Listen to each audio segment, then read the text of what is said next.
Selam aleyküm sayılı teleseyirciler. Bugün programmasını seyretesiz sizinle beraberlikte. Men Seytumer Seytumerov. Ve elbette ki bu saatler devamında biz en mühim olan meselelerini müzakere etmeye çalışacağız. Ve başlayacağımız tarihten. Tarih aslında çok şeyin böyle bir esasıdır. Ve Kırım Tatar halkının tarihi hakkında yazıklar olsun ki pek çok malumatı yok. Ve böyle en esas bilgilerden, malumatlardan birisi bu Valeri Vazgrin'in Kırım Tatarlarının Tarihi adlı kitabı. Ve aynı bu kitap Kiev şehrinde geçen hafta seslendirildi, Ukrayna tiline tercüme edildi ve böylelikle halk içinde takdim edildi. Bu merasim nasıl geçkeni geliniz video levhamızda seyrettik. Татар халқынан тарихы украинча сесленdirildi. Киевде Книжковый арсенал фестивалінде Украин тілінде olған дүниялар, халықлар Қырым татар тарихы аудио китабыны тақдим еттілер. Аудио китап мешур тарихчы Валерий Вазгриннің 4 томлық нешір есасында япылған. Медениет фаллері Конгрессінің тақыма китапның аудио версиясы üzerinde keçкен yılının sonunda çalışı başladı. Leyha Vidrojenya Халқара фонду тарафындан maddi destek alған. Бұне берабер 200-ден зияде хайыр север адам қошылған. Вперше про історію кримських татар Валерія Вазгріна ми дізналися якраз від телеканалу АТР, так, і побачили матеріали про цю працю, побачили програму, яка створюється за цією працею, і почули заклик про те, що просто вже назріла необхідність, щоб робота з'явилася українською мовою, щоб був здійснений український переклад. Ми з командою зразу відгукнулися через те, що зупинилися на секунду і подумали, а що ми знаємо про історію кримських татар?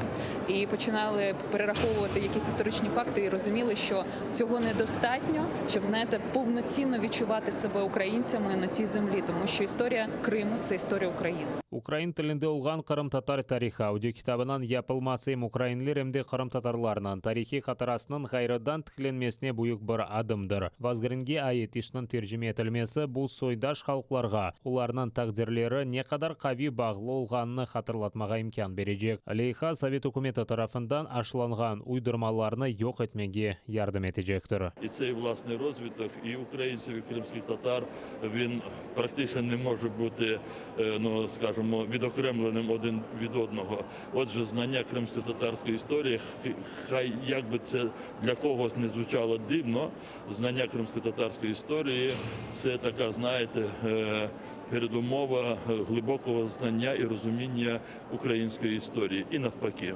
кримські татари мають дуже добре знати історію України для того, щоб усвідомлювати, що відбувалося з кримсько-татарським народом протягом століть. Ахтем Сейтаблаев, Иван Ленёс, Евгель Мусаева, Искендер Бариев, Эльмас Асан, Хайдер Муждабаев, Гульсум Халилова, Богдан Бенюк, Эмине Джепар, оларның сеслерінен аудио китапның айры бөліклері сеслендірілген. Проектның бренд сесесі Украинадан нам қазанған артист Андрей Саминин oldu. Спокійно розказати ніби про події, які відбувалися. Обираючись поміж корінних кримців мовців. Ловити рибу в чорноморських лиманах, ба навіть у прибережних водах Азовського моря. 10 тисяч рублів, загарантований спокій, в жодному разі не була непомірна. Ординське звання Сараскер вживали в трохи іншому військово-посадовому розумінні. Не тільки в степу, ба й в інших місцевостях півострова, без лісу, східного Криму. Вже сусідня община була не нашою, чужою. У неї було на гріх скубнути шматок пасовища, відкраїти куток грілля, ділянку лісу. Жінки негрошовитих сімей брали на свої плечі всі турботи. А ми з кримцями і Петриком війною на Україні міста підемо. Річ у тім, що у кримських татар просто немає записаної історії від найдавніших часів до 20-го сторіччя.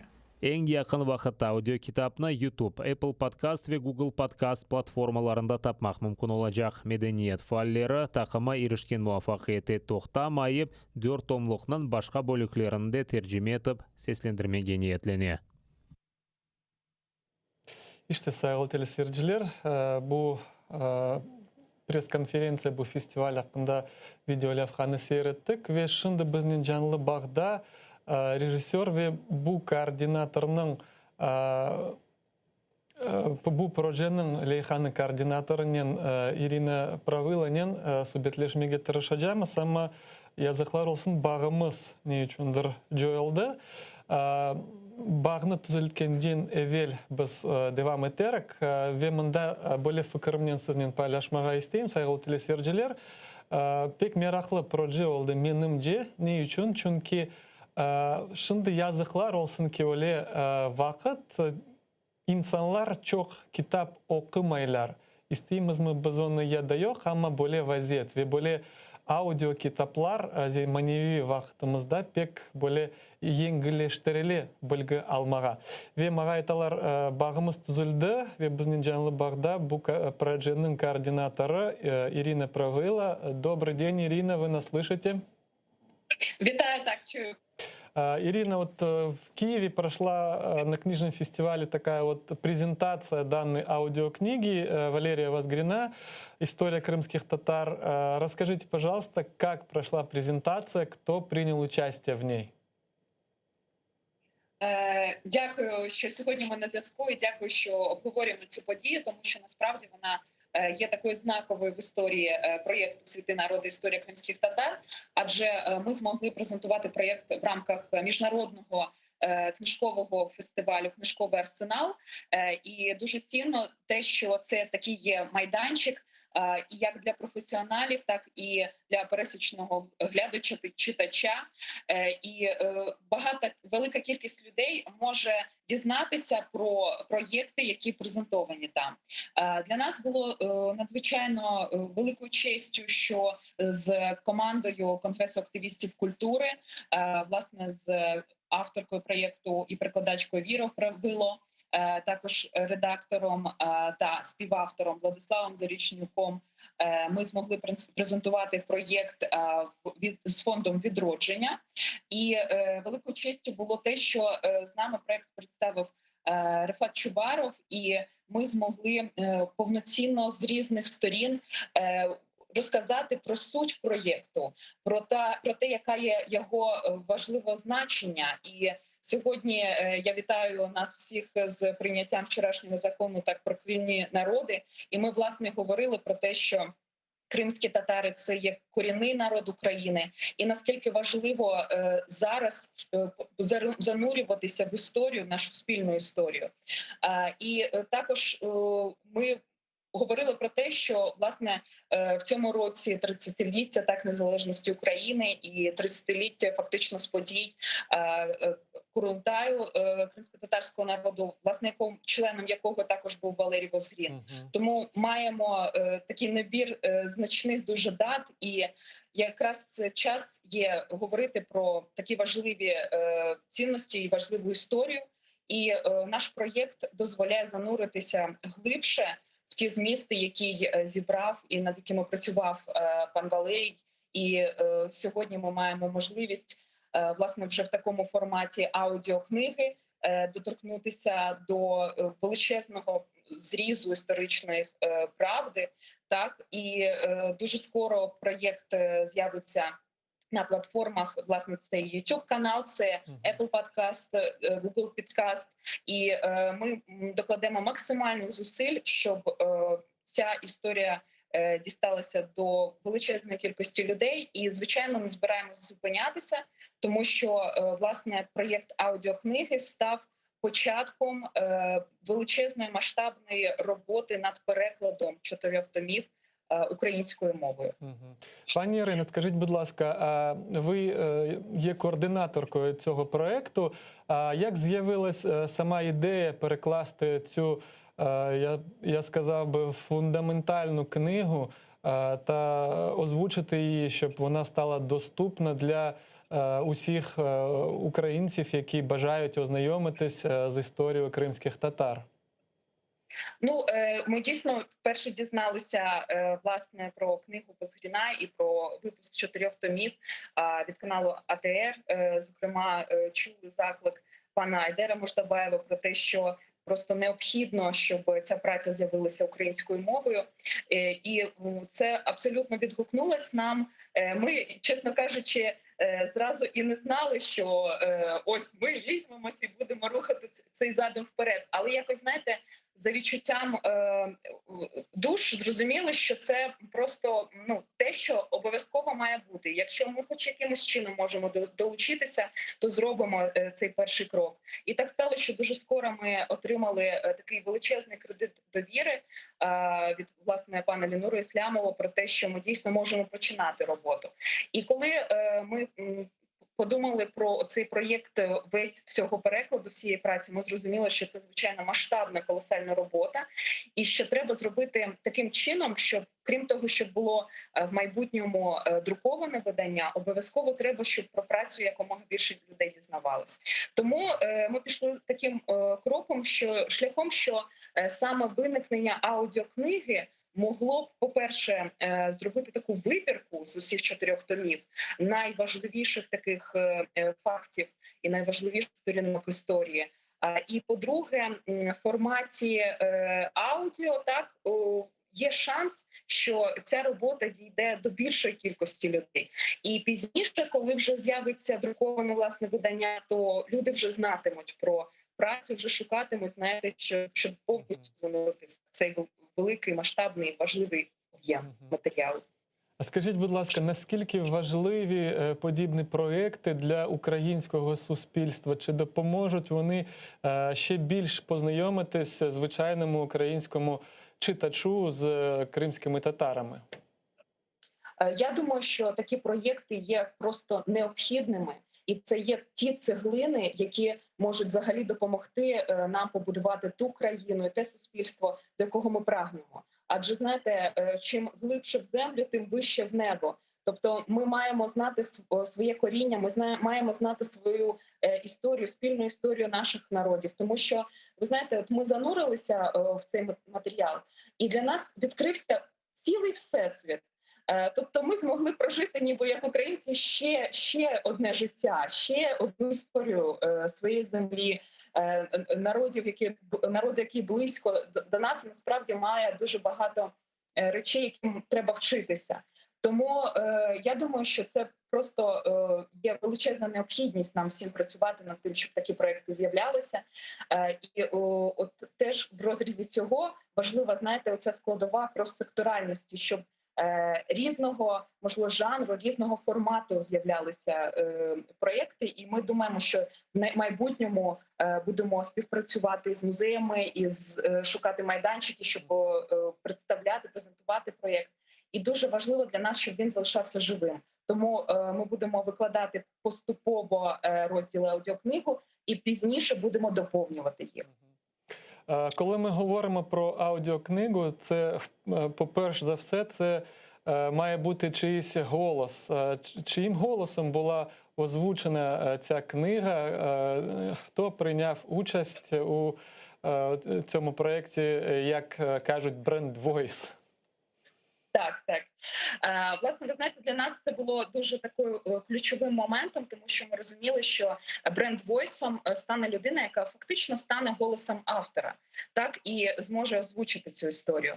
І ми робили кастинги, робили підбори, знаєте, серед професійних людей, які, можливо, не дуже ознайомлені з темою, серед людей, які дуже занурені з темою, так, але, можливо, менше досвід мають в дикторській справі. І я можу сказати, що, напевно, склалися зорі, тому що, власне, бренд-войсом став Андрій Самінін, людина з колосальним досвідом і потрясаючий актор, так, і людина, яка має досвід також і роботи зі звуком, і людина, яка, власне, занурена 100% в матеріал, тому що він є ведучим також програми «Історія кримських татар», так, на каналі АТР. Тобто тут склалося все в одне, і ви знаєте, у нас відбулося ніби декілька етапів занурення. Тобто спочатку перекладачі, потім редактори, і потім вже на запису, коли ми працювали з паном Андрієм, саме завдяки тому, що він людина абсолютно в матеріалі і небайдужа, дозволила, знаєте, народити ще ті важливі змісти, коли вже залунав цей голос автора. Мгм. А де зараз можна знайти цю аудіокнигу, почути її, чи ще вона не викладена ніде? Значить, ми от буквально найближчим тижнем зараз почнемо заливати основні розділи аудіокниги на перераховані майданчики. Всю інформацію можна прослідкувати на Фейсбук-сторінці, офіційній сторінці проєкту, яка називається «Історія кримських татар». Також уже зареєстрований YouTube-канал проєкту «Світ і народ. Історія кримських татар». На нашій сторінці вже викладений розділ від автора. Важливий дуже розділ, щоб ознайомитися і потім слідкувати за розвитком цієї історії в аудіоформаті. Тому закликаємо всіх заходити, вже слухати перші розділи, і далі, бо буквально найближчий час, будуть викладатися все більше і більше розділів, і підписавшись, матимете можливість постійно бути залученими в проєкт. І як ми від вас почули, зараз переведена тільки перша частина цього чотирьохтомнику. Скільки ще потрібно буде часу, щоб перекласти усі останні 3 частини, коли вони вийдуть у світ? Ну, дійсно, зараз в аудіокнигу у нас відбулося таким чином, що ми зробили вибірку з 4 томів. Звичайно, найбільше зосередили увагу на першому томі, оскільки там дуже багато важливих фактів, які ми просто необхідно, щоб ми знали. Ми восени вже закінчимо, власне, переклад першого тому. І надалі ми будемо паралельно працювати і шукати ресурси на те, щоб цей проєкт рухався далі. 100% точної дати я вам не скажу, але ми розуміємо всі, що це дуже масштабний проєкт. Валерій Возгрінь працював над ним понад 25 років, тому принаймні в розрізі декількох років треба розуміти, що ця робота буде подовжена, і думаю, що от якраз через такий термін ми зможемо вже отримати фінальний результат і нарешті перекласти цю працю. Угу. Чох Саволом, велике дякую вам за вашу працю, за те, що працюєте над тим, щоб історія кримських татар залунала на українській мові, щоб з нею була можливість познайомитись українському суспільству. Щиро дякую. Сайгыл телесерджилер, хатырлатам безнен жанлы бағда Ирина Правила, режиссер ве китап тәрҗемәсенең лейхасының координаторы булынды ве хатырлатам белле тарихчы Валерий Возгринның Кырым татарларының тарихы китабыны шунда украин теленә тәрҗемә итеп сәсләндерелә ве якын вакытта истеген бу китапны тек окуп дигел де діңней білер. Чөнки бу бір тарафтан қолай мәселе, біз епіміз yol жоламыз, бір ерге кетеміз, бош вақытымыз ола, оны сеслендіріп, дігнеп, өз тарихымызды бөле шекілді öğrenmege imkaniyet olacak.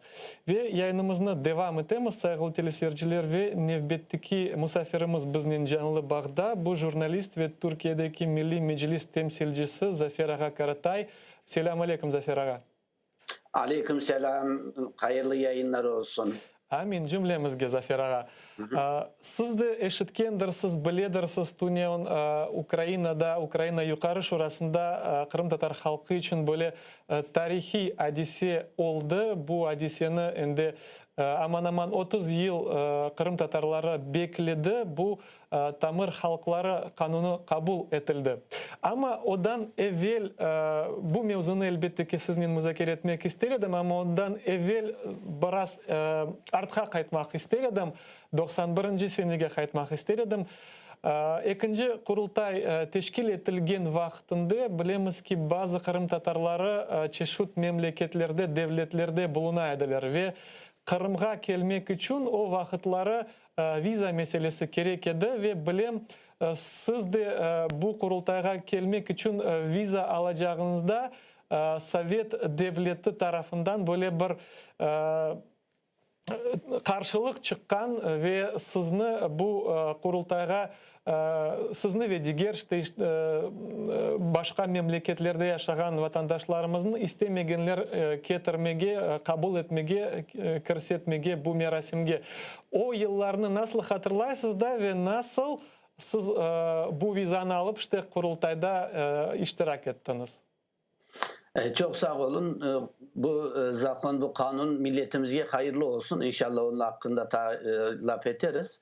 Elbette ki bu yolda milletimizin sürgünlükten yok edilgen, millet olarak bizni tarihe koymak isteyen Sovyet rejimine karşı hakikaten andaki insanlarımız, çok büyük kahramanlarımız acayip bir kureş alıp vardılar. Ve neticede sürgünlükten 47 sene sonra 1991 senesinde Kırım'da, tarihi vatanımızda öz kurultayımızı tiklemeye karar vergenediler. O devirde ben 1989 senesinde birinci kere Kırım'a, Yalta'ya gelgen edim. Ondan ta evvelden haberleşip anda Mustafa ağamızla, İlmi Ömer ve Eki Kırım Tatar arkadaşımız da vardı. Onlarla görüşken edik. O vakit Mustafa ağa bana o KND'nin Türkiye temsilciliği teklif etken edi. Ben o vakit kurultaycıylayken de kurultay o KND'nin Türkiye vekili edim. Elbette bu kurultay kararını biz Türkiye'deki ve bütün çet memleketlerde, muhacirette yaşayan Kırım Tatarları büyük bir kıvançla karşılap aldık. Çünkü bu insanların Kırım'ın kayıtmaları, bizim insanlarımız bizlerin de Kırım'a ayak basmalarımıza imkan verdi. Eğer Kırım'da Kırım Tatarları olmasa bir şey olmaz idi. Onun için bunda ayak bastılar ve ta evlerde kura ikenlerde, ta pek çok hiçbir şeylik kollarında yok iken de büyük bir demokrasiye gösterip öz takdirlerini belgelemek için böyle kurultayına cıydılar ve bizge de davetname yollandı. Mustafa ağamız da o zaman soradı, Türkiye'den kimler gelebilir, nasıl davetler mümkün olana kadar çok insan buğa kurultayga iştirak etsinler, bizlerle beraber olsunlar istediler ve davetnameler yollandı. Biz tabii ki bu davetnamelerine bunda gelmek isteyen siyasetçi, gazetacı ve çeşitli insanlar bizim Kırım Tatar cemiyetlerine, temsilcilerine dar kattık. Ama mesele Sovyetler Birliği'nden vize alma meselesine geldi, toktaldı. Biz Sovyet Büyükelçiliği'nden ve İstanbul'da konsolosluğundan görüşken de böyle bir kurultay davetiyesini kabul etmeyeceklerin, böyle bir şeye razılık vermeyeceklerin ve dolayısıyla da turist yani sizlerine vize vermeyeceğimizi ayttılar. Biz de elbette biraz tırıştık, davalaştık ama neticede mühür onların kolunda, kağıt onların kolunda. Onlar pasaportlarımızga bu vize kağıtlarını vermeseler Sovyetler Birliği sınırları içerisindeydi. O zaman da bu Sovyet rejimi son devirlerin yaşayadı. Son can çekişiydi. Doğru. Can çekişiydi ama lakin gene de bundaki bu büyükelçiliklerdeki konsoloslardaki adamlar o Sovyetik adamlar ediler. Zaten Türklerge, umuman Türklerge ve Kırım Tatarlarga yakşı olarak bakan insanlar da ediler. Bunlarga trendiler. Bizler de pek çeşitli yani başka davetnameler yolladılar Kırım'dan arkadaşlar. Başka bir maksatlarla gitmek. Bir kere bizden gelir onlara da razılık vermediler. En sonunda biz başka bir turist firmalarının verip sanki turist gibi kıdırmağa, gezmeye gittiğin gibi başka bir taraflardan bu gelecek arkadaşlarımızın vizelerin alıp geldik. Ama alıp gelgen zamanda da elbette ki Tamojniye'de, Gümrük'te de bizge çeşitli kıyınlıklar çıkardılar. Aselet sozdular bizlerin Kırım'a kirişimizni filan. Ama nihayetinde de geldik ve o tarihi günde 30 sene belki bu kurultayda halkımızla beraber olduk. Zafer ağa, kurultayını nasıl hatırlaysınız ve asıl da anda kabul edilen kararlardan şimdiki günge ne kadarı yapılıp olundu da ve ne kadarı yapılmadı? Nasıl düşünüyorsunuz? Elbette bizim maksadımızga bakkanda, milli devletçiliğimizni gayrıdan tiklemek yolunda bakkanda pek çok mesafe, pek çok yol alındı, pek de az yol alındı da demek mümkün. Ama bu meseleye nasıl bir taraftan bakkanınızga bağlı. Bir kere şu unutulmamak gerek ki biz sürgün etilgen vaktinde halkımız bir millet olarak tırı mezarga gömülmek istendi. Hiçbir şeyleri yok edi. Bizim devletçilik tecrübemiz kalmadı, insanlarımız darkadı ve pek çok manyalarını sizler bilirsiniz. Bunların uzun uzun anlatmayıp. Bizim insanlarımız neredeyse minus vaziyetten bir halk olarak minus eksi bir vaziyetten böyle bir vaziyetke kelip ta sürgünlükten 47 sene geçmeden vatanga gelip böyle bir kurultay cıymaları bu tarihi bir başarıdır. Bunun dünyada başka bir yapkan bir halk yok. Böyle bir başarı galebeni yapkan bir halk yok. Elbette onda biz o devirde kurultayın bütün kararların ve vesikaların emel jurnalinde bunda tolu bastı.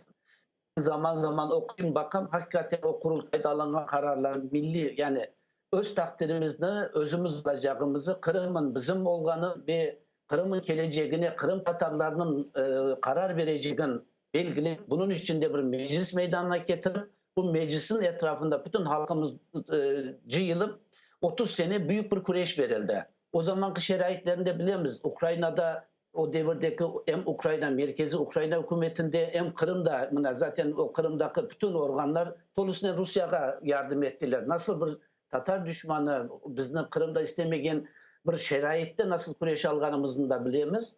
Ve unutmamak gerek ki bu bütün insanlar koç etip geldiğinde ekonomik taraftan da büyük bir kayıpka uğradılar.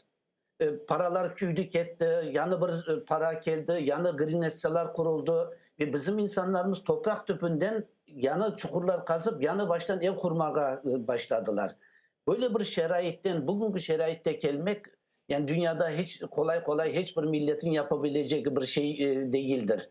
Onun için ben halkımdan onda yapanlarından gururlanan belki daha fazla bir şeyler yapabilirdik ama bugün o şeraitte ve 91 senesine kadar neredeyse bizge kimsenin kol tutmaganı bazı insan hakları koruyucuları ve başka insanlar haricinde cette kaldırsa kimsenin kol tutmaganı bilakis Kırım'da ayakta durmamızda herkesin manyak göstergen bir vaziyette böyle bir kurultay cigan edik. Ama bugünkü günde ise arkamızda işte bakınız Ukrayna parlamentosu 300'den ziyade bir sesle böyle bir kanunu kabul ettiler. Böyle bir insanlar kuvanalar böyle bir şeylerge geldik ki bu kolay yapılacak bir iş değil. Zafer Ağa, aslında nasıl düşünüyorsunuz? Niçin bu kanunu kabul edilmesine aman 30 yıl gerek oldu? Şimdi böyle baksak 325 bu konstitüsyon böyle çokluk kabul etti onu. Ama evvelsi ne kadar padişahlar var olsun, Yushchenko olsun, Poroshenko ve ilahiri olar halkımızga böyle baksan yaxşı bakaydılar ama bu kanun kabul etilmegen edi. Nenen bağlaysız aynı şimdi kabul etilgenini bu kanunu? Aslında bu kanunun kabul edilmesi sadece Kırım Tatarlarının değil, aynı zamanda Ukraynalı'nın da, Ukrayna'daki idare etken makamlarında hakiki bir Ukraynalı olganın da endi tasdikledi. Çünkü bakkan da ben 91 senesinde Sovyetler darkap Ukrayna, bağımsız Ukrayna meydana gelgende Türkiye'ye gelgen bütün büyükelçiler, bütün İstanbul'daki başkonsoloslarla hepsinden tanışıp sohbetleşeydik. O devirlerdeki konsoloslarının bu zamana kadar gelgen değişimine de bakkan da bu zihniyet, bu mantalite değişimini de görebiliriz. Unutmamak gerek ki Ukrayna'da Rusya'nın pek yakınında durgan Sovyet hükümetinin ve Sovyet rejiminin bütün propagandaların tesiri aslında kalgan bir halk edi. Bu insanlar da Kırım Tatarlarına o Sovyet propagandası sebebinden pek samimi bakmaydılar, sıcak bakmaydılar, hatta düşmanca bakaydılar. Bu da elbette ki Ukrayna'nın siyasetçileri de o halkın içinden çıkan insanlar idi. Sovyetik siyasetçiler idi. Onların içinde de pek çeşitli güçler var idi. İşte bilirsiniz yakın zamanlarda Yushchenko gibi bir insan geldi ama çok kabarmay Yanukovych gibi bir rejim geldi. Tamamen başka bir Ukrayna bambaşka bir tarafa keteyettirdi. Belki mesela 2014 senesinde Rusya'nın Kırım'ını işgal ettiği elbette bizim için pek büyük bir talihsizlik, büyük bir kabul edilebilecek bir şey değil. Ama bu aynı zamanda belki bugünkü günde vaktince Rusya Kırım'ını koluna aldı vaktince ama bence Ukrayna halkın ebedi olarak kaybetti. En yakın akrabaları olan bir halkını ebedi kaybetti. Bu da bizim için Kırım Tatarlar için de iyi bir neticedir. Aslında siz bu kanunu okudunuz mu Zafer Ağa ve anda olan maddelerin hepsinden razısınız mı? Elbette şimdi bu kanun Ukrayna'nın nasıl bir vaziyetten geldiğini, bu kanun için bizim Mustafa ağamızın ve diğer arkadaşlarımız ne kadar senelerden beri kureş alıp barganları, ne kadar kıyınlıklarla uğraşkanların görüyoruz. Elbette bu bir neticeye varmak için pek uzun bir yol alındı. Ben şimdi kanunun Ukrayna dilinde olganına baktım ve biraz onun Google Translate'den baktım ama onu tolusundan bakmak gerek. Elbette bu meclis başkanımız, yol başkanımız ve ondaki insanlarımız memnun ise biz de memnunuz böyle bir kanunun, zakonun çıkanından. Ama benim belki yanlış anlaganımdır. Mesela 8. maddesinde bu temsil organlarının meselesinde şimdi kanunen haklar verili ama bu temsil organının sanki ben öyle anladım. Belki yanılamadık. Bunlarla alakalı açıklamalar ve izahatlar gelecektir. Ama bu Ukrayna Kanun Ministerler Kurulu'na bağlı. Sanki Ukrayna Ministerleri Meclisi'ne mesela kabul etseler edecekler, etmeseler yok.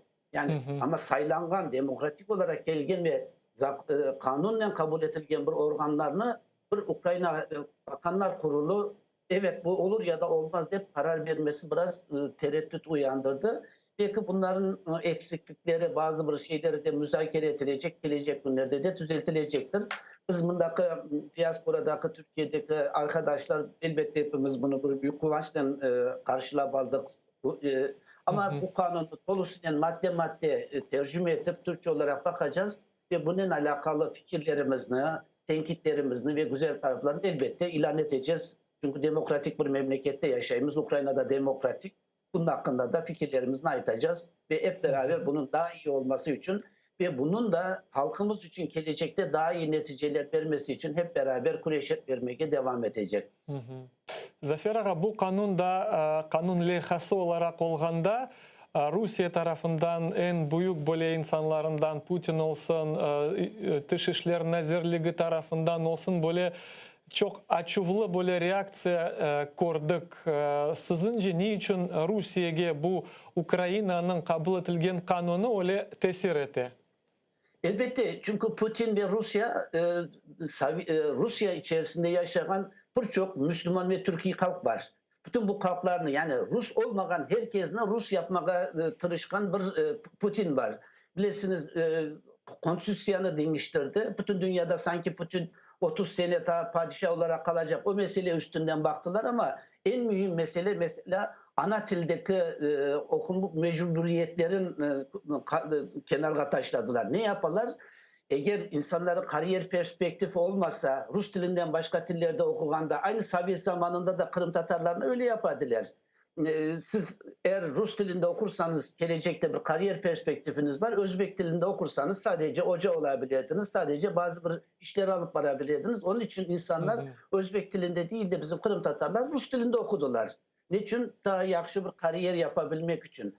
Aynı şeyini de Rusya yapar. Şimdi Rusya öz topraklarında yaşayan Müslüman halklarını ve Rus olmayan halklarını yok etmeye, yok saymaya tırışkan bir vakitte bambaşka bir yola giderken de Ukrayna ise bu insanlar bu yerlerin, bu toprakların yerli halklarıdır. Bu insanlar bu topraklardır ve onun tilin, onların medeniyetini kotarmak için ben böyle hükümet olarak, devlet olarak böyle destekler vereceğim de bir kanun kabul etti.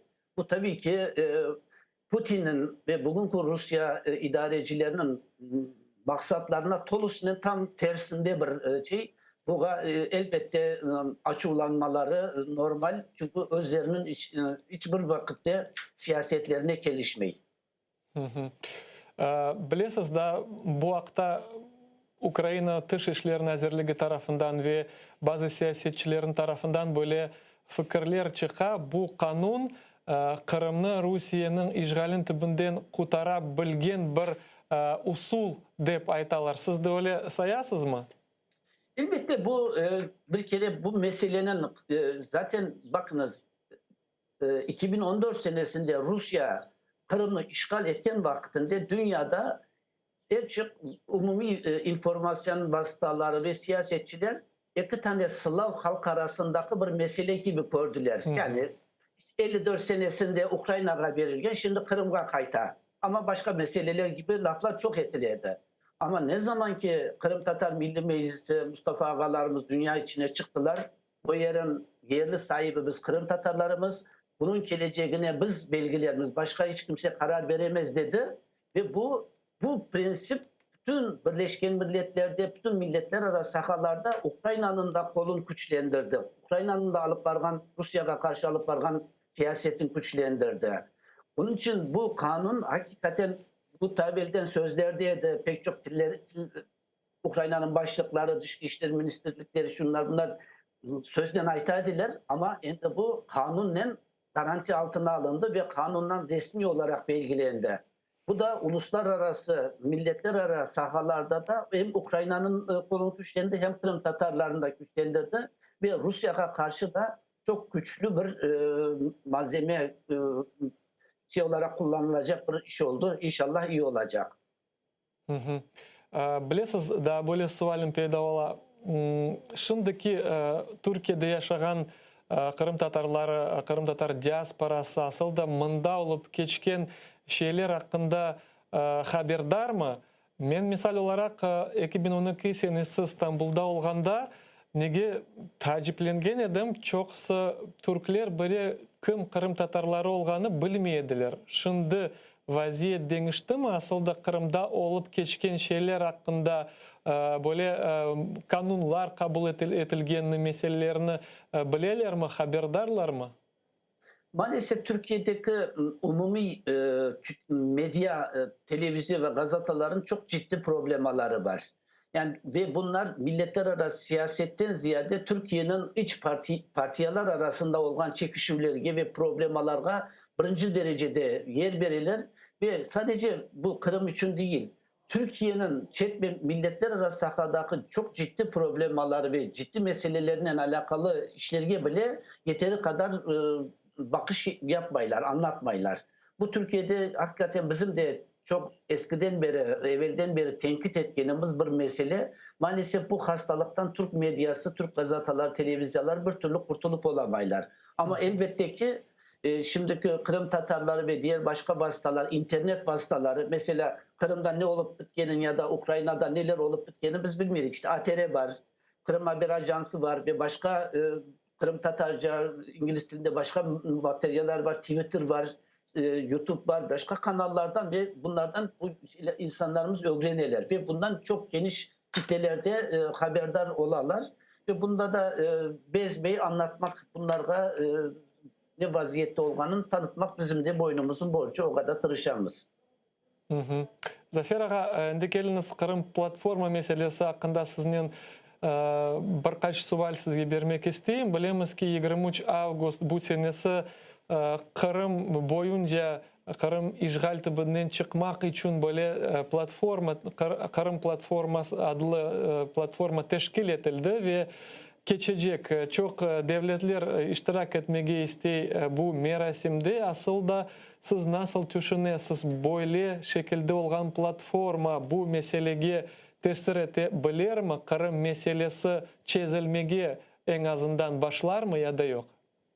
Peki birinciden hemen bir günde bir senede bu mesele platforma bunu çözmez. Bugünkü dünyanın vaziyetinde Rusya'nın elindeki güç, silah ve dünyanın başka siyasetleri tarafından değişken meseleler bunun bağlı. İşte mesela bakınız ta birkaç geçen hafta, ötken hafta Avrupa Birliği toplaşımında Merkel ve Macron Rusya'ya oturayıp müzakereler yapayıp bilmem ne yapayıp deyip Avrupa Birliği'ne getirdiler. Sağ olsun diğer liderler kimler karşı çıkan olsalar bunlar hayır dediler. Buna yol vermediler.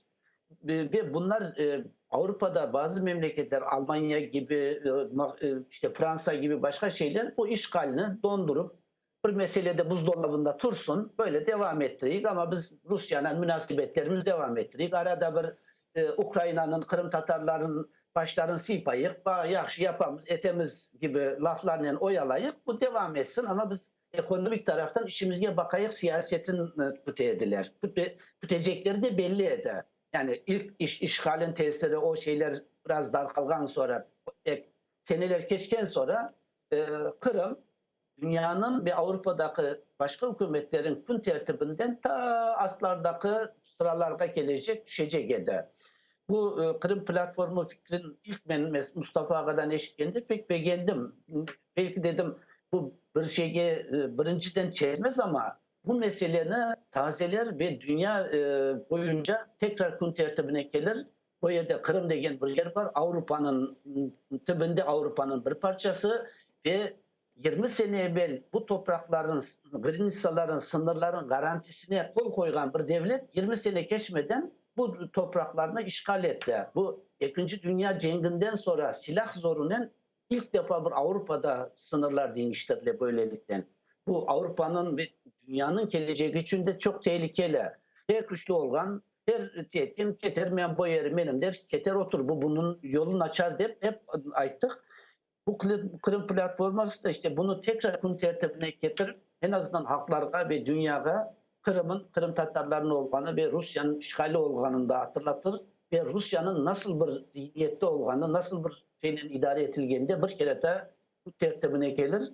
Ben bileyim ki bu kanun gibi bu platformdan da Rusya ve Putin pek rahatsızlar ve bunları toktatmak için 23 Ağustos'a kadar Rusya yanı provokasyonlar, yanı başka bir şeyler de yapmaya tırışacağın ve bunun başka devletlerin en üst seviyede iştirak etmemesi için her türlü lobine ve başka şeylerini harekete geçireceğini tahmin etem ve geçirgenin de tahmin etem.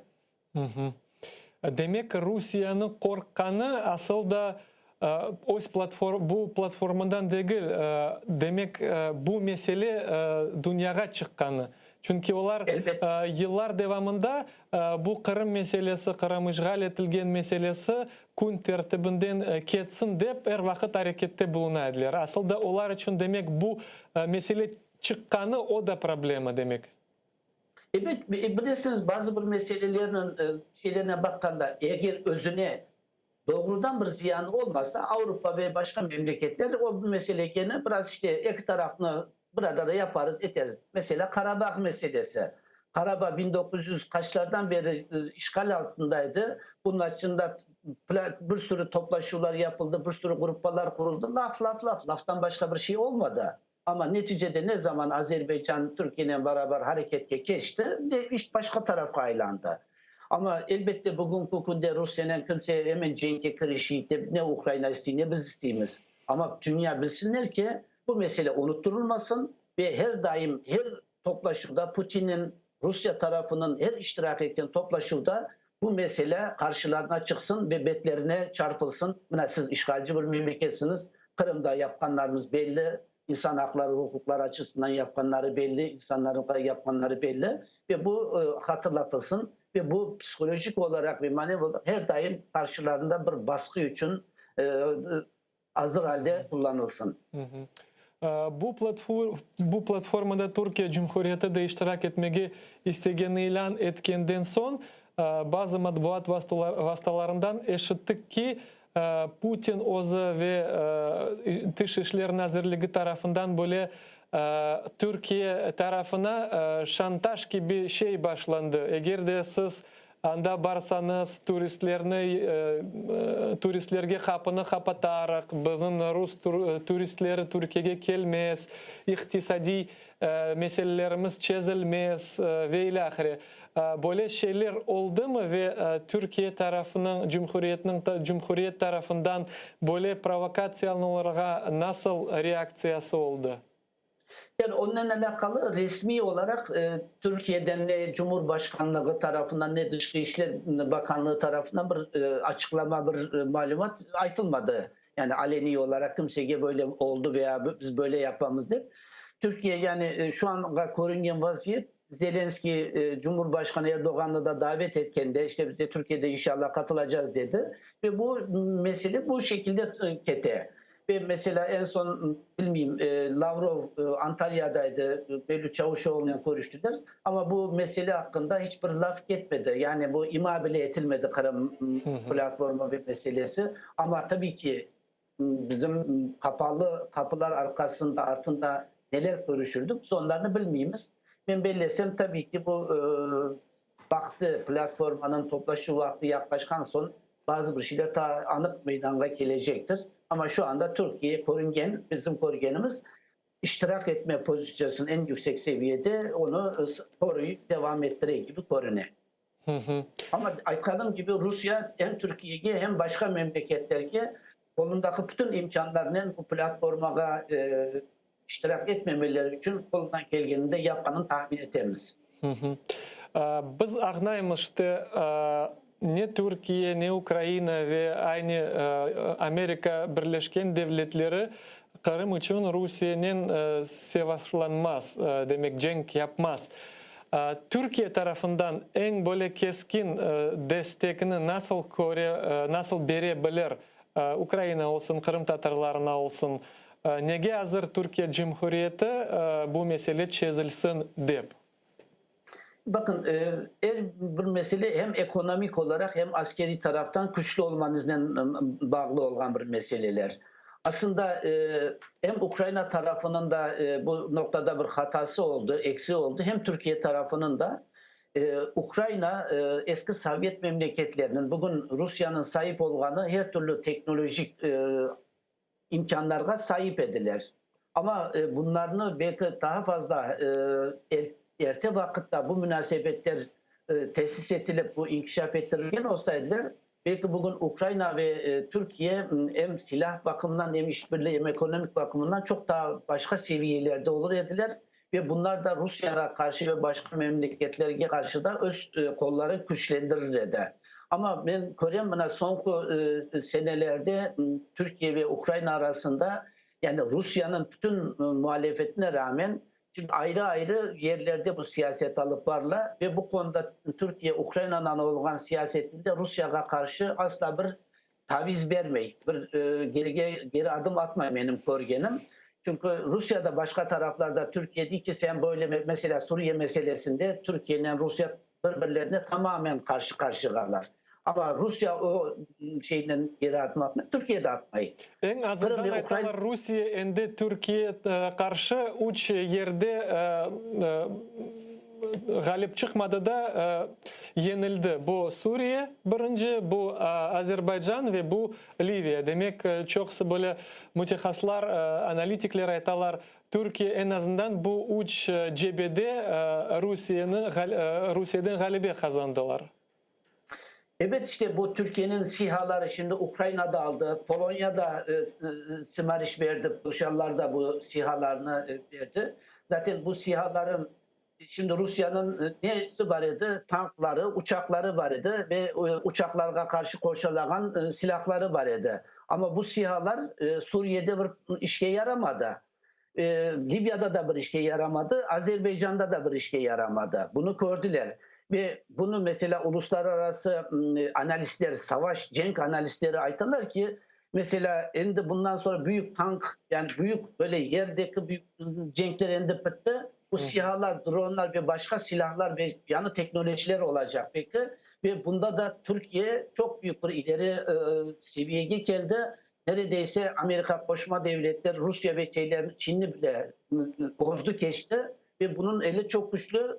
Ve bu da masaya oturganda başka şeylerge müzakereye oturganda Türkiye'nin kolun güçlendire. Mesela şimdi Ukrayna'nın da silah ve teknoloji bakımından işbirlikleri de bence gelecekte bunlarını daha kuvvetlendirecek ve gelecekte de Rusya'nın müzakerelerde daha da zayıf vaziyete getirecektir diye düşünüyorum. Ve bakınız böyle sizin diaspora, Kırım Tatar halkı, Türkiye'deki diaspora hakkında bir sualım peyda oldu. Aslında şimdi kaç asırlar devamında halkımızın bir parçası işte böyle karar alıp bir kimseleri mecburiyetten icret yaptılar ve Türkiye'de bulunalar. Biz bunda şimdi misal Ukrayna'da kıtasında olan vakti böyle tehlikelerimiz var. Biz başka din, başka til, başka medeniyet insanlar arasında olamız ve nasıl yapayık da asimilasya olmayık deyip düşünemiz. Türkiye'de olan anda koçken vatandaşlarımız böyle baksam da ağır bir meselede bir din, oşağan til, adetler böyle yerge düştüler. Anda böyle birbirine oşağan, benzegen insanlar arasında asimilasya olmayıp demek 2-3 asır devamında özünü Kırım Tatar olarak bilgenleri nenen bağlı, ne yardım etti de halkımız anda işte öz kimliğini joymadı? Bakınız biz Kırım Tatarları bakkanda biz devletçiliğimizin yanı tapmadık. Bizim tabii Cengiz sonra Altın Ordu devrinde ve onun devamında Kırım Hanlığı devrinde 300 sene milli devletçiliğimiz vardı. O devletçiliğimiz belki bugünkü manada bir devletçilik değildi. O dönemde bütün dünyada halkların padişahları vardı ve devletleri vardı. Ve ondan milletlerin hafızasında, genlerinde bu sınıf kala. Bizim insanlarımız, bizim kartbabalarımız Kırım'dan 1783 senesinden Türkiye'ye göç etmeye başladığında bilirler ki biz Kırım Tatarımız, bizim adetlerimiz, bizim ananelerimiz böyle bir şeyler var. Türkiye'ye geldiğinde bakanda elbette dinimiz bir, dilimiz bir, pek yakınca olan bir halkında bir diskriminasyona da uğratılmadı bizim insanlarımız. Ama öz dillerin, öz ananelerin, öz şeylerin bu zamana kadar saklap kaldılar. Ve bu saklap kalganlarında da belki Türkiye'de devlet bir programa yapıp bunlar saklansın diye bir programa yapmadı, bir destek de vermedi. Ama bu insanlar köylerde, şeylerde öz aralarında öz dillerin konuşup, öz adetlerin, toylarını yapıp geldiler.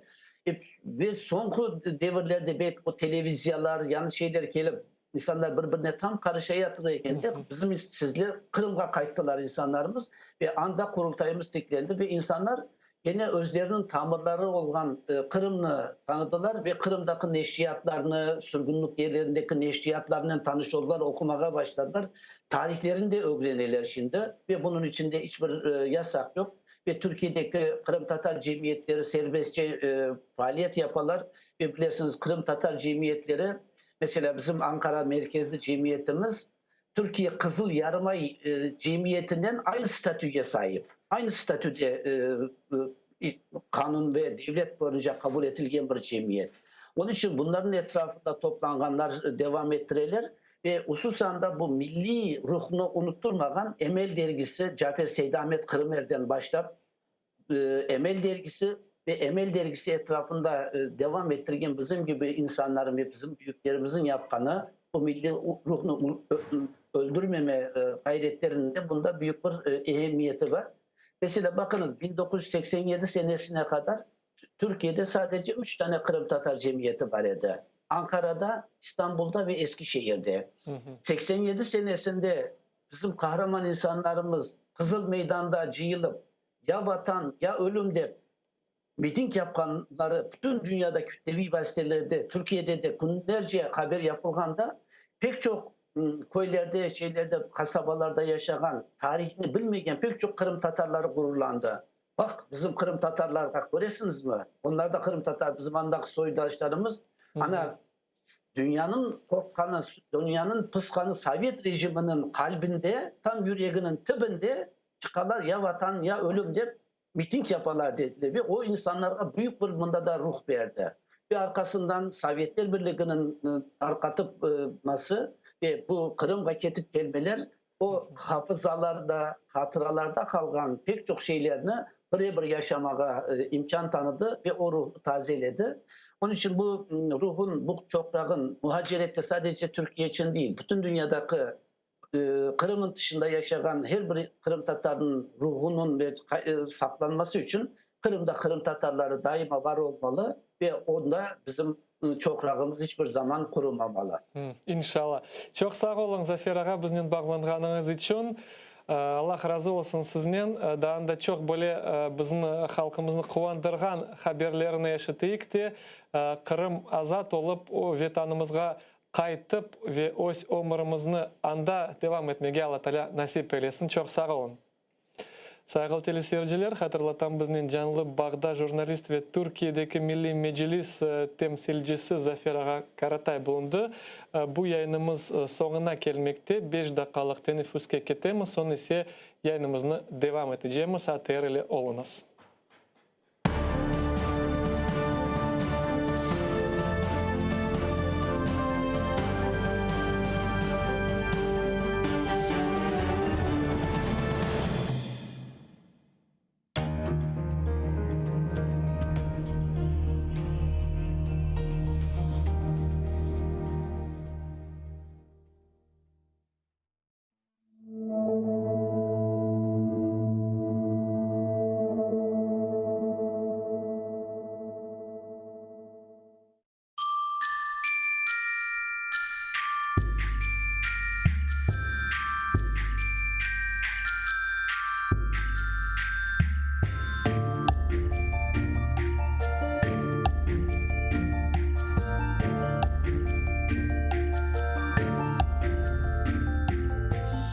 Eşit yumuşak yapraklarının türkülerini, yarın kelse pencereden yarık ursa, eşit kırımımın dülberligini, kuşlar yırlap azbarından uçsa, eşit bu kırlarım kökten yüksek, kuru ozenimnin kokularını, güller aça, pişe taze otmek, tuz kokusu, deniz dalgaları. Eşit, nasıl yüzüm sıcak yerden ose, ozen suyu aka, güneş oynay, Kırım, hep yerlerden bana güzel. Bu sevgiden güçlü, sevgi olmay.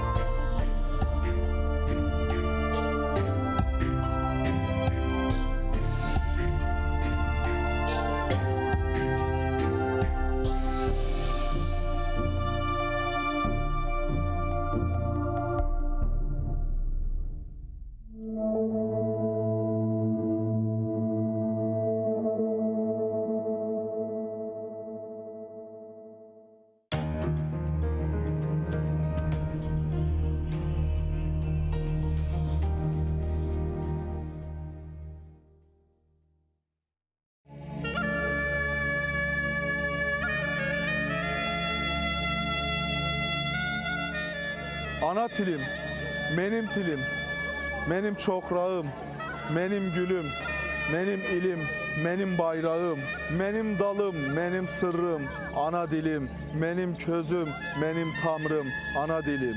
Şırıl şırıl akar senin tatlı sözlerin, bana kanat takar senin serin yerlerin. Benim tüşüm, benim dağım, ana dilim, benim gecem, benim bağım, ana dilim. Ana dilim, Allah bergen karam beyasım, karanlıkta yol göstergen çolpan yıldızım. Benim bahtım, gam kuvançım, ana dilim. Benim tahtım, bar işançım, ana dilim. Suklanırlar sana kuşlar, sana bakarlar. Sıklanırlar bana kuşlar, bana bakarlar. Meleklerge layık tilim, ana tilim. Devletlerge layık tilim, ana tilim. Senin kırık kanatların koz yaşı tökeler. Şafalanı imdatların sarı okeler. Benim fezam, benim tanım, ana tilim. Münkerim ve lukmanım, ana tilim. Yüreğimin perdesinden seni sararım. Savulmayacak dertlerine derman ararım. Tebessümüm, yaprağım, ana tilim. Bel, takatım, irmaçığım, ana tilim. Sensiz kurup kalgan kalpte yağsın yağmurum, çiçeklensin, tolsun bilge, arsın gururu. Benim hanım, padişahlığım, ana tilim. Benim tacım, kabir taşım, ana tilim. Sen ulusun, gelmesek de seni taptatmam. Olur olmaz kişilerge seni talatmam. Sahra çölüm, zemzem suğum, ana tilim. Yüce köküm, teren kuyum, ana tilim. Ağlama sen, ana tilim, öksüz değilsin. Sen değil de sana tilim başlar egilsin. Benim duam, benim avam, ana tilim. Benim babam, benim anam, ana tilim.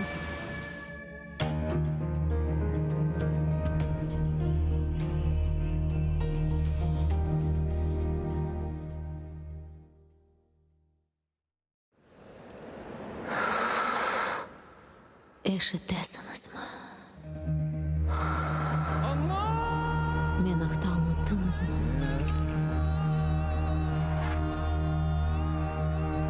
Men mundam. Bu menin toprağım. Menin hırımım.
Selam aleyküm sayılı telesiyerciler. ATR телеканалының бүгін программасını seyretесіз. Sizinle beraberlikte Seyit Ömerov.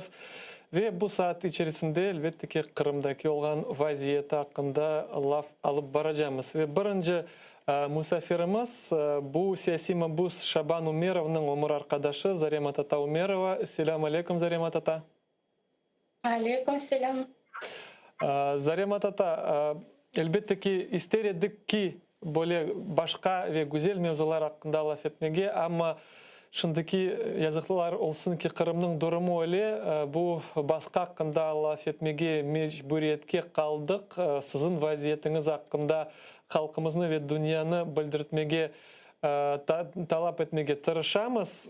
Yazıklar olsun 27 Mart 2019 senesi çok Kırım Tatar xorantaları için böyle kara sabah oldu. Bütün Kırım'da 27 Kırım Tatar xorantasında evlerinde tintüfler olup geçti ve bu tintüf sizin evinizde de olgan ve ondan son sizin umur arkadaşınız Şaban Ağa şimdiki günge kadar hapiste buluna. O sabahını nasıl hatırlaysınız? Nasıl sizge geldiler? Neyini kıdırdılar? Neler aklınızda kaldı? Saat 6'da sabahtan evimizin kapımızı kalktılar. Biz 6'da durduk, namazını yapıp daha yuhlamaydık. Yuhlamaya yatmadık. Namaz yaptık. Son ben pencerede gördüm bir kesik maşinalar, Rosgvardiya, Amon, avtozaklar, bir çok maşinalar geldiler. Son bir mali kapını kalktılar. Ahayım çıktı, umur kardeşim çıktı, açtı kapını. Onlar следователь, onu korup, esli başlı adamını korup, çıkaran bir türlü oldu. Son Demek insaniyetli soyut düşken sizge. İyi. Постановлениені көрсетті, son кірділер evге. Кірділер evге, күрлі аяқапlarмен, видеосъемка yapıp, bir 10-15 adam kırdılar. Son başladılar, bizlerini oturtuzdular divanğa. Son bir FSB darımı oturdu bizim karşımıza tüfekle, автоматмен, и чтобы biz, чтобы мы сидели, oturaydık, и bir yana gitmeyi, чтобы не передвигались dediler.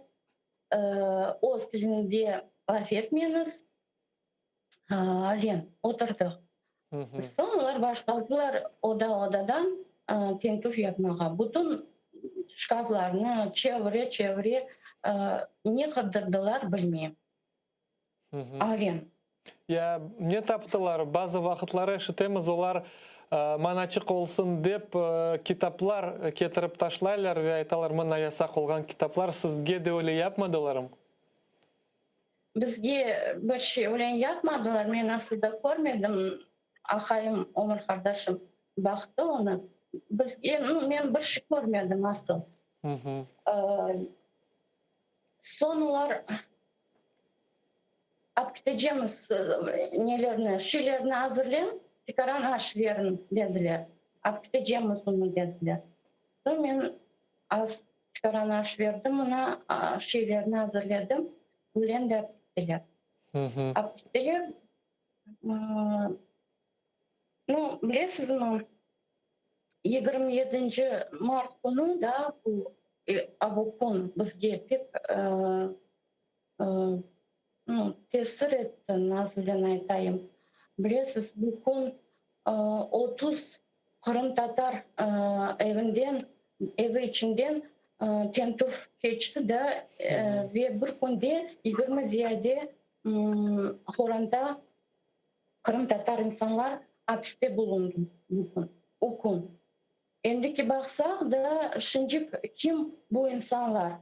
Ne yaptılar ular? Neyin uğraşaydılar? Bu insanlar failcileridiler. Kırım failcileridiler. Bazıları jurnalistikanen uğraşaydılar. Bazıları aş yemek, siyasi mahpuslarga yibereydiler. Bazıları mahkemeye katnaydılar. Ve benim Omar arkadaşım onlardan da biri. Білесіз, Зарема ата, мен шынды ер күн бөле хоранталармен бағланып, ер кезден сорайым, насыл усабаны хатырлайсыз.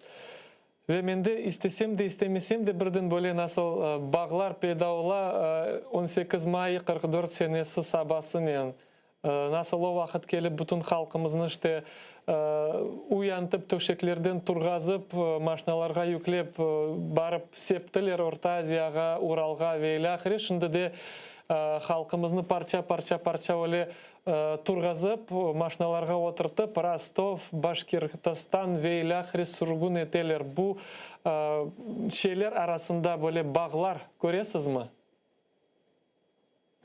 Evet, görüyoruz. Gerçekten de aytsak, bugün devamında 27 gün Mart'ında halkımız вообще anlap olamadı. Bu nasıl vakyalar geçiyor? Bugün nasıl yıllar? 2019 yılı ya da 1944 yılı anlap olamadılar. Ve Facebook'ta çok insanlar ama böyle sualler peyda olup yazdılar. Ve şahsi Kırım Tatar bu gün içinde oturup beklediler. Benim evime de gelip taklatıp da girecekler deyip avlen belirlediler. Zarema ata, şimdi böyle statistika aklıma geldi. 44 senesinin sürgünlüğünde 27 bin asker ve NKVD askerleri iştirak etti. Bu sürgünlükünü yaptı. O konu 27 Mart 19 senesi ise çeşitli türlü analitiklerinin aytkanına göre 30'ga yakın tintuv oldu birden. 27-28 evde. Bir evge 30'dan 40'a kadar en azından adam oldu. Demek 1000 adam o konu bu tintuvlerden meşgul oldu. Demek o da bir böyle kişkene sürgünlük gibi mi, bu cinayetçilik gibi oldu halkımız için ben belirlesem? Pek doğru aytasın. Pek doğru. Потому что ölen var o kadar adamlar, o kadar neler, FSB'ler, сотрудниклер gelip bilmiyorum nasıl aytmağa.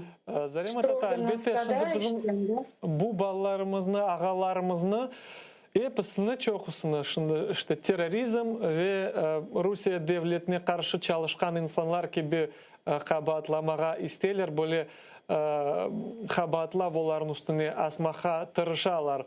Ve bizim vazifemiz bu ağalarımız hakkında hakiki malumat vermege, öz ağayınız hakkında ne aytabilirsiniz, tahsil olarak, iş olarak neyle uğraşaydı ömür boyunca? Ömür boyunca o mektepte okuğanda Angren'de yaşadılar olar. Mektepte okuğanda pek seviydi basketbol. Соревнованияларга yürüyordum. Çok yürüyordu соревнованияларга, şehirde yürüyordular olar. Pek seviydi bu, zaten zenatını nasıl pek seviydi. Son trener istedi olmaya ama olmadı. Bu günleri işte o вообще de ne kurucu. Her bir şeyini biledi yapmağa, biliyor. İşte ben ondan soraydım, nasıl sen her bir şeyini biliyorsun? Bu gerek bana, her bir şeyi gerek bilmeye говорит bize. Öyle. İşte kurucuydu. Her bir yerde neler, evler koruydu. Öyle işte. Öyle zenatı var. Bilgenime göre bu baskılar başlagandan son Şaban ağa da çette kalmagan edi. Kırım Birdemligi қошылып өз елінде не келгені yapmağa тырыша екен. Ненен оғырашайды бұл ақта?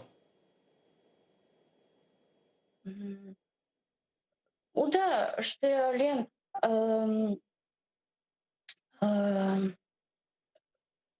mahkemeye varıp destek yapıp hepsi балалармен varады. Анда передачкалар yapaydılar. Балачықларға, байрамларға аш pişirediler, bayram yapaydılar.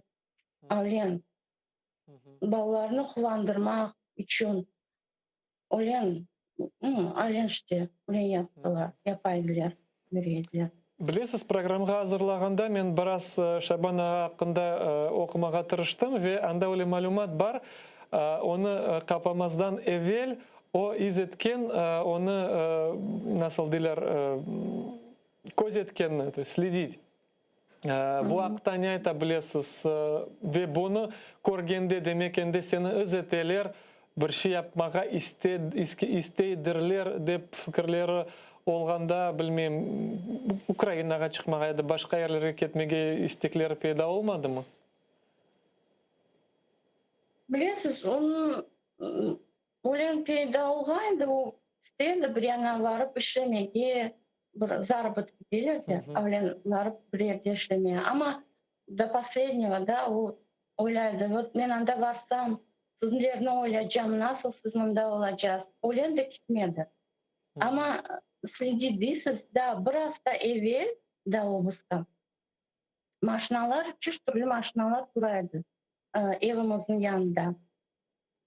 Sabahın kelerler saat 7'de, abette denişirler, başka maşina keler, akşamacı duraydılar. Bir hafta oylayan duraydılar bir maşinalar. Шабан ағамызға енді 52 яш, енді демек бөле еслі башлы ағамыз ве mahkemeler keçkендер вақыт көреміз саулық тарафындан бөле проблемлер пейда ола, әрдайым olmagan хасталықлар пейда ола, олғанлары анда чоқ тесір етмеге башлай. Саулық мәселесі шынды насыл Шабан ағамызда? Насыл өзіні дуя? Bilesiz, advokatlardan da mahkemede de olan siz de aytasız, hepimiz göremiz, yaramay ola. Onu постоянно давлениясы көтерілі, yüreği ağıra. Evet, evde olganda var edi o hastalıklar, ama endi sizoda ухудшилось, da, beter oldu. Onun için bir mahkeme olsa yaramay ola, davleniyası көтерілі, başı ağıra, yüreği de ne yapaydı. Onun için skoro çağırıp, Бурукол yapaylar, последний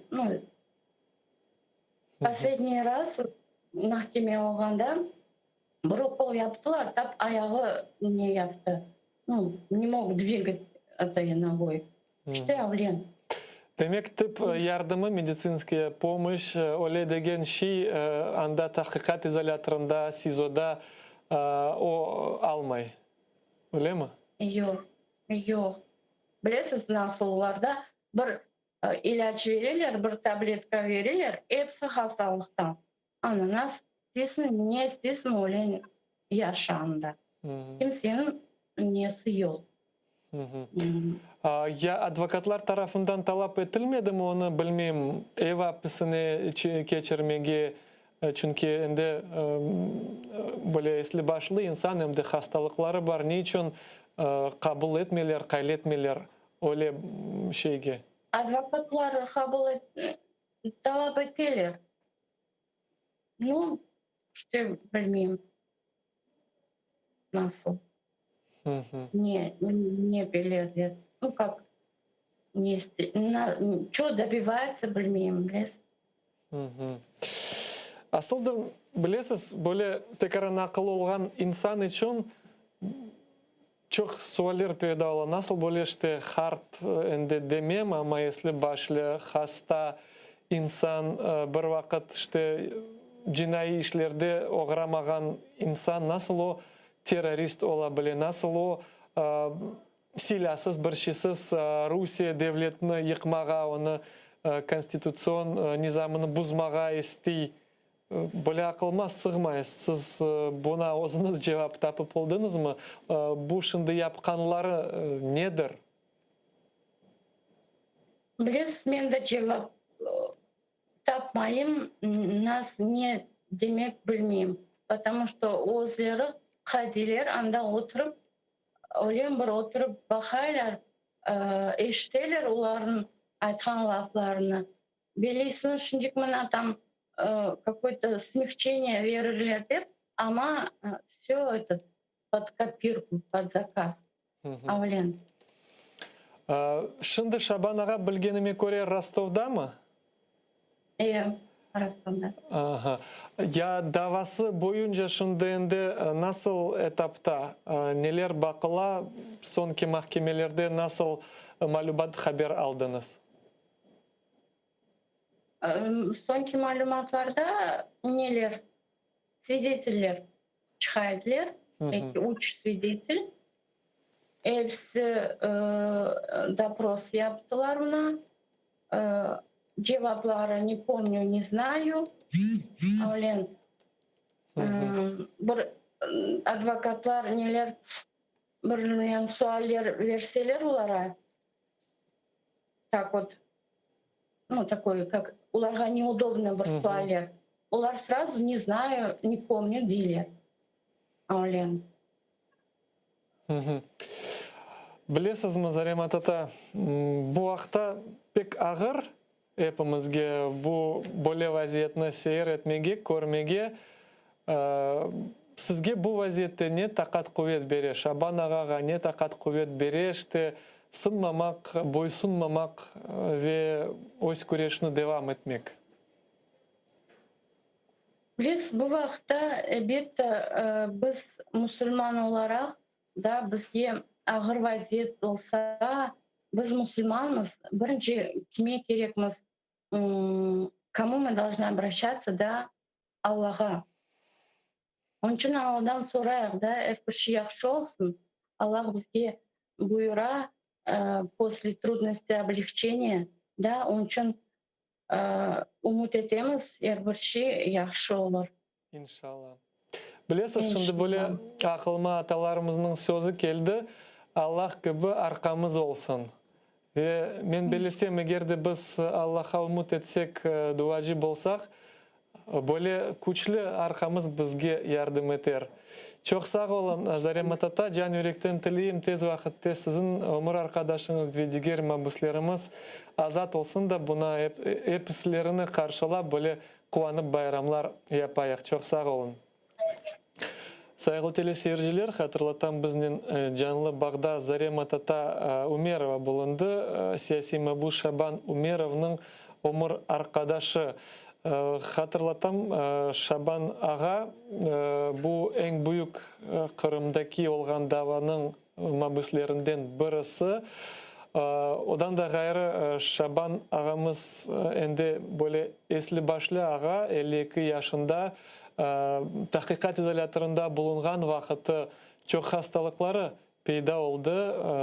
Çok seyretemiz nasıl hekimlerini aynı mahkeme salonuna çağırıp oğa yardım etmege tırışalar, ama yazıklar olsun bu işgalci devlet bizim mabuslerimizge içte bir tibbi gerek olgan tibbi yardımını bu tahqiqat izolatorlarında vermiyor ve bütün mabuslerimiz hastaları, hartları, yaşları, kim hasta hepsi böyle çekiştirilip alda bulunalar. Biz azatlıkta olganda, başımız ağırganda birden ne yapamız, çapamız ilaç içmege ve bu ilelikle ağırımız geçe, ama anda nasıl ağırın olsa bile saatlerce, belki günlerce sabır etmek mecburiyetteler bu mesele çözülsün dep. Allah Teala onlarga takat kuvvet bersin, çünkü vaziyet ağır, ama hepimiz duacı bolayıq da ağalarımız yakın vakitte azat olsunlar dep. күн-күнден Қырымда сияси мабуслерінің сайысы тек арта, ve bu haqta can ağırttırgan bir şey, endi hepimiz umutlerde bulungan edik, belki de bu değişme meselesi olur da azat etip çıkarlar ballarımız. Ama endi bu mesele ne içindir seslendirilmey, belki de nasıl diler eşitilmesin deyip ama bu mesele içerisinde çalışarlar. Allah bersin öyle de olsun ama sonki aylar, endi yarım yıldan ziyade bu mesele hakkında az ne eşitili. Ondan da gayrı endi birinci mabuslerimiz azatlıkka çıkıp başladılar. Endi en azından 4 mabusumuz os apis müddetlerini oturup azatlıkka çıktılar. Bu Rustem Vaitov, Nuri Primov, Ferhat Seyfullayev ve Nariman Mimidiminov. Endi bu değiştiruvni beklep kormeyip, özleri nasıl derler od zvanka do zvanka oturup bütün apus müddetini endi azatlıkka çıktılar. Ama başka mabuslarımız var, endi 15, 17, 18, 19 yıl böyle bergenleri var ve Allah göstermesin onlar hepsi bu apus müddetini oturup beklep çıksınlar. Yok. Allah yardım etsin tez vakitte onlarga çıkmağa ve bu apus müddetleri gerçekleşmesin. Ve saygılı teleseyirciler, bugün da bir bağlantımız olacak. Bu Bahçesaray şehrinde ve en sonki olgan davalardan birisi bizning canlı bağda siyasi mabus Oleg Fyodorov'ның anası Zarema Tata Tarsinova. Selam aleyküm Zarema Tata.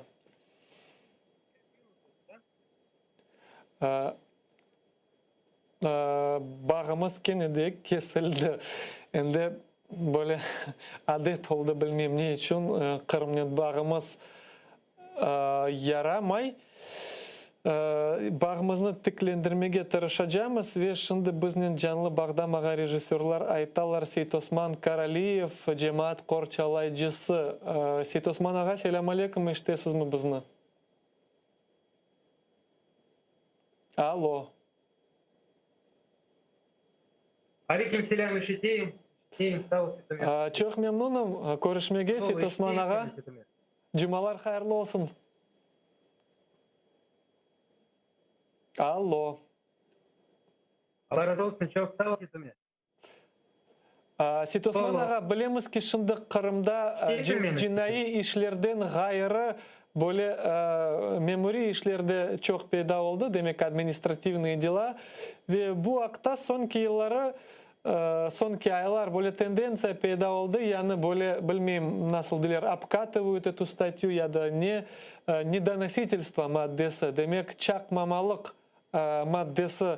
Ve bu haqda endi galiba 4 vatandaşımız para cezası boyunca böyle hüküm çıkarıldı ve sonkisi bugün Ayder Ablakimov'a 30.000 ruble para cezası çıkarıldı böyle hüküm. Bu dava ve buğa oşağan davalar hakkında ne aytabilirsiniz? Çünkü siz bilgenime göre bu davalarda cemaat korçalayıcısı olarak iştirak etesiniz.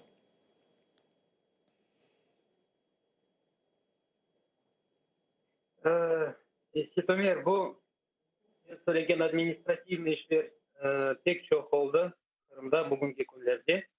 Endi bu sen söylegen 4 tane songi bu недоносительство деген statiyadan bu endi уголовный statiya. Bu hakkında ne olduğunu söylemeye bu 4 tane bu недоносительство geçken. Bir tanesi Sovetский, Nijnegorский и Судактан bizde 2 tane baba getirdi. Songisi bugün приговор söylendi.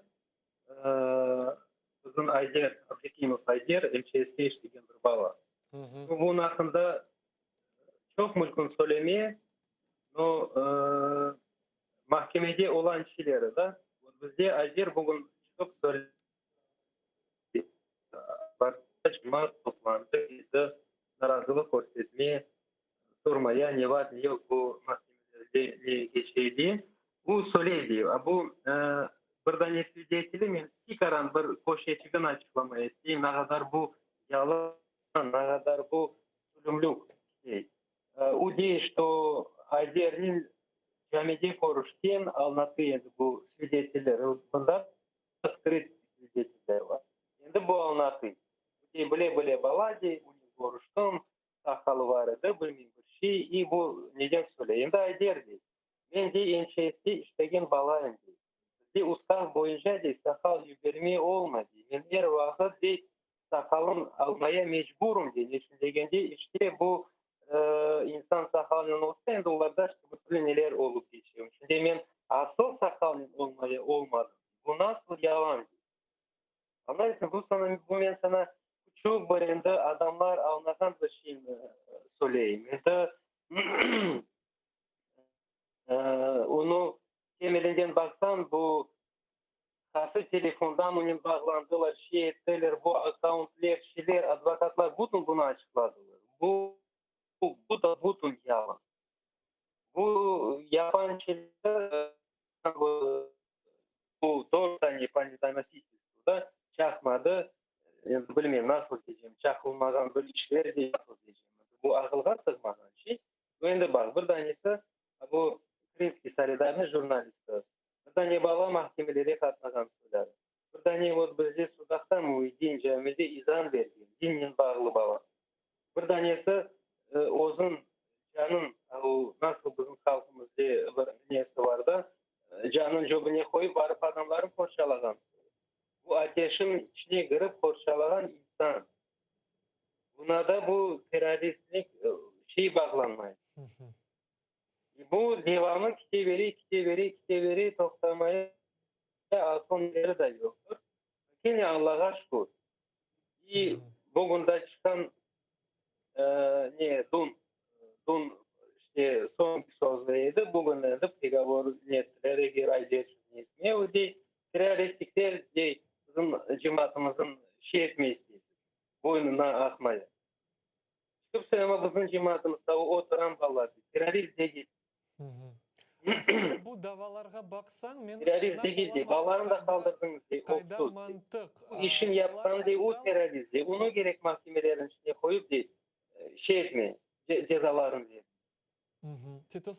Soracağım bu bütün ballarımız şimdi böyle yanı maddeler ile kabahatlana.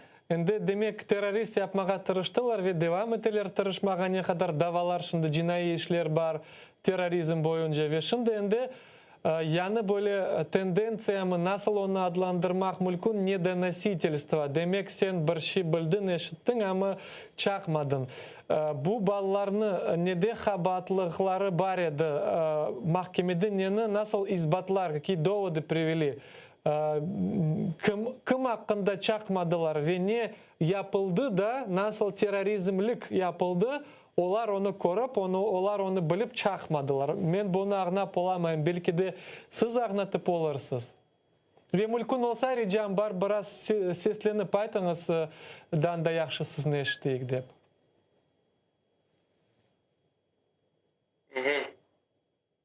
Bunda böyle güzel eşiteyik ne söylesem.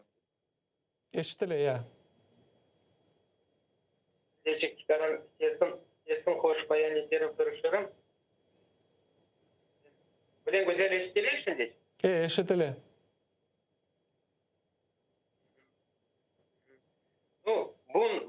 Bu hakkında ne söylemeyeyim?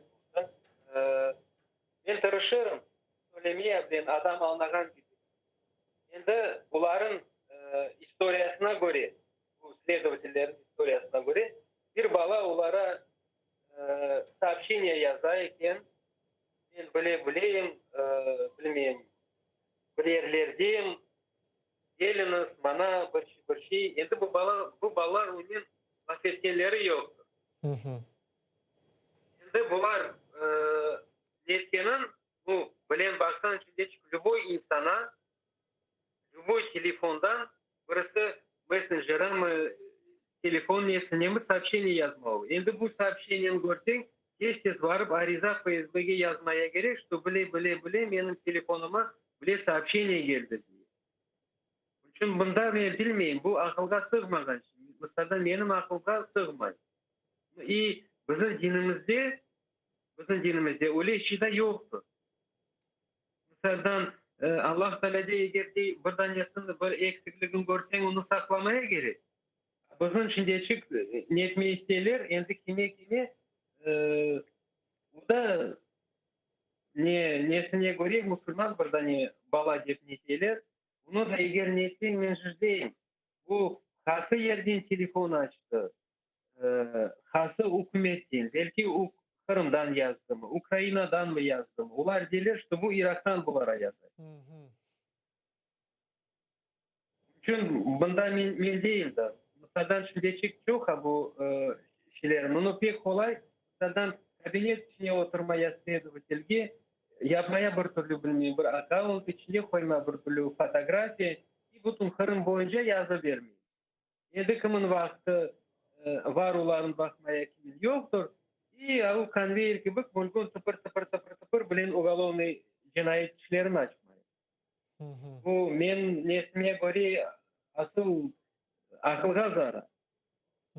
Bu mutlaka bu songi 4 tanesi. Zaten eğer kini Ayder'ge kaysan bu elçisi işlegen baba. Bunu balaban bir papka verildi, onun karakteristikleri. Ayder'in karakteristikleri. Sudka. O aslında bunu bakmadı. Ne prokuroru baktı, ne sudyası baktı. Bunlara gereği de yoktur onlarda. Bunlara söyleyle gerek tam 3-4 tane, 5-6 tane balanı şey etmeye, cinayet iş açıp tut yapmaya, onlar bunu yaparlar. Ben düşünceme öyle. Bunda asıl bir türlü niyeti yok. Mında demek sizni doğru anlasam, endi böyle usullarını kullanıp kimge istese böyle mesajlar, mektuplar yollap, endi demek hepsini böyle terrorizmgen alakalı oldun dep ve haber etmedin dep habatlap işte böyle davalar açılabilir.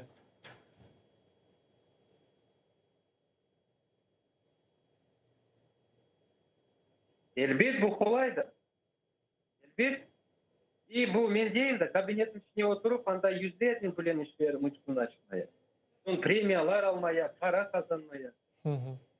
Bir şey yapmaya da gerek. O kabinetin içine oturup bu sıcakta kondisyoner koyup bundan sonra bas ya. Bir taraftan. İkinci taraftan bizim halkımıza eğer bilen zulümlük yapmak için bu bir türlü fırsatlar, usulükler. Çünkü cemaatimizde maşallahı var. Bu şeyleri görüp bunlar çıkıp narazılığı görsün. Bu mahkemelerin tübüne dolu adamlar. Bir tane, iki tane değil. 20, 30, 50, 100 tane adam toplanıyor bilen mahkemelerin tübüne. Cemaat korseti narazılığı. Öyle bu yalan, buna işanmayın. Böyle şey olmaz. Kim bu ballar bizim gözümüzün neyimizin yanına osup çıktılar bu ballar. Bilik de olan. Sitosmana endi bu tendensiya olarak oldu ve tek bir iş öyle değil, endi birkaç işler var ve her yerde 20, 30, 50 bin para cezası çıkarıldı. Bunlar hepsi ballarga kalınacak mı ya da bilmeyeyim geçen yılları gibi yani böyle Kırım marafonu ilan edilecek, nasıl düşünüyorsunuz? Ne bilesem bizim halkımız bilen çok cezalar verildi. Birinci cezalar bu eğer sen hatırlasan 300 bin Yalta'dan eğer yanılmazsam bir tane kızımızga verilgeni diye. İnternette bir şey yazsan son 150 binden bu balar kasılar tutuğa geldiler. Birinci cezalar netten vroде 10 binden yetildi. Son 150 binden yetildi onlara görünecek diye. Birinci orada bu 600 bin ölendi. Son одиночный tiketler çıkalgan adamda 1 milyon kadar para ölendi. Marafonlar yetildi. Ondan son Moskva'ya varıp geldi. Bayağı paralar topladı cemaat maşallah o topladı bu paralar topladı. Şimdi men bellesem Allah hikmetesi cemaat bu bağlarında çeti kaldırmaz. degende bu bizim ballarım. Ama men belesem bu marafon uçundan ben laf işitmedim. Ne için degende şimdilik nasıl olsa da bu решениялар alındı, indi apellasya verilecek. Indi kim bilsin, indi biz anlayık, uruş degende illüzya ne pıtayım. Ama bu ünelerinde geçmeye gerek. Şimdilik apellasyalar verilecek, buna göre iş bakılacak. Son indi gerek olsa, ben belesem halkımız bu bağların çetke kaldırıp yardım eder. Bu cemaat için konkartıkken bir şey değil. O evvelden menden bağlı olganda işken edim bizim atalarımızın sözü cemaat okursi buran oğlu diye söylegen lafı var atalarımızın. Ben onu işitkende anlamayız. Ama bu son vakitleri bu marafon görgen son ben anladım bu lafının manası. Cemaat okurkende buran olur degen sözünü anladım. Bir tane insana 30 bin değil de 10 bin bugünkü zamanlarda belki kıyıncılık olur. Ama 10 tartıkten cemaatta bu bir şey değil. Çünkü bizim ben belesem hükümet tırışı bu para cezalarını bizim korkutmaya, bağlar mahkemelere katlamasın, jurnalistlikler yapmasın, cemaatta mesela el tutacak, ya da doğru laf söylenecek şeylerden vazgeçtiler diye tırışı. Bu tanesilerin mahkemelere kapattı. Böyle büyük sroklar verip 17, 19 pajizlina. Bu nasıl? Bu akılga sığmagan şey. Ne için? Kitap okugan için. Siyaset için laf ettiğim için. Bu kimden laf etsen laf et, bu akılga sığmagan şey. Cemaatimiz maşallah. Bu ballarda da ben ikide bir cemaatin içine laflar oluyor. Geçeyim. İşteysin ya yönetimde. Çok sağ olun Seyit Osman ağa, elbette işittik. Allah razı olsun sizin bizden bağlanğanınız için ve işlerinizde Allah daima yardımcı olsun. Saygılı teleseyirciler, hatırlatan bizden canlı Bağdat Sudak şehri bulundu ve Seyit Osman ağa Karaliyev, cemaat horçalayıcısı bu yanı davalar hakkında bizge tarif etti. Bu yanı davalar hatırlatam недоносительство, çakmamalık davaları demek bizim vatandaşlarımızı sanki dersin olar teröristlerle bağlanğanlar, olar terörist olğanı bilgenler ama haber etmegenler organlarga FSB'ge.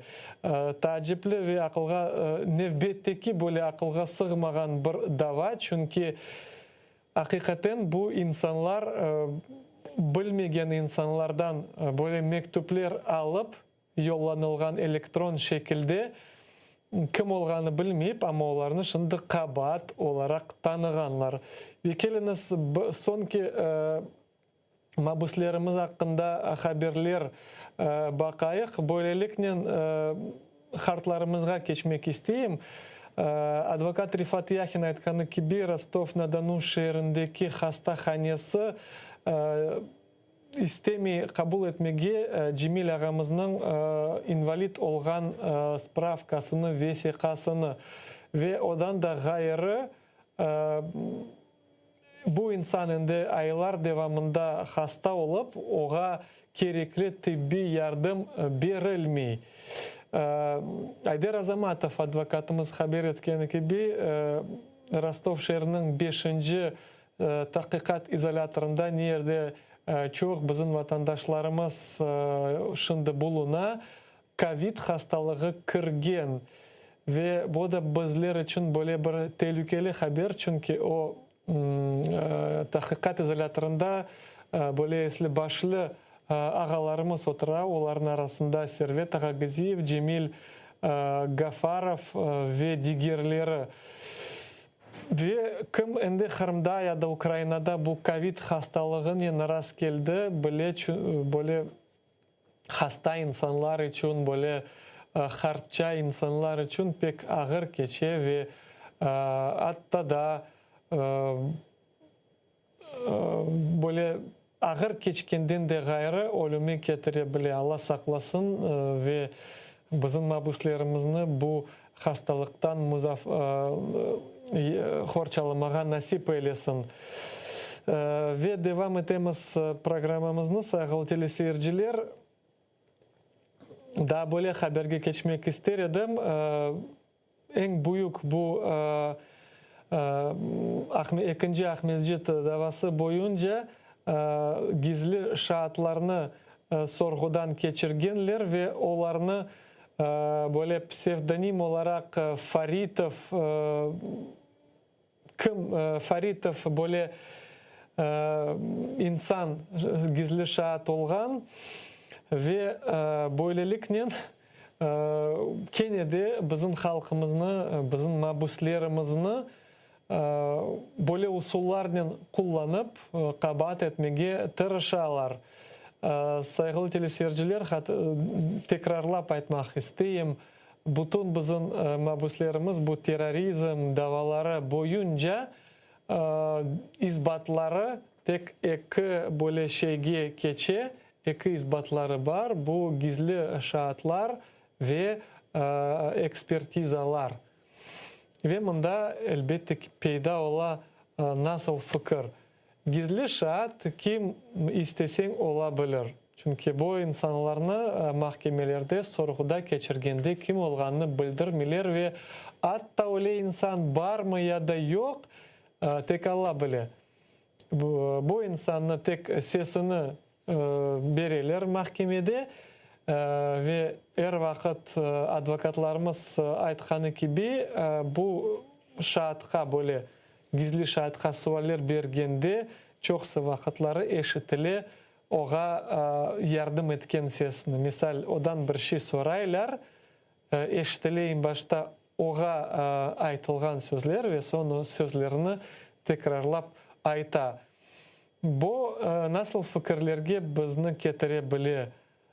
Elbette bu hepsi davalar yalan ve bütün bu gizli şahatlar tek halkımızı böyle azapka, halkımızı böyle baskılarga uğratmak için böyle bir usuldur.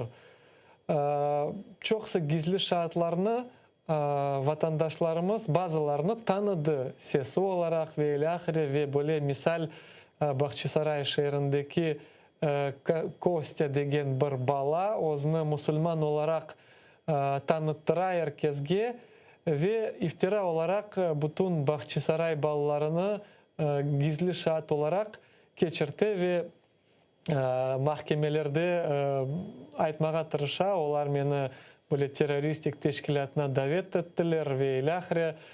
Ama advokatlar başlaganda odan soramağa ne bilesin bu insanlar hakkında kayda toplaştınız, onu evi kaç katlı, nasıl odada oturdunuz ve ilahire böyle suallerge cevabını berip olamay ve prokurorlar tarafından her vakit eşitili вопрос снят, он не к теме ve ilahire. Böylelikle represiyalar ve bu konveyir devam etmekte.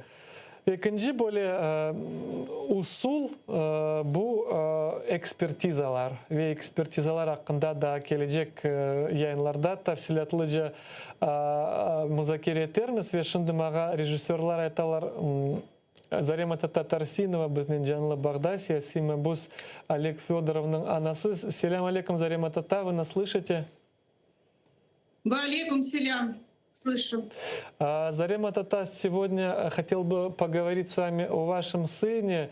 Это, скажем, наверное, последнее такое уголовное дело, которое было возбуждено в Крыму, и последние такие обыски, они состоялись 17 февраля, если мне не изменяет память, в разных городах Крыма. 5 человек были взяты под стражу, и среди них ваш сын Олег Ага, человек, который очень известен в Бахчисарае. Многие его знают, так как он работает в сфере торговли, и многие с ним пересекались и знали его. Что можете рассказать о том дне? Это, я помню, холодное такое февральское утро было, когда в его дом ворвались, и с того дня он находится под стражей. Как вам помнится тот день? Ну, я бы хотела, во-первых, уточнить, что обысков было 7, и одного из арестованных попозже отпустили в тот же день. Вот. А что касается самого обыска в нашем доме, то начался он не в обычной манере, которая свойственна силовикам. То есть я хочу сказать, что обычно они проводят по закону в 6 часов утра начинают. А они провели этот обыск в 4 часа утра, когда была глубокая ночь. Вот, вся семья еще спала. Ну,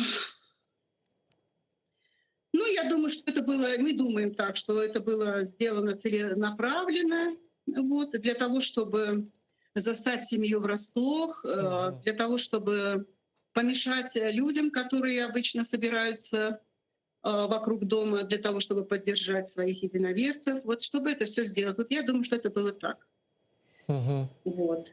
Но не только это было нарушение, вот то, что они вот время изменили почти там на 2,5 часа, больше даже.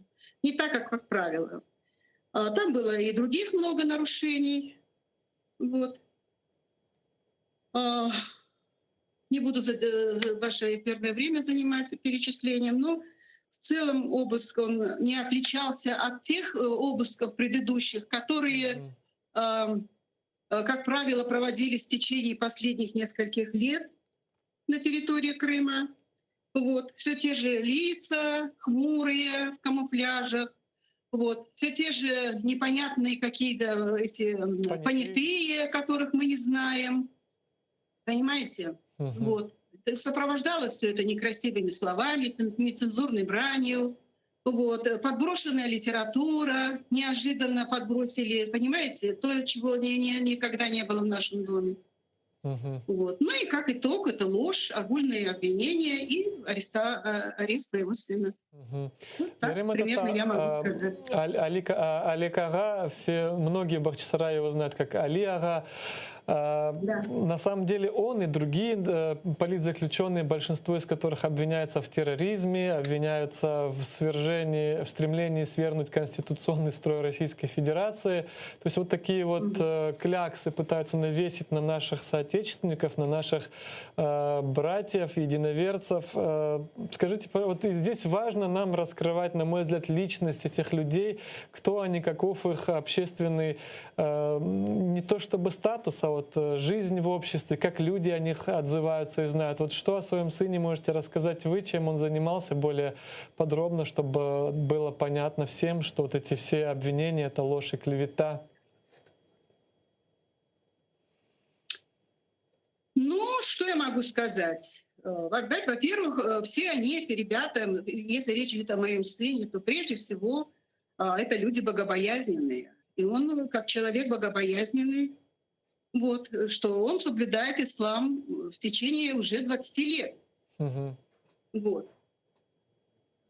И вот эти его качества, вот они и стали причиной, и эти качества того, что они не оставались в стороне от дел общества, от дел джимата, от народа. Вот. То есть они поддерживали постоянно тех, кто попал в беду.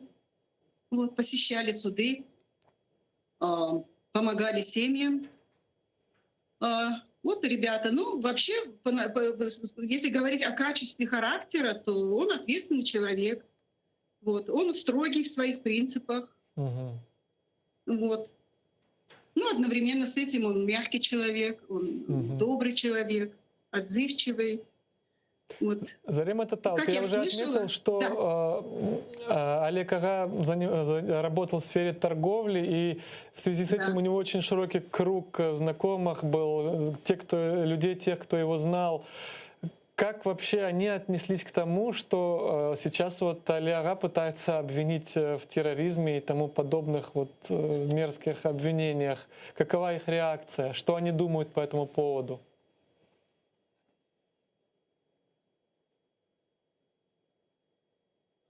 Ну, как сказать, что поначалу, конечно,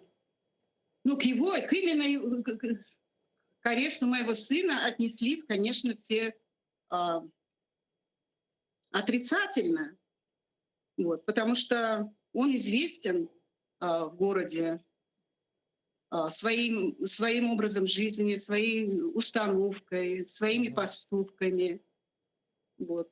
Он известен как добропорядочный человек, вот, как человек, который много занимался устройством ифтаров в мечети.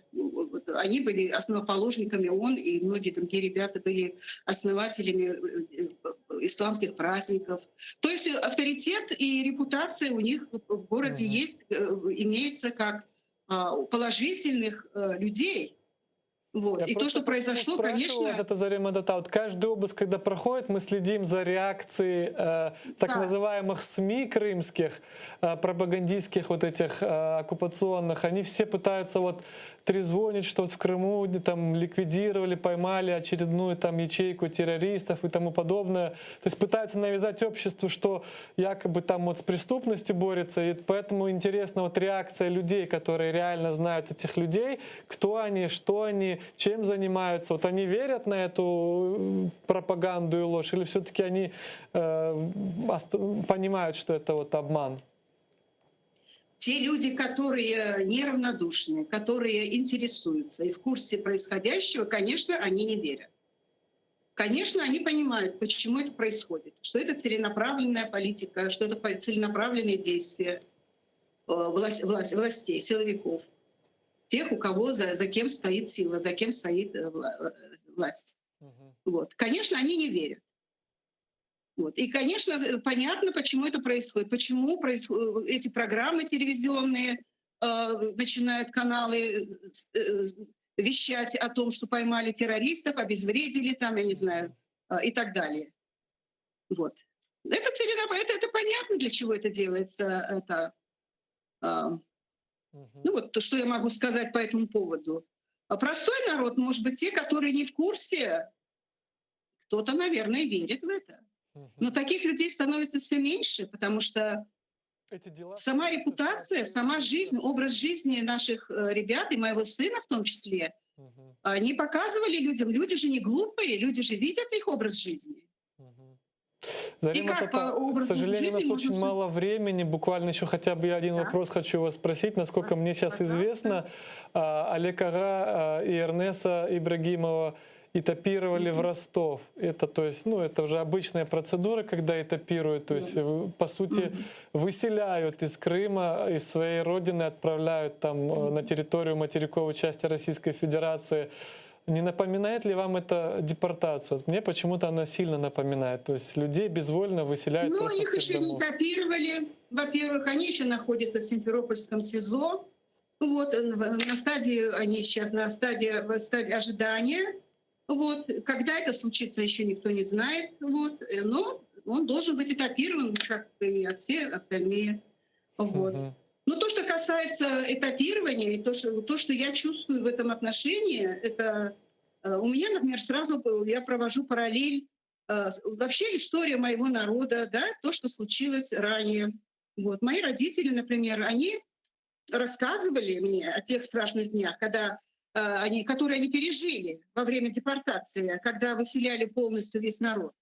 Вот. Ну и сегодня, представляя себе, вот, как это все происходило, эти страшные моменты, когда я вот как представлю себе, что моего сына сейчас тоже вот в черном воронке увезут какие-то люди в погонах, вот, так же, как увозили моих предков, да, и я так понимаю, что эти, которые сейчас вот в этих погонах, они и есть, наверное, внуки тех предшествующих НКВДшников, этих вертухаев, наверное, это их внуки, которые с удовольствием это делают. Вот. Ну и вот вы можете себе представить, что мы, матери, переживаем. И я в том числе. Вот. И то же самое мы переживаем, как будто это случилось с нами вот не в рассказах наших родителей, а то, как будто это проживаем мы заново, вживую. Вот это все происходит на наших глазах. Что я могу еще сказать? Вот Россия сейчас пытается вот наш народ очернить вот такими клише, вот такими обвинениями. Ну, это уже, конечно, и не первый раз. То есть нас пытались в советские времена предателями наречь, да, то есть такие одеть ожерелья, скажем, прекрасные в виде слов предатель и тому подобное. Сейчас вот террорист, экстремист, там, преступник и тому подобное. С чем это связано?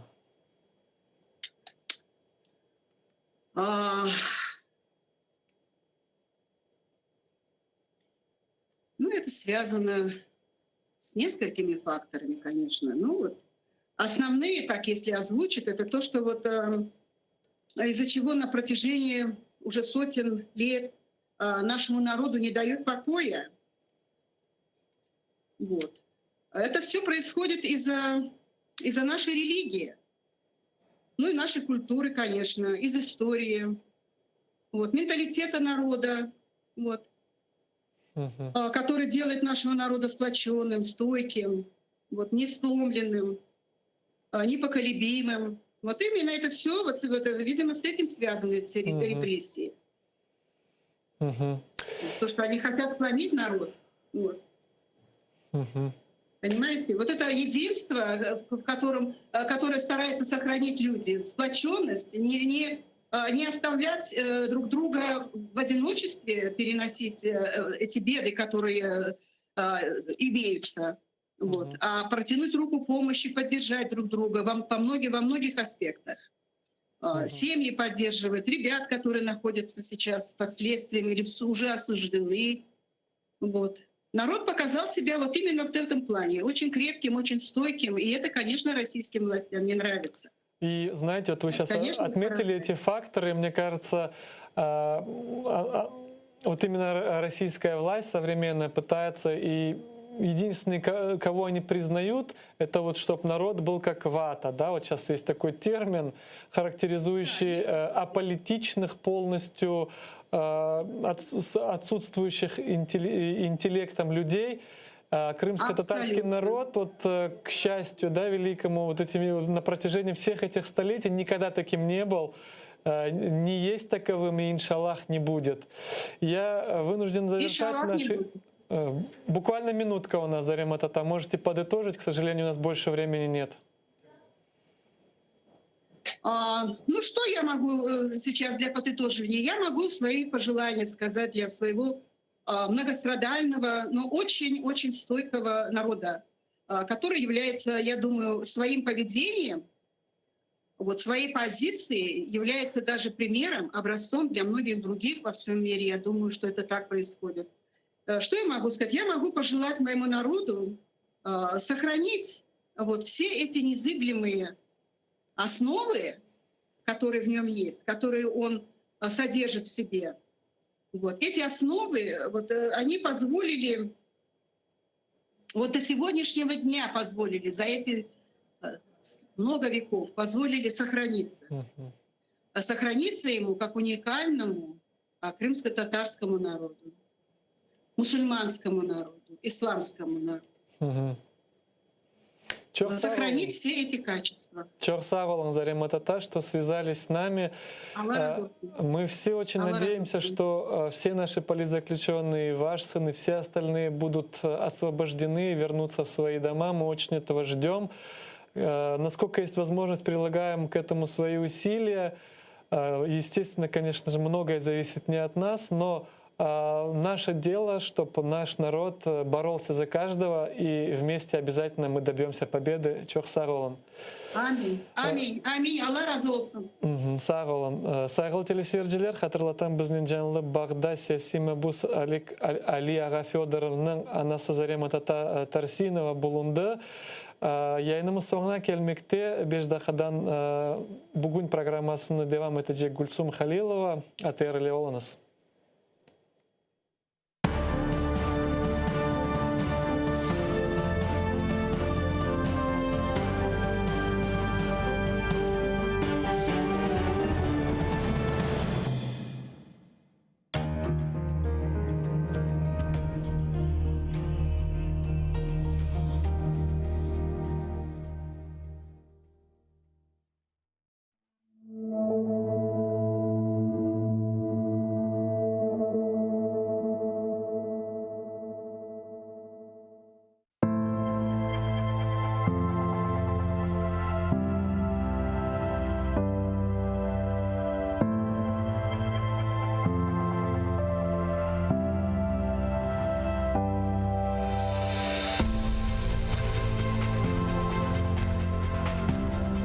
Мен қаялар көксінде, қара қышта, язда, қарлар түбінде, бурчақ яққанда, яшын яшынлағанда, уылдап боранлар сызғырғанда, оскен қая япрағы кебе, даянырым. Ұйқысыз, пиясыз осерім. Керек олса, атешлерде янар. Башымны егімен күлсеге. Ақсызлықтан күсерім. Барсын кімерде аяқ астында таптасынлар дұшманлар. Мен кенеде қол көтерме. Даянырым. Қая япрағы кебе, қаяға таянырым.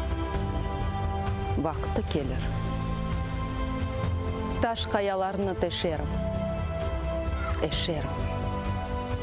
Чатырларға көтерілерім.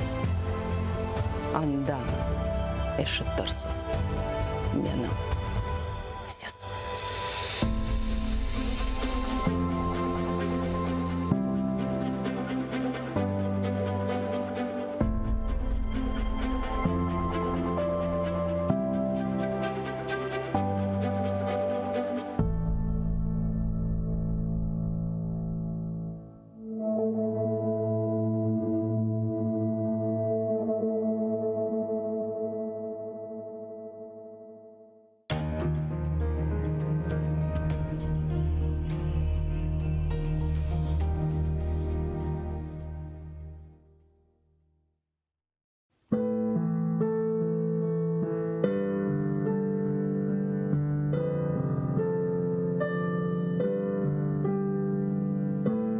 Басқаныңыз ерлеріні топырақ деп кечмеңіз. О топырақларда сіздің адыңызды сақламақ үшін ниже құрбанлар берілді. Бинлерже шейітлерінің қанлары бар о топырақларда. Құруды деп беллемеңіз. Алида синмеді шуқан топырақның ішіне. Кечкеніңіз ерлеріні соқақ деп кечмеңіз. О соқақларда ниже жесур аскерлер жүрді. Ватанымны қорчалайым деп қылычлар салланды.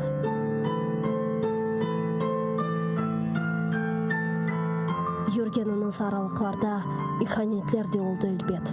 Сапланды ханчерлер сыртларға. Көтергеніңіз байрақны тамғалы басма деп кечмеңіз. О байрақның үстінде шерефіңіз, намысыңыз, итибарыңыз бар. Көтеріңіз ең yüksеклерге, ең төпелерге, көк yüzüyle paylaşsın ренкіні. Керек олса оның үшін нишан олыңыз. Бір кеткен жан недір ки? 1000 жан кетсе феда олсын ona. Қиямет өлім ма? Бұ му фелекет? Асыл фелекет байрағымыздың ерде саврылмасыdır. Утаныңыз эфенділер, егіңіз башларыңызны. Түтрейдір шымдалымызға бақып еждатларымыздың кеміклері. Кірді евімізге дұшман қуа алмайық. Сесіміз жықмаз олды қорқуға адалдық. Утаныңыз эфенділер, ғай болған рухыңыздан утаныңыз. Байрақны көтеріп оламаған еллеріңізден утаныңыз. Мен утанам.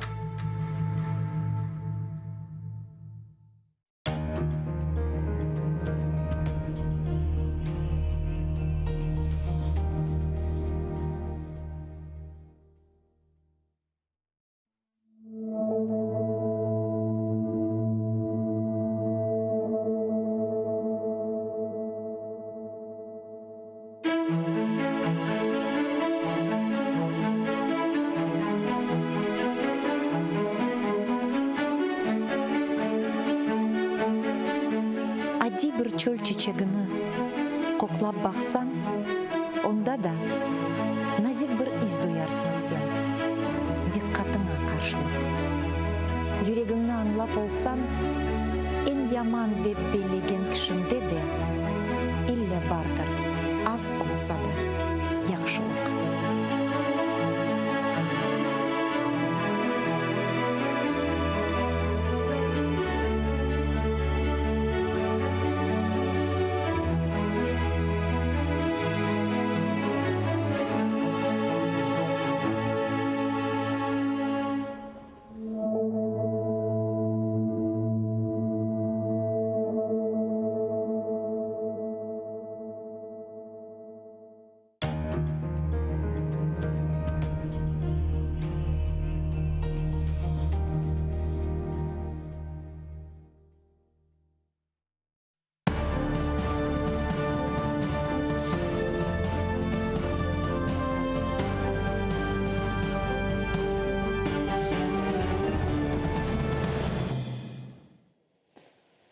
Селям алейкум, хайрлах шамлар. Добрый вечер. В эфире телеканала АТР вы смотрите информационно-аналитическую программу «Бугунь». В студии для вас работаю я, Гульсум Халилова. Следующие 4 часа в этой студии с гостями мы обсудим основные новости и события сегодняшнего дня, обсудим новости уходящей недели. Вы также можете присоединяться к нашему эфиру. На экраны ваших телевизоров режиссеры периодически выводят номер телефона +3 8073 419 41 58. Звоните к нам абсолютно бесплатно по Вайберу. Присоединяйтесь по скайпу atr.tv. Это наш адрес. Подписывайтесь на YouTube-канал телеканала АТР. Там мы вещаем как в онлайн-режиме, так и выкладываем все наши программы в записи. Выкладываем самые интересные фрагменты из наших эфиров. Не забывайте подписаться на сайт телеканала АТР, atr.ua. Можете также нас поддержать на Patreon. Сегодня ваша поддержка поможет нам продолжить нашу работу на нашем информационном фронте. А я рада представить гостя нашей студии, політичний аналітик пан Тарас Чорновіл. Вітаю вас, пане Тарасе. Селям алейкум. Алейкум ассалям. Витаю вас. Пане Тарасе, вчера Верховная Рада Украины приняла историческое решение. Верховная Рада Украины конституционным большинством вчера приняла закон о коренных народах Украины, внесенный президентом Зеленским 18 мая. Я предлагаю нашим телезрителям сейчас вспомнить, как это было, как проходило заседание и голосование за закон о коренных народах України і начать нашу бесіду. Історичне рішення прийнято. Верховна Рада України ухвалила закон про корінні народи за основу та в цілому. За 325 народних обранців 5 утримались. Не голосувала лише фракція опозиційної платформи «За життя» повним складом.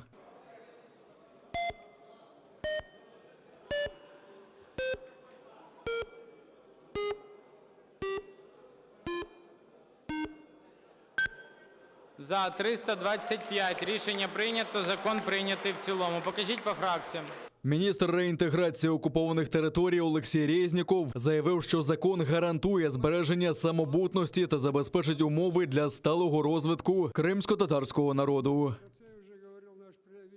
Цей закон є доленосним для людей, більшість яких знаходиться під тиском окупантів, і їх небагато. Але немає в світі іншої держави, яка може боротися за них. Немає іншої влади, яка здатна забезпечити продовження їхньої історії. Ми можемо дати сигнал, який поверне надію багатьом, а в підсумку сприятиме поверненню Криму та Севастополя. Через спротив проросійських сил попередніх скликань парламенту неможливо було визначити навіть поняття корінних народів, згадує лідер кримсько-татарського народу Мустафа Джемілєв.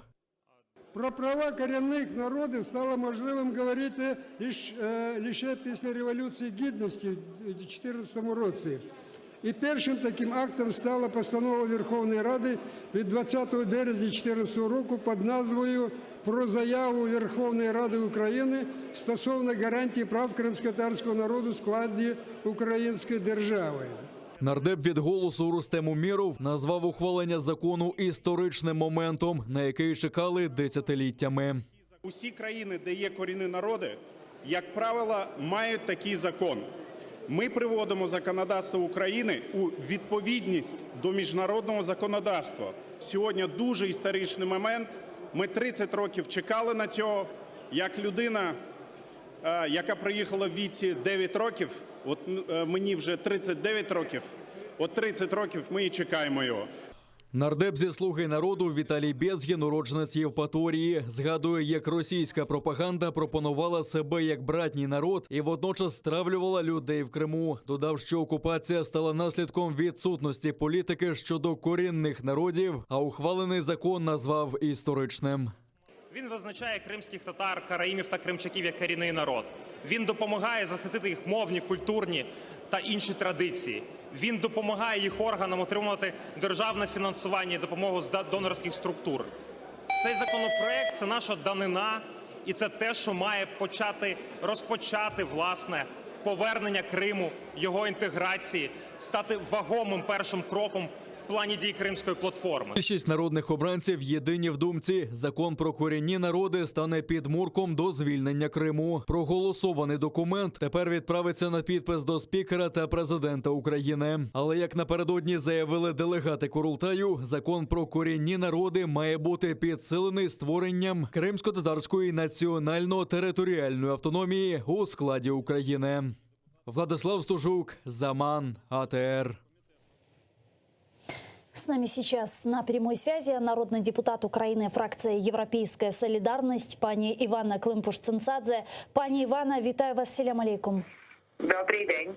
Алейкум ассалам. Вчера вы приняли со своими коллегами в Верховной Раде Украины законопроект о коренных народах. Что он означает сегодня для Украины? Я дуже рада, що нарешті ця наша ідея, яка виношувалася вже багато років, вона знайшла своє втілення в законодавстві України. Я сподіваюся, що вона стане законом. І це означатиме, що ті народи, які, на жаль, не мають своєї державності, вони виокремлені як корінні народи в Україні і отримують додаткові можливості, які мають і інші народи світу, і інші автохтонні групи, які проживають на території цієї чи іншої країни. І я сподіваюся, що максимально цими правами і можна буде скористатися. Пани Ивана, как вы думаете, почему Украине с момента ее провозглашения понадобилось 30 лет, чтобы признать крымских татар, караимов и крымчаков коренными народами України? Це велика і серйозна дискусія, про яку ви питаєте, і, на жаль, це усвідомлення прийшло до нас тільки з початком російської агресії проти України, після того, як Росія окупувала Кримський півострів як територію Української держави. І я рада, що в попередньому скликанні була постанова Верховної Ради України, яка поклала початок цьому процесу. І зараз воно доходить свого такого логічного завершення з точки зору оформлення законодавчого в українському законодавстві. Чому так? Я думаю, що через те, що, на жаль, не всі змістовні речі протягом 30 років незалежності були відображені в нашому законодавстві і цим і користуються сьогодні. Чи скористалися 7 років тому, радше так, російські оккупанты? Алло, пани Ивановна? Алло. Да, пани Ивановна, и вот такой еще вопрос. Как принятие закона о коренных народах поможет нам в направлении деоккупации Крыма, поможет и повлияет на эффективность работы Крымской платформы? Ви знаєте, я переконана, що Кримська платформа на даний момент вона є радше таким оголошеним майданчиком. І поки що мені не вистачає достатнього змістовного наповнення Кримської платформи. Сподіваюся, що якраз залучення багатьох і серйозних лідерів демократичних цивілізованих країн допоможе нам виробити ті інструменти, які максимально будуть ефективні в деокупації. А правове визначення, зокрема і корінних народів, і розуміння того, як ми, як українці політичні, як держава бачимо це подальший розвиток цих народів, а вони допоможуть бути далі на світлій стороні і, власне кажучи, вказуючи додатково на порушення прав і кримських татар, і караїмів, і кримчаків в Російській Федерації, яка окупувала Крим, допоможуть захищати їхні права. Мы видим, как на протяжении последних 6-7 лет лидеры крымско-татарского народа еще более активно работают в направлении принятия 3 законопроектов. И даже работала уже Конституционная комиссия по этим 3 законопроектам и вынесла свое решение. Я имею в виду закон о коренных народах, закон о статусе крымско-татарского народа, а также законопроект о внесении изменений в 10 раздел Конституции Украины об изменении статуса Крыма как на национально-территориальную автономию. Первый шаг сделан, приняли законопроект о коренных народах. Пани Ивановна, как вы думаете, готов ли принять нынешний состав Верховной Рады Украины следующие законопроекты? Я имею в виду законопроект о статусе крымско-татарского народа и законопроект о внесении изменений в 10 раздел Конституции. Ну, мені хотілося б вірити, що це можливо і в цьому скликанні Верховної Ради України. Разом з тим це буде залежати від політичної волі різних політичних сил, які сьогодні складають конституційну більшість, якщо говорити про конституційну більшість. Какая позиція Європейської солідарності? Я думаю, що ви чули позицію Європейської солідарності ще тоді, коли про такий шлях розвитку Конституції заявив Петро Порошенко під час того, як він був 5-м президентом України. Дякую вам дуже, пані Іванна. Іванна Климпуш-Цинцадзе, народний депутат України, фракції «Європейська солідарність», була з нами на прямому зв'язку. Пане Тарасе, действительно принято историческое решение вчера Верховной Рады Украины. Как вы оцениваете? Давайте так. Давайте. Розділяємо відразу на 2 частини. Пункт перший. Як цивілізаційно, як історично і як концептуально це є дуже важлива річ. Неймовірно важлива. І тут просто не може бути якихось інших розмов. Цей закон мусив бути прийнятий. Це дуже добре, що є цей факт визнання, що він задекларований в законодавстві, що наповнення врешті-решт, тому що корінні народи згадане, саме поняття корінні народи в Конституції України, національні меншини і корінні народи. І зараз є розшифровка, хто це такі. Це потрібно. Добре, що ця розшифровка зроблена за відповідності до норм Організації Об'єднаних Націй, де визначається, що це саме ті народи, які не мають якоїсь іншої країни, державного утворення, яке може забезпечити їхні права, і тому вся відповідальність за їхнє життя, їхнє національне буття, все інше лежить на владі цієї держави, на території якої є ота їхня єдина земля, де є їхня батьківщина в межах України. Тому дуже добре, що це зроблено. Що стосується концептуальних речей, все правильно. Да, про концепцию и про содержание законопроекта мы обязательно вернемся. Да, я вот что еще у вас хотела спросить. Вопрос, собственно, который я и задала пане Иванне Климпуш-Цинцадзе, у вас тоже хочу спросить.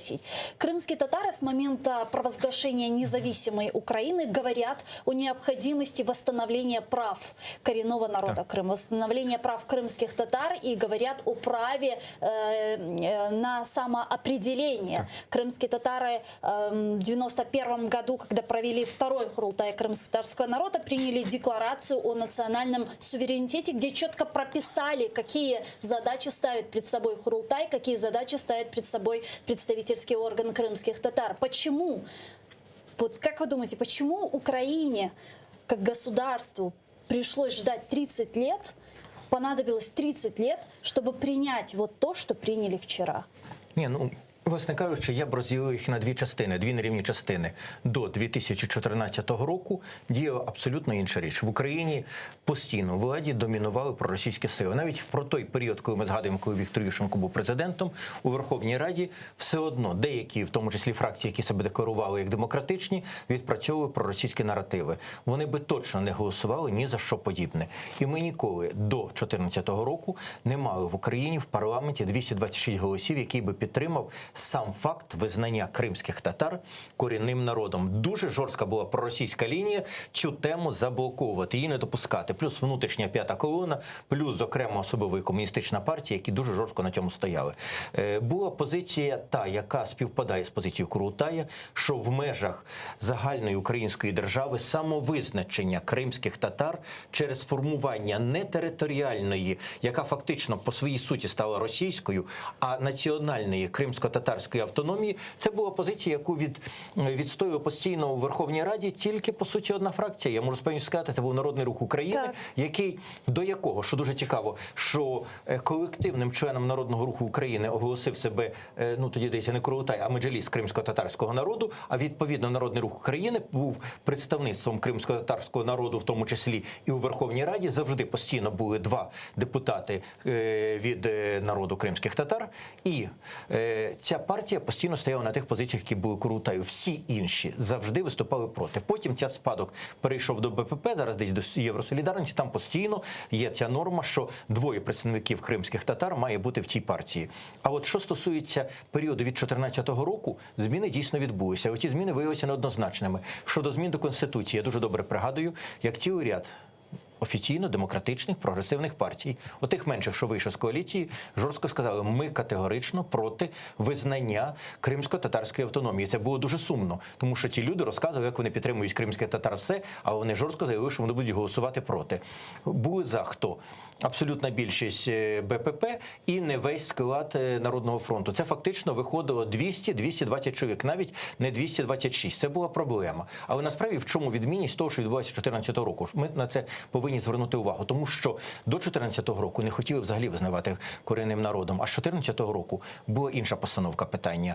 Було рішення, що ми маємо зафіксувати права саме самовизначення кримсько-татарського народу в прив'язці цього народу до права на Кримський півострів. Тобто кримська автономія як автономія кримсько-татарського народу. Вона мала бути зафіксована в Конституції, і від цього мав писатися закон про корінні народи. Тобто закон мав бути не такий, як зараз написаний, він дуже декларативний. Ми зараз перейдемо до його суті, похваливши його, сказавши, що це безумовно колосальна подія, що він ухвалений. Я зараз буду про нього виступати дуже критично щодо самого його тексту, але мав бути зовсім інший закон, який мав розписувати в деталях, яким чином формується суверенітет, самовизначення і управління кримською національною автономією кримсько-татарського народу. Оце було мало бути передбачено в законі про корінні народи. І окреме, зовсім окремим пунктом, так само мало йти питання кримчаків і караїмів, в яких зовсім інша проблема. Для кримських татар це питання свого самовизначення, це утвердження,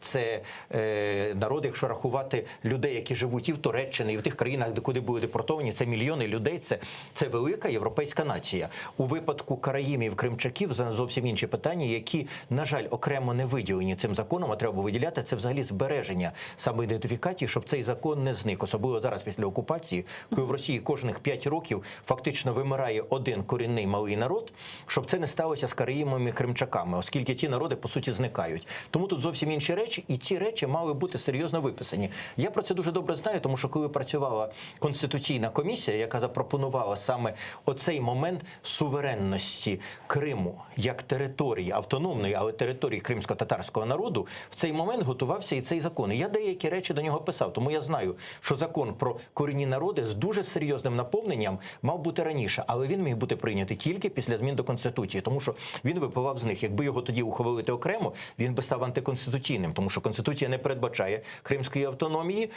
саме кримсько-татарської, а в законі базувалися на ній. Зараз, на жаль, це, от і ви найкращий свідок, що на першій прес-конференції Зеленського, і потім, по-моєму, на другій, ви йому особисто задавали питання щодо того, як він ставиться до цих змін до Конституції. Він ніби ще сказав, що він не знає. Насправді, чомусь немає політичної волі вирішити це питання, тому що голоси, 300 голосів, ми побачили, 330 голосів було би зараз, якби було поставлене питання на голосування, і за ті зміни до Конституції, заміна 10-го розділу, визнання Криму, кримсько-татарського автономії. То есть вы думаете, все же набрал бы этот законопроект о внесении Думаю, що изменений? так. 300 Я голосов. думаю, що ймовірність цього була дуже висока. Ну, тим більше, це був би підготовчий період. Спочатку 226 два рази треба голосувати. Далі шукаються голоси, далі ведуться переговори. Слуги ми побачили, вони за корінні народи, вони проголосували. І проголосували всі інші фракції. Я не бачу підстав, що всі інші фракції, крім ОПЗЖ, знову не дали голосів. Вот, кстати, по ОПЗЖ сегодня появилась очень интересная новость. Принятый Верховной Радой закон о коренных народах Украины нарушает права граждан. Оппозиция будет оспаривать его в Конституционном суде, сообщил сопредседатель парламентской фракции партии ОПЗЖ Юрий Бойко. Вот так. А оце маленькі просто роз'яснення. А це, знаєте, це називається знімаються маски. Тому що у нас, наші певні опозиціонери, вони можуть мати іншу позицію. Можуть, чому ні? Але коли вони в час війни мають дослівне повторювання тих позицій, які говорить Російська Федерація, країна-агресор, то це вже називається агентурна робота. Чи та ж сама партія регіонів, інші там кучміські якісь певні сили партії, чи вони мали завжди хорошу, правильну проукраїнську позицію? Ні, але це була їхня позиція, треба було розуміти. На сьогоднішній день це є прямий повтор, коли відомий ксенофоб, гомофоб, інші там всі негативні речі, які є Толстой, який є голова російської делегації в ПАРЄ, сказав саме ті слова. В такому самому тексті, в такому самому порядку слів Юрій Бойко їх повторив. Насправді це є абсолютний абсурд, тому що пункт перший. В Росії існує закон про корінні народи, який не передбачає, скільки там 5, чи 8, чи 10 мільйонів українців, які живуть на території Російської Федерації корінним народом. Він не передбачає росіян корінним народом. Так само, як не передбачає цілий ряд інших. Але передбачає, зрозуміло, там ханти, мансі, маленькі народи Сибіру, які вимирають, яких кожним десятиліттям стає на 1, на 2 менше. Він їх передбачає. Це є норма, яка випливає з норми ООН. То вони в себе вважають корінними народами тільки ті, які не мають своєї державності, а в Україні кажуть, ні, от росіяни мають свою велетенську державу, але зробіть себе і нас там корінними народами. Це є відверта брудна спекуляція, нічого за нею нема. Пане Тарас, давайте подключим к нашему эфиру сейчас журналиста Романа Цымбалюка, который с нами на прямой связи. Пане Романе, вітаю вас, селям алейкум. Привет, Вальс. Привет. Пане Романе, чем вызвана такая истерическая реакция в Кремле в связи с принятием закона о коренных народах Украины? Российская Федерация и президент Путин, они в данном случае решают две задачи. Для них самое главное — это отвести внимание от вопроса, что именно крымские татары получают в украинском государстве, в Крыму, статус коренного народа. Им это категорически не нравится, потому что, насколько я понимаю, крымские татары в оккупации такими правами и полномочиями не пользуются, потому что они не предоставлены. Соответственно,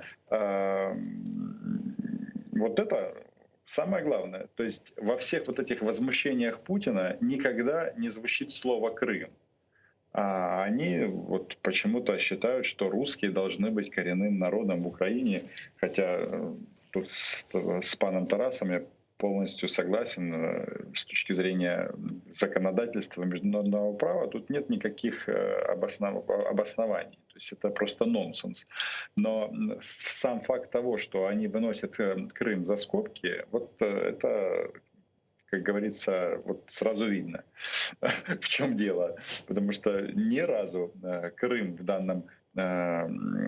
Вообще, понимаете, Россия такая страна, они же не разбираются в деталях, они ими не нужны. Для них главное вот создать вот эту вот волну, что в Украине ущемляют русских, русскоязычных, и Путин неоднократно к этому обращался. Мы видим, что теперь у крымских татар с принятием этого законопроекта есть легитимное право говорить о праве реализации коренного народа Украины на самоопределение. Как вообще русские будут с этим жить и насколько это является сокрушительным ударом для них? Эта тема, повторюсь, которая Крыма и крымских татар в данном контексте, она вообще не поднимается и выносится за скобки. И я думаю, это не просто так, вот эти вот стоны по поводу русскоязычных. Но сам факт принятия этого закона — это же первый шаг. После этого, очевидно, станет рано или поздно вопрос о предоставлении крымским татарам национально-территориальной автономии. И не путать с национальной культурной автономией, что две большие разницы.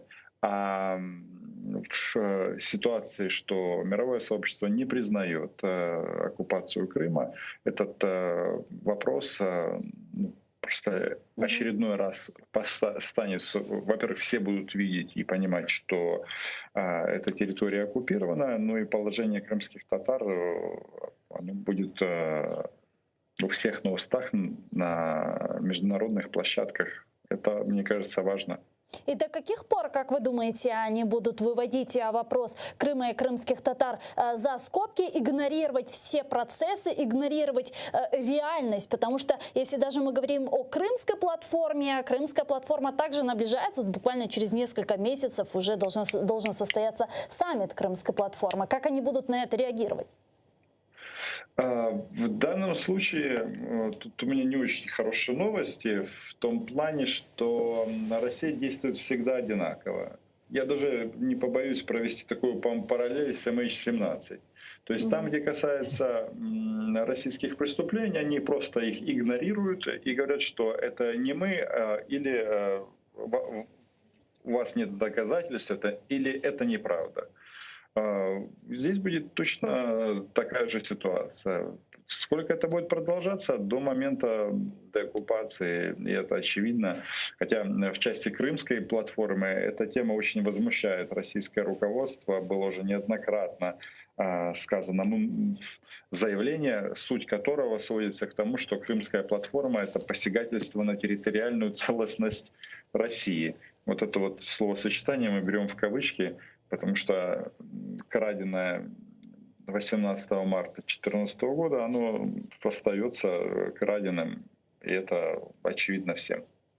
Дуже дякую вам, пане Романе. Чохсагол у нас Роман Цимбалюк, журналист, був з нами на прямому зв'язку. Тешекюрлер.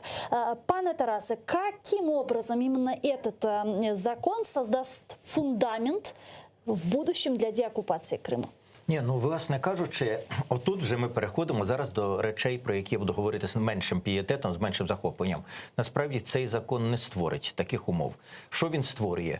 Він створює, перше, офіційний статус кримсько-татарського народу для України і для всього міжнародного права. Тому що все чітко затверджено. Це є територія, на якій є кримсько-татарський народ, відмічено окремим пунктом саме про Крим, що це є батьківщина трьох народів, але основний, ми розуміємо, все-таки кримсько-татарський. І цей факт фіксується, передбачено в законі окремою статтею, міжнародне представництво, можливість брати участь, представляти кримсько-татарський народ відповідному органу.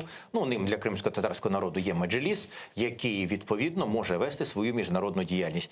Тому в цьому плані це є добре. Другий момент – це після того, як відбудеться деокупація, цей закон уже фіксує статус вашого народу. Ну, власне, трьох народів, в першу чергу кримських татар. Це теж добре, тому що в такому випадку, згідно з цього закону, має далі розбиватися все законодавство. Але це не дасть доброго повноцінного ефекту без змін до Конституції, тому що далі знову вилізуть ті всі постмішковські сили, які будуть заявляти, а нас здесь большинство, а нас здесь много, а ми здесь понаїхали, і ми здесь всім руководимо. І на це має бути відповідь все-таки конституційна. Плюс інші закони, які мають чітко визначати, що всі, хто з моменту окупації після неї здобули житло, будь-яку власність в Криму, ці речі є нікчемними, вони не визнаються. І третій момент, пов'язаний тут з позитивами, ну це те, що це є зайвий удар по Росії, психологічний, політичний тощо. А тепер, що стосується... Да, относительно содержания. Какие механизмы заложены в этот нормативный акт для реальной защиты крымских татар, караимов и крымчаков? Как вы оцениваете? На жаль, практично їх нема. Є декларації. Декларації правильні і хороші. Майже всі. Не всі, але майже всі. Але для того, щоб вони реалізовувалися, закон не є достатньо чіткий. Він, знаєте, як є таке поняття в Верховній Раді – рамкові закони.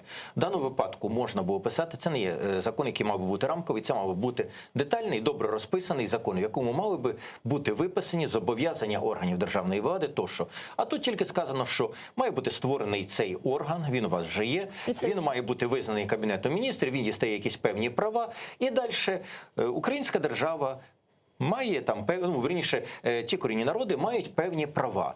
Не виписано чітко форми, способів виконання, особливо на період до деокупації Криму. З цим взагалі в законі чисто розпивчить. Що це означає? Це не означає, що ті речі не можна здобути. А це значить, що по кожному з цих пунктів, які виписані в законі, хороших пунктів, доведеться вистоювати чергу до Кабінету міністрів, добиватися, вибивати підзаконні акти, відбивати укази і рішення розпорядження уряду з кожного того чи іншого питання. Ті речі можна було чітко виписати в законі, і вони би були достатні. В даному випадку їх таким образом придется сейчас принимать еще огромное количество поправок.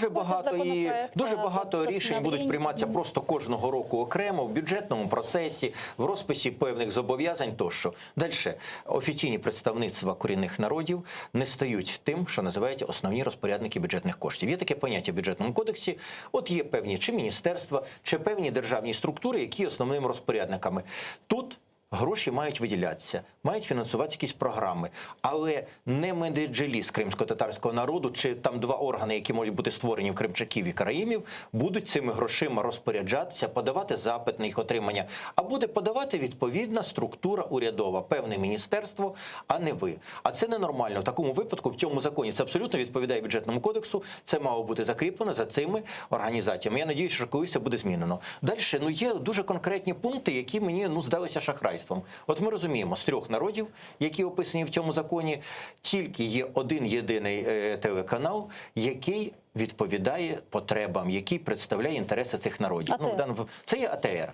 Але в законі, як навмисно, знаючи конкретно, який це є конкретно орган, виписана стаття так, щоб АТР не міг, згідно з цим законом, отримати державну підтримку, державне фінансування. Записано, знаючи, що інших таких каналів нема, записано спеціально, що це має бути телеканал там, чи засіб масової інформації, в якому орган національності, народу корінного, матиме не менше як 51% у праві власності, там, відповідних там паях і участі і тому подібне. Знаючи, що кримсько-татарський телеканал АТР створювався на основі, щоб зберегти там можливості власності, щоб не бути залежним від бюрократичних процедур, створювався як приватна компанія, яким чином її зараз, скажімо, переводити під управління меджлісу, ніхто не уявляє, як це навіть в правовій базі зробити. Але навмисне виписано в законі один пункт, одне речення, яке це блокує. Друга частина все добре. Там написано, от якщо у вас буде 51% власності меджлісу, то в такому випадку треба тільки, щоб ви ще додатково понад 50% мовлення вели або кримсько-татарською мовою, або на тему кримсько-татарського народу. Та у вас 80 чи 90%. У вас з цим все в порядку. Але ви не підпадаєте. Люди, які писали закон, дуже добре знали, що вони писали. Вони спеціально написали так, щоб далі в ручному режимі кожний рік чи кожних півроку доводилося вибивати ті кошти на підтримку єдиного телеканалу, який виписується цим законом, який, по суті, не згадується, але про нього ніби йде цілий пункт у тій самій стратегії деокупації Криму, інші речі. І от створюється спеціальна перешкода. Далі. Концептуальний підхід до побудови закону. Давайте глянемо на обставини. 3 народи, які визнані. Чи можуть бути ще інші народи? Теж питання відкрите, тому що, насправді, чи угорці, чи румуни, чи поляки, вони мають свої державні утворення, де створюється відповідний продукт, освіта, тощо, їм не потрібний цей закон. Що стосується ще одного народу гагаузів. Питання відкрите, але вони мають автономію в Молдові. Це є теж територіальне утворення. Там є своє телебачення, там є своє фінансування. Нібито вони не мали підпадати. Але можуть виникнути питання, скажімо, в якийсь момент поставлять питання свої роми. А в нас немає своєї держави. Чи ми можемо бути корінним народом? Ми тут жили завжди. І це питання може виникнути. Може сформуються якісь певні теж поняття в інших подібних націй, які не мають державного визначення. І в законі якимось чином треба було створити для цього передумову, щоб принаймні можна було сказати, це можливо потім доповнення. А тут ніби його дуже чітко закрили саме на таку форму. Але далі виникає одна проблема. Абсолютна відмінність потреб і бід, і нещасть в цих 3 народів. Кримські татари – це мільйонний народ, це потужна нація, який не зникне, який має свою самосвідомість, і йому потрібно забезпечити і на Крим, на майбутнє після деокупації Криму, і на сьогодні, коли він окупований через певні інформаційні ресурси, все інше, можливість його там забезпечення інформаційним, національно-культурним, фінансовим, іншими речима. І на території, підконтрольній території України забезпечити для кримських татар можливість своєї самореалізації, дії їх органів тощо.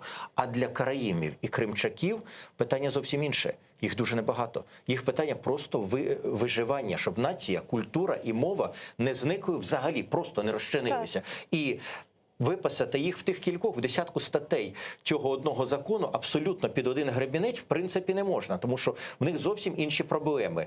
І не можуть зараз караїми, скажімо, чи особливо кримчаки, яких 500 чоловік лишилося там в Криму. І ще, може, 150-120 чоловік там в різних областях України, в першу чергу в Запорізькій.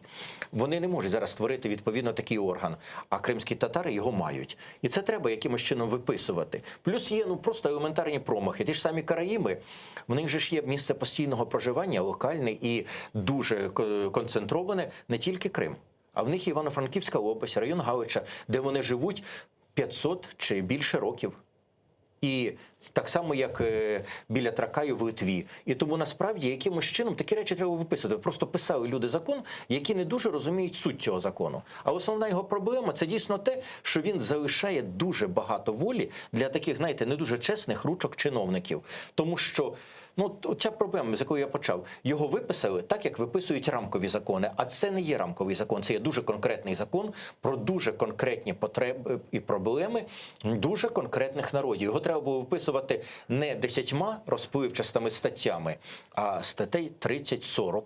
Таку десь приблизно об'єм могли б міститися ці потреби, в яких можна було це виписати, і тоді би чиновник не діставав в свої руки розпорядження, що як робити. Ну і останній цей момент, знову ж в законі нічого не сказано, яким чином кримсько-татарський народ, інші народи мають забезпечити після завершення окупації, після визволення Криму свої законні там права. Дуже розпливчасто вони мають право на суверенітет на своїй батьківщині.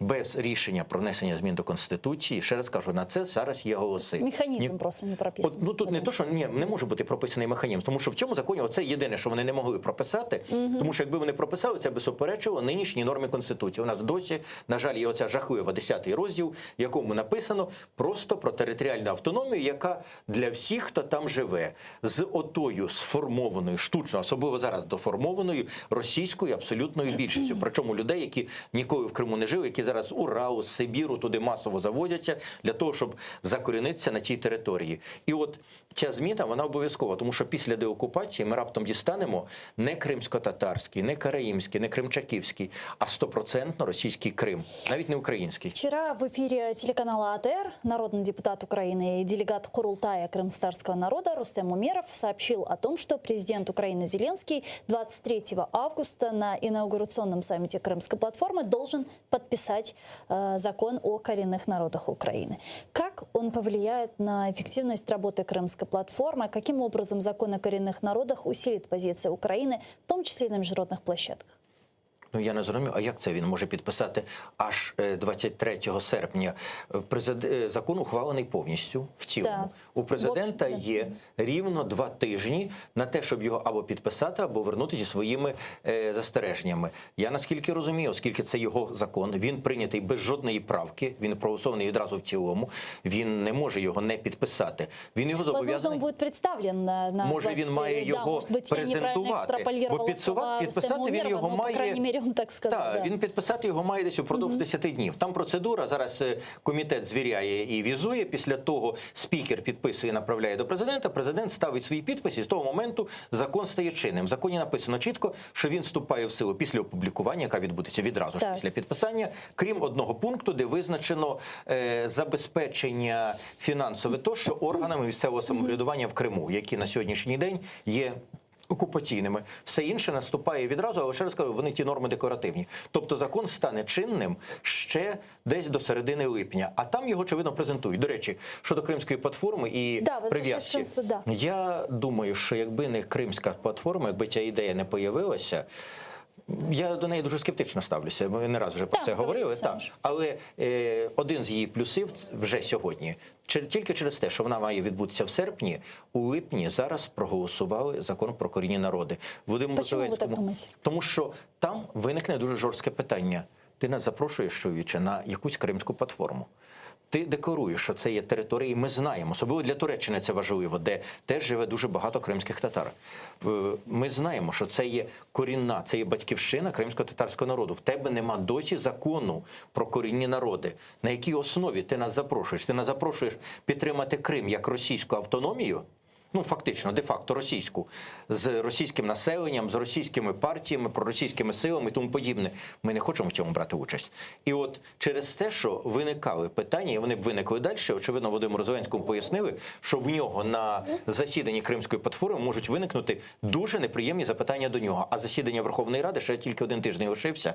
Перед серпнем зібрати знову Раду, проголосувати ще раз закон про корінні народи, ну, було б дуже проблемно. Та й було б зрозуміло, що воно робиться прямій прив'язці до засідання.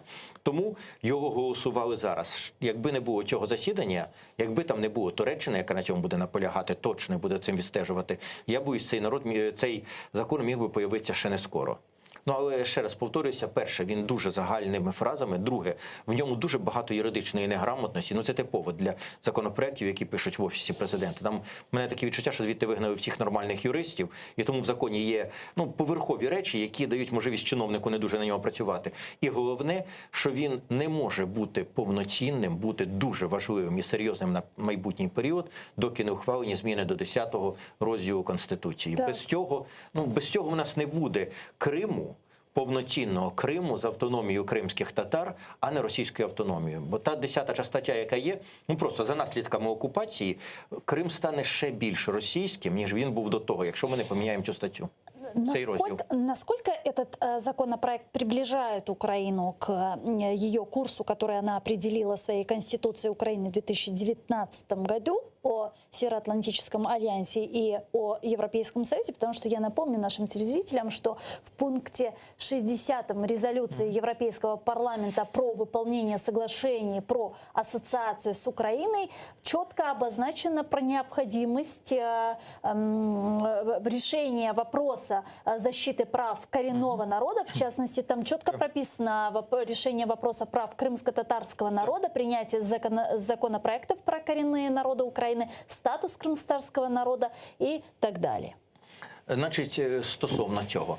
Перше, по Європейському Союзі, по асоціації. По асоціації це є пряме зобов'язання, яке чітко записано в угоді про асоціацію. Єдине, що воно виконано рівно наполовину. Закон ухвалений, а механізми і реальний захист, і реальна підтримка поки що бездіють. Ну, починаючи від того, що яким чином ми можемо допомогти кримсько-татарському народу, який залишається в Криму. Тільки через інформаційні засоби.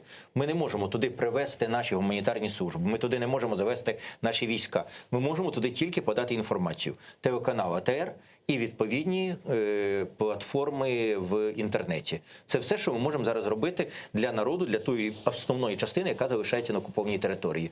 І цей закон цього не вирішує. Інші моменти допомоги кримським татарам тут. Обов'язкове виділення коштів фінансування для облаштування кримських татар. Питання земельні, питання інші. Вони, на жаль, цим законом ніяк не прописані. Тому виконання тільки формальне. Ми виконали формальну норму угоди про асоціацію, але ми її не наповнили реальним змістом. Це погано. Тому що треба все-таки наповнювати реально. Я дуже б хотів, щоб вже наступної сесії восени цей закон внесли зміни і доповнення. А что уже можно сделать вот сейчас, до Нового года из этого закона? Что может быть реализовано? Что может быть имплементировано? Ну, перше, мені здається, що треба переписати норму про інформаційну політику, інформаційні права. Зняти оцю деструктивну норму, яка блокує можливість, в тому числі і державного фінансування і підтримки для телеканалу АТР, відкрити, вписати додаткові норми, що державою підтримуються варіанти в електронних засобах масової інформації, в комп'ютерних, в інтернет-виданнях тощо, матеріалів, які спрямовані на підтримку цих народів і доставку, і наповнення цією інформацією і можливостей їхніх в інформаційному ринку там. Це треба вже виписувати, тому що ця норма зараз вже починає блокувати виконання закону. Наступне треба, це поза законом, треба, щоб якомога швидше відбулася реалізація норми про визнання урядом Меджлісу кримсько-татарського народу як саме тої організації, яка прописана в цьому законі. Тому що цей акт мусить відбутися. Это может, кстати, отрегулировать закон о статусе крымско-татарского народа. Рассчитываете ли вы на то, что в ближайшей перспективе, в обозримом будущем он может быть принят? Я думаю, що це було б добре, але тут треба, щоб мені б дуже хотілося, щоб цей закон підготували все-таки на рівні Меджлісу, а не на рівні чиновництва. Ми вже бачили, ми з вами обговорювали ту стратегію деокупації Криму, яку писали чиновники, яким абсолютно ця тема не болить. І вони просто написали, що розвиток якогось там напрямку господарства, що деокупація Криму, вони написали загальними фразами. Ліпше, щоб написали люди, для яких це важливо, а потім юристи можуть дошліфувати ці норми. Мені здається, це було б нормально, і це би, трохи би воно могло би заповнити оті прогалини, оцю декларативність, яка є в самому законі. Що можна ще змінити? Можна просто переписати окремі пункти, окремі норми закону, які виписані занадто декларативно, і їх включити, виписати чіткіше. І основне, є перехідні положення. Там є, крім прикінцевих положень, там деякі закони мають помінятися, є перехідні положення, в яких виписаний один єдиний пункт. Про те, що оце фінансування, яке я згадував, яке має відбуватися на місцях з бюджету Криму і там Севастополя і районних бюджетів, що воно має відбутися тільки після деокупації Криму, а все інше закон подіє Росії вже, ну насправді, оскільки деокупація Криму буде не швидко, а в нас немає нормального способу виконання цих норм закону, перехідні положення мають бути записані достатньо чіткі норми, що має українська влада, яку відповідальність, що вона має робити до деокупації, як вона має забезпечувати, проживання, житло для кримських татар, яким довелося покинути Крим. Запитання про освіту. Далі. Питання, врешті-решт, і про мову. Ми визнаємо, що кримсько-татарська мова – це одна з корінних мов. Вона має всі свої права, відповідно, але дуже багато кримських татар не володіють сил обставин, які виникали, плюс депортація тривала, плюс інші не володіють, на жаль, українською мовою, яка є державна, яка зараз вводиться законом про мову і набуває всі повноваження. І, очевидно, в даному випадку треба було і в мовне законодавство вводити певні зміни, які стосуються виключно корінних народів, виключно їх мовних і культурних прав. Це теж мало бути при кінцевих перехідних положеннях. Вони до неймовірного спрощені і поверхові. Тобто, насправді, закон ухвалювали для того, щоб він був під Кримську платформу. А зараз треба сісти і допрацювати до нього, його реальне наповнення. Пане Тарасе, давайте еще обратимся к реакции Путина, реакции Кремля. Вас она удовлетворяет? Знаєте, коли в Кремлі пригоряє, я роблю отакий жест і кажу, значить, зроблено щось добре. При всьому тому, я ще раз кажу, я буквоїд, бо я сам 12 років був у Верховній Раді, я досі читаю закони, які вони ухвалюють. От вони голосують і не читають. Монобільшість, я бачу, от той закон, який вони проголосували зараз там проти олігархів, який насправді написаний для олігархів, і олігархи всі за нього дали голоси, їхні групи всі проголосували, тому що він їм підходить. Депутати проголосували, навіть не дивлячись на закон. Так само і тут вони, на жаль, голосували, не читаючи закону. Проголосувала певна кількість тим, яким це дійсно переживається і болить. Але я читаю ті закони, і мені видається, що забагато буває досить примітивного підходу. Как вы думаете, вот если возвращаться к реакции, к истерике России, которая сейчас есть в связи с принятием этого закона, как они с этим будут жить? Вот как вы я перервався на тому, на свою реакцію. І от тому через те, що я так дуже, знаєте, як буквоїдський підходив, я критикував цей закон, почав критикувати відразу, а потім подивився, стоп, все-таки свою роль він виконує. Тому те, що ми почали сьогоднішній ефір, що це добре, що його ухвалили, це якраз в зв'язку з тим, що дійсно Росія нам показала. Тут ми попали в болісну точку, тому що от ми враховуємо весь час, як цей закон забезпечить права кримських татар, погано забезпечує, скажімо так, недостатньо. А яким чином він ускладнить ситуацію для окупанта? Так. Ускладнить в міжнародно-правовому плані так, тому що оскільки кримські татари тепер офіційно, формально визнані, як і кримчаки і караїми, визнані корінними народами на окупованій території. І на Росію падає відповідальність за їхнє національно-культурне життя, за те, що вона творить, за всі переслідування. Росія, яка їх окупувала, цю територію, вона тепер винна ще і в порушенні цілого ряду документів Організації Об'єднаних Націй, які стосуються прав, свобод, забезпечення повноцінного існування корінних народів. Росія стає співвідповідальною ще за додаткові міжнародні злочини чи за додаткову злочинну бездіяльність.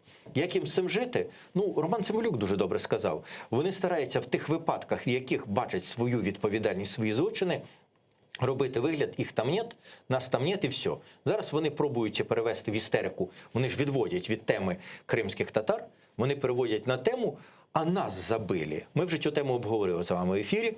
Росіяни, навіть в силу тих норм, які є в російському, а не абсолютно, не абсолютно, але дуже подібному законі, вони не можуть бути корінним народом за цим законом, тому що в них є своя держава, яка надає таку допомогу російській діаспорі, російським меншинам в інших країнах світу. А в корінних народів такої допомоги нема. Тому зараз вони роблять фальшиві оці речі, але вони відводять увагу від теми кримських татар і від самої суті закону. От ви звернули увагу, в них немає цієї теми. Це тільки хтось там з ОПЗЖ, вже не правильно, чи Шуфрич, чи хтось виступив з дуже брутальним, брудним випадом проти кримських татар. Ви пригадуєте, в Верховній Раді прозвучало там. У нас угорці, які завжди любили Україну, у нас румуни завжди любив Україну, а прийшла орда Батия з кримськими татарами, вбивали українців, спалили Київ. Ну, слухайте, я не знаю, хто цю людину вчив у школі і яким чином йому історію викладали. Це такий абсурд, ну настільки примітивно. І вони прийшли, і ми їм даємо, а тим не даємо. Ну, так, знаєте, люди дуже люблять нас на угорців повертати. Насправді, Росія і її апологети в Україні якраз відводять тему. Вони стараються взагалі, от крім цього випадку... История ж с угорцами, она же тоже подогревается на Звичайно, западе так Украины, само з как раз Росії таки Кремлем, підігрівається. конечно. Так, і тому... Росія, от на відміну від цього єдиного випаду, за який, я думаю, наганяй дістала людина, після того взагалі старається не згадувати про кримських татар ні слова, а тільки про росіян. От виступ Толстого в ПАРЄ. Украина нарушила права русских в Україні. Вона ущемляє права русских в Україні. Вони не хочуть згадувати про саму суть закону. Вони будуть уникати суті закону. Вони будуть навіть не пробувати згадати про кримських татар в цьому контексті, тому що в такому випадку виникне їхня відповідальність за те, що вони створили в Криму, яке пекло вони створили сьогодні для кримсько-татарського народу. Тому я думаю, що вони будуть грати дуже подвійну гру і, напевне, будуть дуже скоро згортати цю лавушку. Після того, як їм не вдасться розкрутити істерику, що, мовляв, росіян не визнали корінним народом, я думаю, що вони постараються цю тему для свого глядача просто закрити. Дякую вам дуже, пане Тарасе. Дякую. Чох Сагол у нас, політичний аналітик Тарас Чорновіл, був гостем нашей студии. Я с вами не прощаюсь, я говорю вам Корушкенджи. Буквально через 5 минут мы вернемся в эту студию и продолжим информационно-аналитическую программу «Бугунь». Подписывайтесь на сайт телеканала АТР, atr.ua, подписывайтесь на наш YouTube-канал. Там мы вещаем как в онлайн-режиме, так и выкладываем все наши программы в записи. Корушкенджи.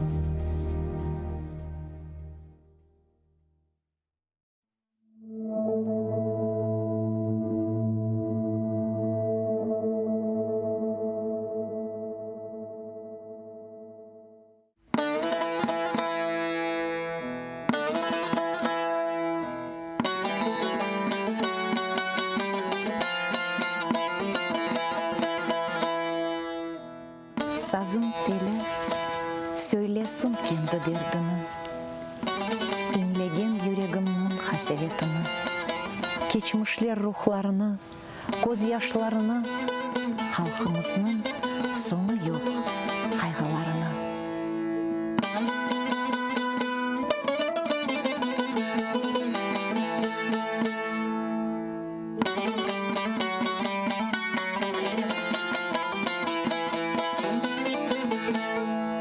Sazın teli söylesin kendi derdini, Hansaray etrafını, çeşmelerini, bağ bahçaсын, toğ başaklı ken çöllerini, dağdan esken şifalı salkın елini.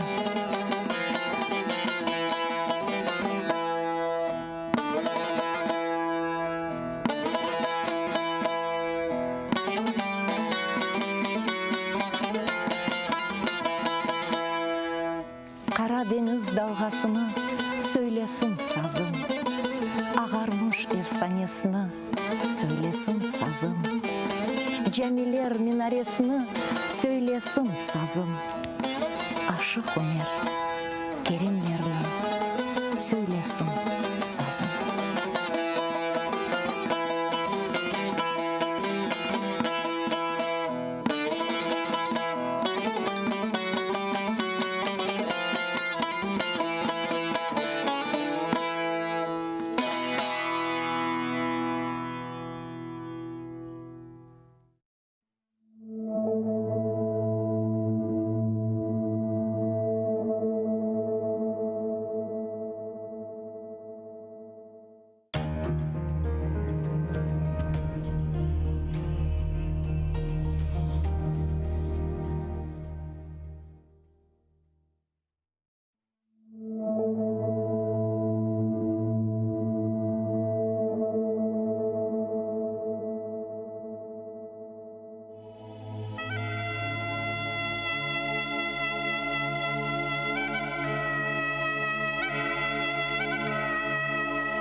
ал боруны.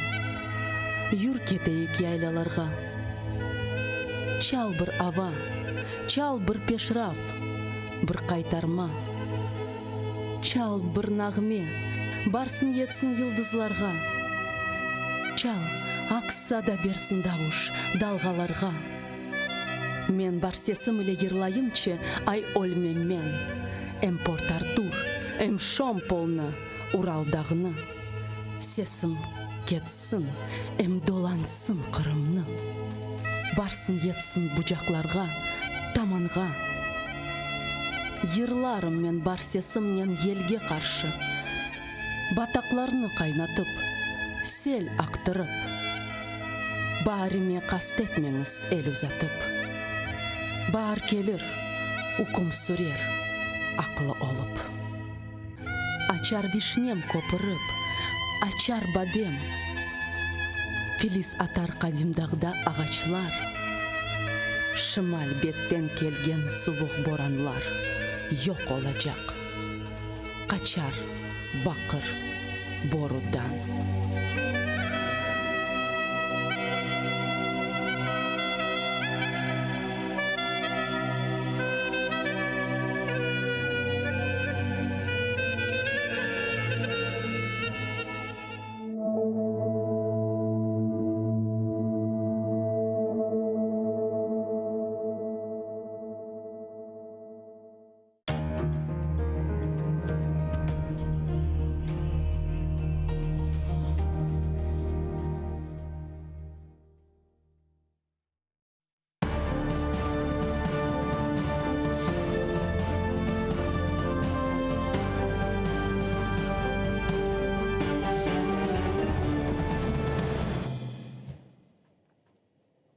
Селам алейкум, хайрлы шамлар, сайғылы АТР телеканалының телесерджилері. Бүгін информацион программасына серетесін. Студияда сізлер үшін мен Гүлсім Халилова чалышам. Ве невбеттеке яйынларымызны біз қабыл етілген тамыр халқылар или бағлы қанун лейхасының музакерелеріне бағышлайжақмыз. Біздің студиямызға Қырым татар халқымыздың векиллері бағланажақ. Ве біз бұл қанун лейхасы етрафында фикерлеріңізні, түшінжелеріңізні ешітейжекміз. Мен текрарламаға істейім. Біздің YouTube сайфемізге абоне олмаға ұнытмаңыз. Анда біз жанлы шекенділде яйынларымызны алып барамыз. Емде программаларымыздың епсіні, программаларымызда өзберген мерақлы қысымларны бөйле кесіп анда юклейміз. АТР телеканалының сайтына да абоне олыңыз ве Патреонда біздерге дестек ете білесіңіз. Бүгін сіздеріңіздің дестеге біздерге әрекет етмеге ве чалышмаға имкан бағышлай жақтыр. Мен есе сайғылы достар, шымды невбеттеке музафирлеріміздің бағламаздан евел бұл қанун лейхасы түневін Украина юхары шурасында насыл шекілде қабыл етілді, не қадар миллет векілері қол тұтты ве Украина юхары шурасының трибунасындан анги бір чықышлар яңғырады, деңлемеге теклиф етем бұйырыңыз. Тарихи қарар. Украина юқары шурасы президент Володимир Зеленский тақдим еткен тамыр халықлар аққында қанунны қабыл етті. 325 халық депутаты қол тұтты. 5 депутат рей бермектен вазгечкен. Оппозиционная платформа «За життя» фракциясы рей беруде асла иштирак етмеді.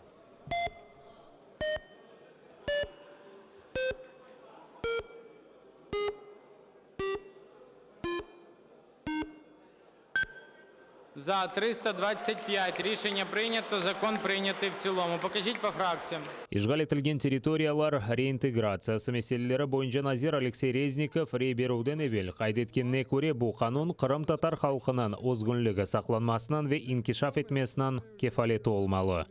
Цей закон є доленосним для людей, більшість яких знаходиться під тиском окупантів, і їх небагато.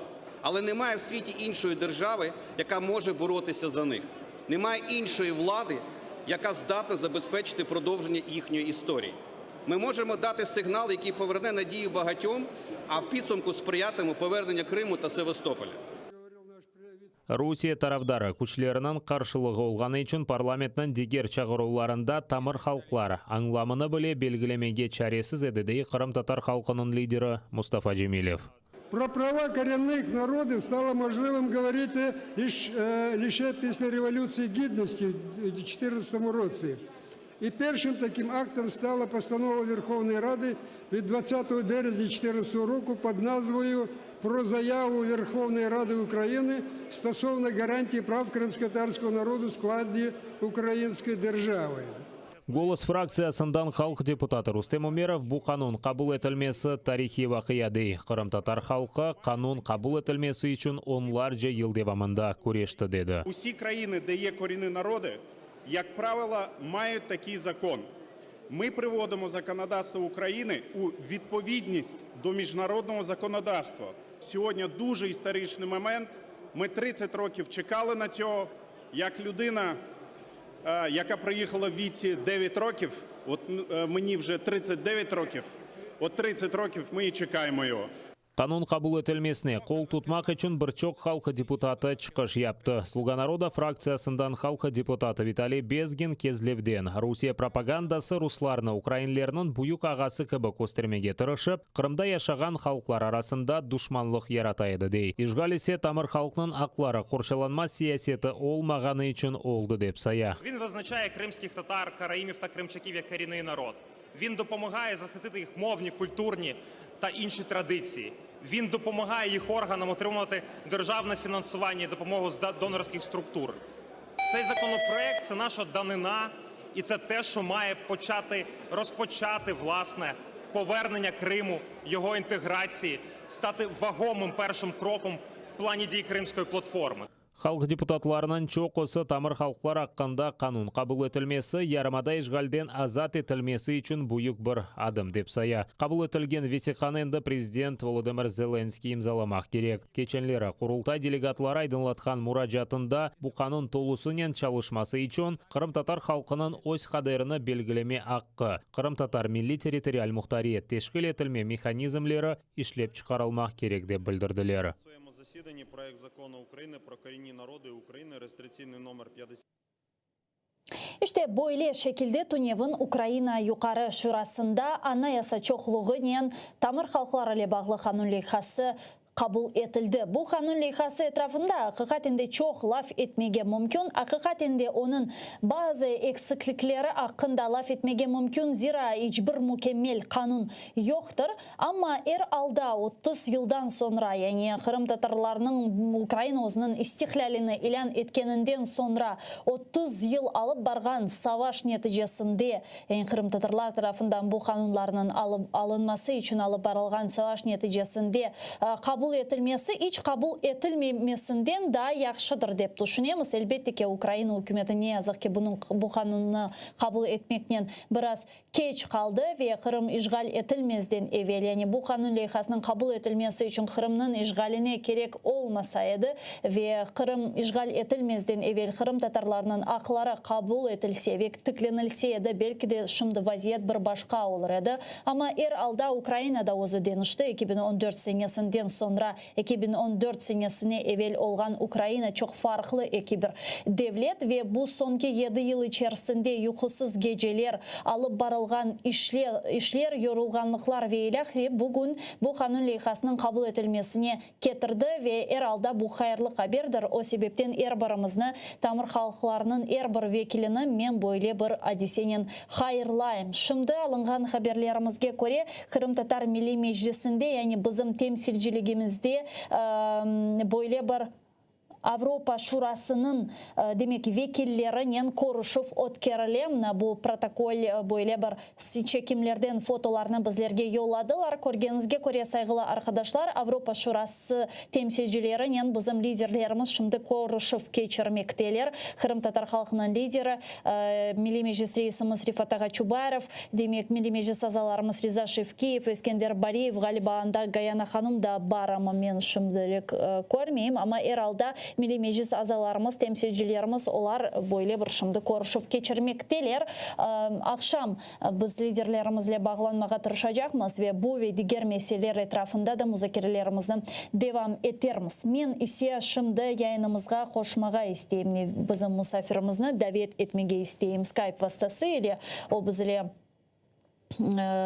İstanbul'dan bağlandı. İstanbul'da Kırım Tatarlar Derneği'nin yol başçısı Celal Bey İçten. Celal Bey, selamun aleyküm, merhabanız. Aleyküm selam. Celal bu sizden birkaç gün evvelsi Tamır halklar ile bağlı kanun kabul edilecek mi, etilmeyecek mi degen böyle tahminler yürsetken edik ve Tunev'in nihayet Ukrayna Yukarı Şurası böyle bir konstitusyon yani anayasa çokluğuyla kabul etti. Aman episi milletvekilleri kol tuttu. Sadece Rus yanlısı milletvekillerinden gayrı ki onlardan da hiçbir beklentimiz yok edi bu anlaşıla. Ama herhalde kalgan episi böyle sağlam milletvekiller bu kanunga kol tuttu. 325 rey verildi. Ne dersiniz, nasıl kıymet kesesiniz, sevindiniz mi? 30 seneden sonra Ukrayna devletinin böyle bir karar alması elbette sevinç ve kıvanç meselesidir. Ben çok sevindim, ümitliydim. Çünkü Ukrayna'da yeni bir hükümet değişimi oldu. Yani Ukrayna topraklarının Kırım dahil işgalden sonra Ukraynalıların Avrupa Birliği'nde serbest dolaşımı elde etmesi, Ukrayna halkının arasında ve hükümetinin arasında farklı düşünceler meydana gelmeye başladı. Ve bu düşünceler neticesinde de Kırım Tatarlarının yerli ve kökenli halk kanununun kabul edilmesi bu 30 sene içinde burada eski komünist sistemde yani Sovyet mantalitesinin değişmesinin bir işaretidir. Bu bir demokratikleşmedir. Yani Ukrayna'nın Avrupa Birliği yolunda hayırlı bir kararıdır bence. Ömrü boyunca insan hakları mücadelesi etmiş Kırım Tatarları vatanlarını talep etmeye devam ediyor.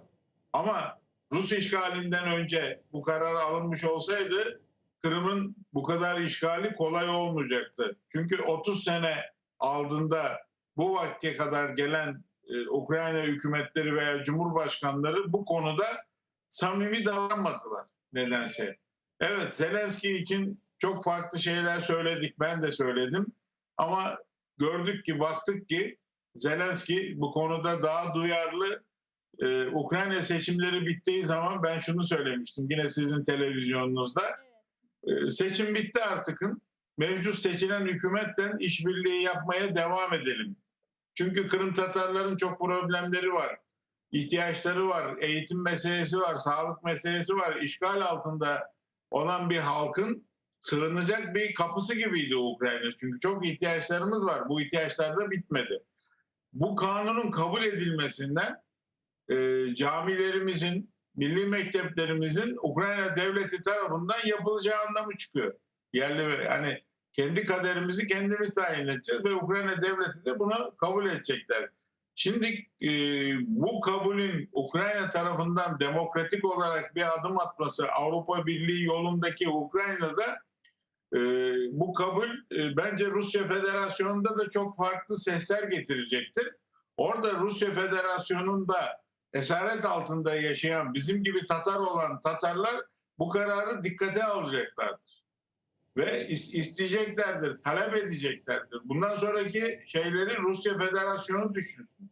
Bence Ukrayna'nın bu aldığı karar Rusya Federasyonu'nda da bazı halk hareketlerine ve parçalanmaya kadar gidecek bir yolun başlangıcı. Bu nokta gibi de olsa orada halklar yani halklar derken bizim milletimiz, Altın Ordu İmparatorluğu'nun varisleri, bizim gibi Tatar olanlar diyecekler ki bak Kırım'da yerli ve kökenli halk kanunu kabul etti Ukrayna devleti. Rusya Federasyonu da işte Tataristan olmak üzere başta Rusya Federasyonu'nun sanayi ülkesi ve can damarı. Evet. Burada Tatarların özgürlükleri yok biliyorsunuz. Eğitim hakları yok. Bilmem ne yok ama bu yerli ve kökenli halk kanunuyla bunu talep edecekler. Sadece Tataristan'dan bahsetmiyorum. Burada Kafkas halkları da var. Yani Rusya Federasyonu'nun kalbinde hareket eden bizim gibi Tatar olan halklar var. Türkler var orada. Bu örnek bir karar aldı. Olunabiliyor demek ki ve onu talep etmeye başlayacaklar. Biz aslında bütün Türk dünyasına örnek olduk. Aynı İsmail Gasparoğlu'nun ceditçilik hareketinden bütün Türk dünyasına örnek olduysak bu harekette buradaki başarı bizim milli hareketimizin bıkmadan, usanmadan ve başarılı bir şekilde, akıllı bir şekilde milli hareketini alıp varmasıdır.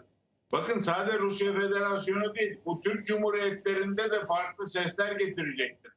Oradaki yaşayan Kırım Tatarları, oradaki yaşayan Türkler Yani İsmail Gasparalı'nın oralara gönderdiği Tercüman Gazetesi'ni okuyan insanlar tekrardan bir uyanış içine geçecekler. Peki şimdi Yine işte İsmail Gasparalı... peki şimdi Türkiye Cumhuriyeti için bu nasıl bir ses verecek? Yani Türkiye Cumhuriyeti için nasıl bir anlam taşımakta? Türkiye Cumhuriyeti için çok büyük anlam taşımakta. Çünkü bütün Avrupa Birliği toplantılarda Kırım'ın işgalini tanımadığı için bundan sonra Türkiye'nin işi daha kolay olacak. Diyecek ki Türkiye devleti, valla bize sormayın, gidin oradaki yaşayan Tatarlara sorun. Onlar sizi istiyor mu istemiyor mu meselesi olacak. Yani Kırım'ı savunmak ve Kırım Tatarlarını savunmak Türkiye Cumhuriyeti Devleti'nin yetkilileri için daha kolaylık oldu kanun kabul edilmesi. Celal Bey, nasıl düşünüyorsunuz bu kanunun kabul edilmesiyle endi böyle milli özerklik yani Kırım Tatar territorial avtonomiyasının kabul edilmesine bir ışık peyda ola mı Zelenski'nin kadenciyası müddetinde?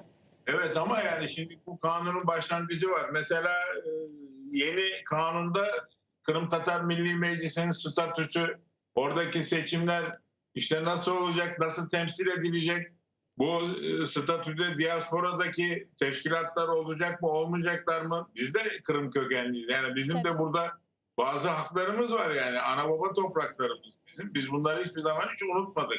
Bu statü belirlenirken Ukrayna devleti tarafından o Kırım Tatar Milli Meclisi'ndeki diaspora temsilcilerin sayıları ve oy kullanma hakları, bunu istiyoruz yani. Bunları istiyoruz. Diaspora olarak da o statüyle elde edilecek Kırım Tatar Milli Kurultayı'nın işleyişi, seçim statüsü nasıl olacak?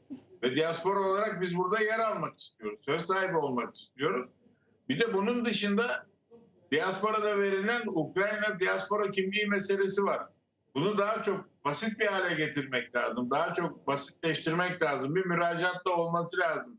Bunlar var arkasından. Ama ben Cumhurbaşkanımız Zelenski'den ümitliyim. Seçimler Ukrayna'da 2024'te olacak bildiğim kadarıyla. O zamana kadar çok zaman var. Avrupa Birliği yolunda giden Ukrayna'nın çok Kırım Tatarlarına çok farklı şeyler yapacağına ben inanıyorum. Celal Bey, nasıl düşünüyorsunuz? Biz bu günlerde kurultayının, ikinci kurultayının tiklengeninden 30 yıllıkını da kaydedemiz. Malum olğanı ki 1991 senesi 26 iyünden başlap 1. iyülge kadar bu kurultayımızın ikinci kurultayımızın birinci sesiyası devam etken edi. O günden bu günge 30 yıl geçti. 30 yıl içerisinde Kırım Tatarlarımızın, yani sizlerinin olsun Türkiye'de, bütün dünyada bulunan Kırım Tatarlar, hususan Kırım'da bulunan Kırım Tatarlarının vaziyetine nasıl kıymet kesesiniz? Bu 30 yılga bakacak olsak sizin fikrinizce yapılgan hareketlerimizden memnuniyetlik duymak mümkün mü? Elbette 30 yıl kolay geçmedi. O Kırım'daki kurultayda ben de vardım. Evet. O heyecanı orada halkımla beraber yaşadım. Bu ölmüş toprak atın denen bir milletin tekrar ayağa kalkışı ve dünyaya ben varım demesi, bu kurultay çok önemlidir. Ve o kurultayda alınan kararlar neticesinde, çalışmaların o kurultay kararları neticesinde devam etmesi, işte bugünkü Ukrayna parlamentosunda yerli ve kökenli halk kanunu kabul edilmesi. Yani kararlı bir şekilde mücadeleye devamını. Tabii bu kurultayı toplayan Kırım Tatar Milli Hareket Teşkilatı,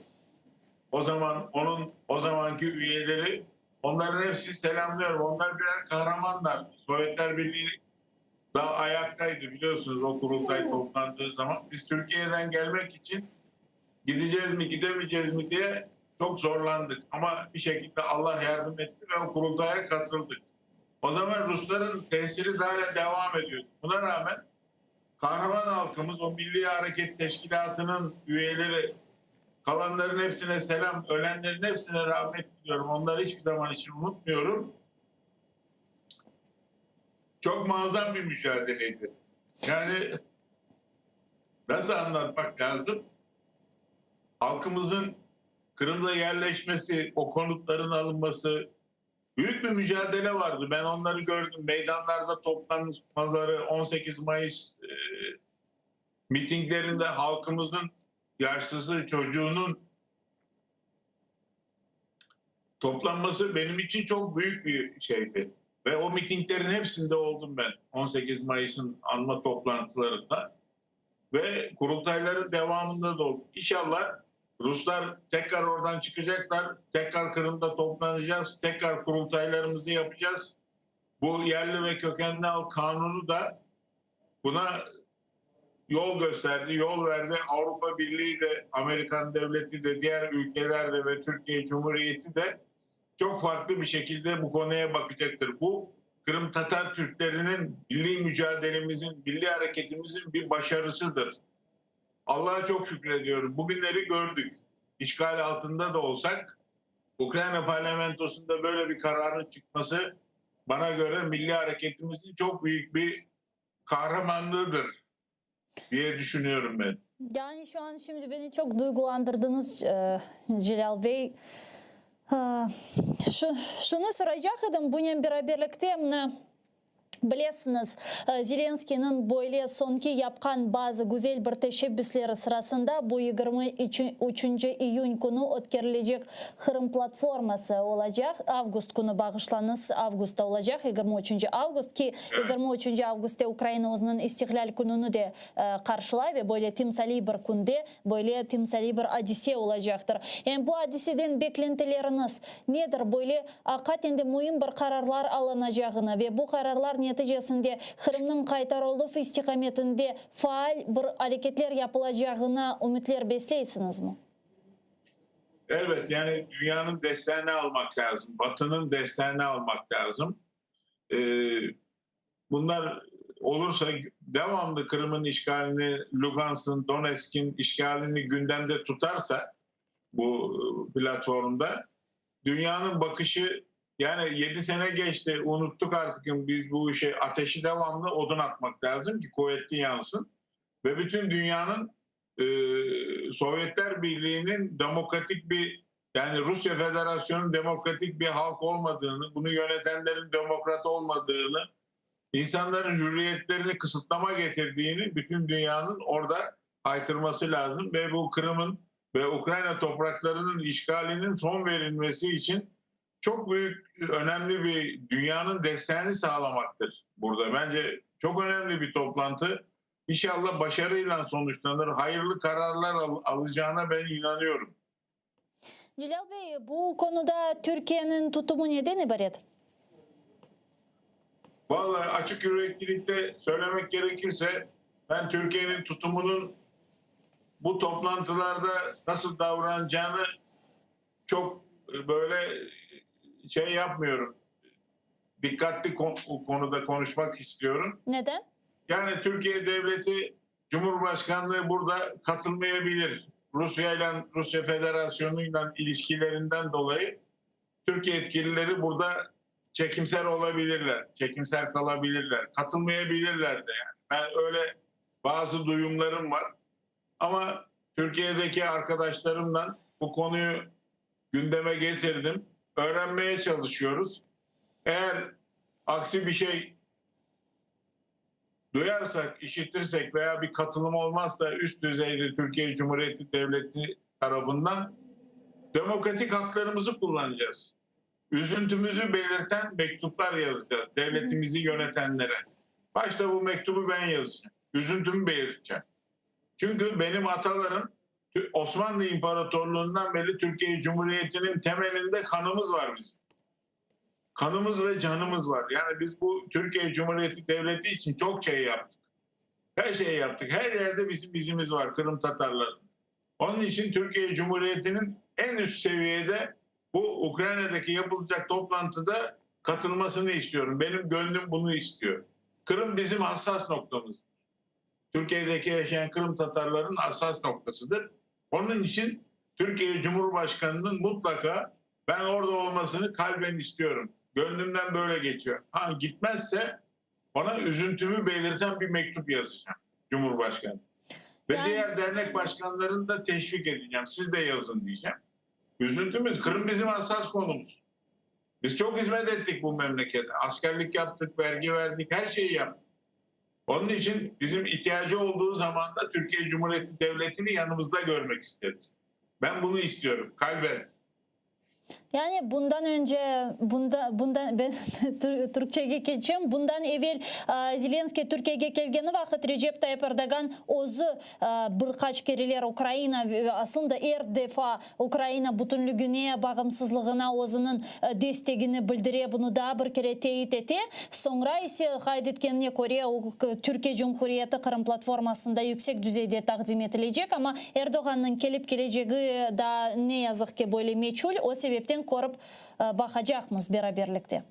Vallahi biz öğrenmeye çalışıyoruz gidip gitmeyeceğini, ona göre davranacağız. Yani demokratik haklarımızı kullanacağız. Biz Cumhurbaşkanımızın Kiev'deki toplantıya gitmesini istiyoruz. Çok sağ olunuz Celal Bey, bizle bağlanğanız için, çok sağ olunuz bizle bağlanıp suallarımızga cevap bergeniz için. Celal içten İstanbul'da Kırım Tatarlar Derneği'nin yol başçısı bizle canlı bağda edi. Saygılı arkadaşlar, men ise yayınıma devam etem ve Kırım'dan diğer semeddeşlerimizin bağlanmasını bekler eken de şunu da bir kere takdim etmege ister edim ki bugün Ukrayna'nın paytaxtı Kiev'de Milli Meclis temsilcilerimiz, liderlerimiz, Avrupa Şurası vekilleri ile böyle bir konuşup geçirmekteler. Men rejissörlerimizga da bir kere bu fotoğraflarını göstermege ricada bulunam. Belki yayınımızga şimdi koşulgan vatandaşlarımız bardır. Belki de şimdi televizorunu açıp bizi görgenler bardır. O sebepten mına sizlerge gösteremiz saygılı arkadaşlar. Avrupa Şurası temsilcileri ile Kırım Tatar halkımızın liderleri Mustafa Gacimilov, Rifat Agaçubarov, Milli Meclis azalarımız İlmi Umerov, Eskender Agabariyev ve Riza Agashevkiyev böyle bir konuşup geçirmekteler. Bu konuşuğun neticelerini akşam biz muhakkak yayınlarımızda laf edeceğimiz. Men ise sizge vade etkenim ki ben elbette musafirimizni bağlayımız. Bizler şimdi canlı bağda Kırım Tatar Milli Hareket iştirakçımız ve jurnalist Siran Ağa İbrahim var. Siran Ağa, selamun aleyküm, merhabanız. Allo. Merhabanız Gülsüm Hanım. Merhaba Siran Ağa. Kırım. Alo, eşitler mi? Şimdi eşitim. Gülsüm Hanım. Merhaba Siran Ağa. Öyle olsa men böyle sualden başlayayım. Kırım, Tunev'in Ukrayna Yukarı Şurasının kabul etken kanununa nasıl kıymet kesti? Siz nasıl kıymet kestiniz?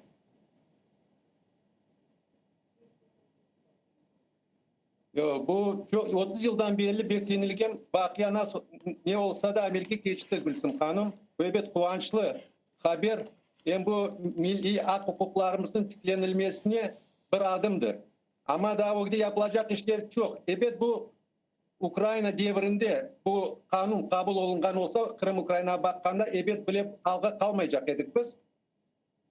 Bular da mında gelip sokulmayacak edi. Ama ne olsa da atalar sözü olgan, atalar sözünün gibi geç olsun, küç olmasın. Ama daha o günümüzde kureyişimiz endi başlığına. Bu endi birinci adım desem olur. Kuvvançlı vakı güzel kabul edildi. Kırım'da men de şahsen özüm de güzel kabul ettim bu kanunu. Siran Ağa, sizin fikrinizce ne için Ukrayna hükümetine bu gibi kararını kabul etmek için 30 yıl gerekti? Yani bu kimge bağlıydı bu kanun leyhasının kabul edilmesi ki biz de bu yönelişte çok hareketler yapkan edi, kurultay tüzülgen edi ve ilahire.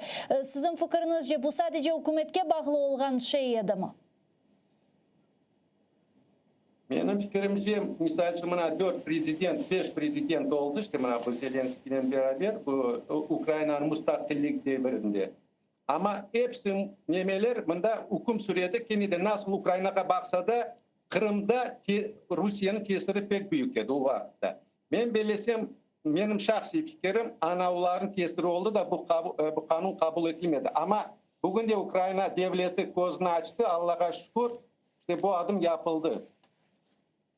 Kırım'ın ne kadar kullandırdı bu haber? Aslında sizin etrafınızda bulunan vatandaşlarımız nasıl baktılar? Güzel, bu kanun kabul olungan men daha özüm televizyonda görmedim. Men yolda edim, telefon etti. Bu Safiyevka din cemiyetinin reisi Server Ağa Hasanov. Böyle büyük kuvvançla beni bu şahsen bu kanundan hayırladı. Ben de işte hayırladım onu. Ama bu Ukrayna'da bizim Kırım Tatarların tamir halkı Ukrayna'nın tamir halkı gibi tanıldı. Ama buna o günü Şufriç, Sersem Şufriç aytqаны gibi başladı tarihten hatırlamağa Kırım Tatar bu kanun leyhası kabul olmazdan evvel Kırım Tatarları keyfin yakkan eken, bunda herkesin bir tanımak gerek eken, ama biz Kırım'ın tamir halkı olarak tanıtsak, bu mümkün de şahsi fikrim güzel olur edi. Ama bugün evet bütün dünya Ukrayna, Kırım'ı Ukrayna'nın ilkanda tanıganı gibi işte bu Ukrayna'dan bu başlansa, bugün de bakkanda bu Ukrayna'da bu adımlar yapılsa, bundan sonra endi yine de bizim milli devletçiliğimizni, bizim deklaratsiya nasyonalnym suvereniteti anda kabul olunsa, yavaş yavaş bu adımların yapılsa, yarın bir gün biz serbest olganda bu ögümüze çıkar. Мына Сиранаға сіз бірқач кере 91 сенесі қабыл етілген демек бұл декларация о национальном суверенитете деген весиқаны қабыл еттіңіз. Келіңіз о адиселерге қайтайық 91 сенесіне ве хатырламаға тырышайық. Аслында сіздің зейініңізде насыл шекелде сақланылып қалды о адиселер? Bu hadiseler işte böyle kabul edildi ama amelde o duyulmadı. Amelde bu geç olmadı.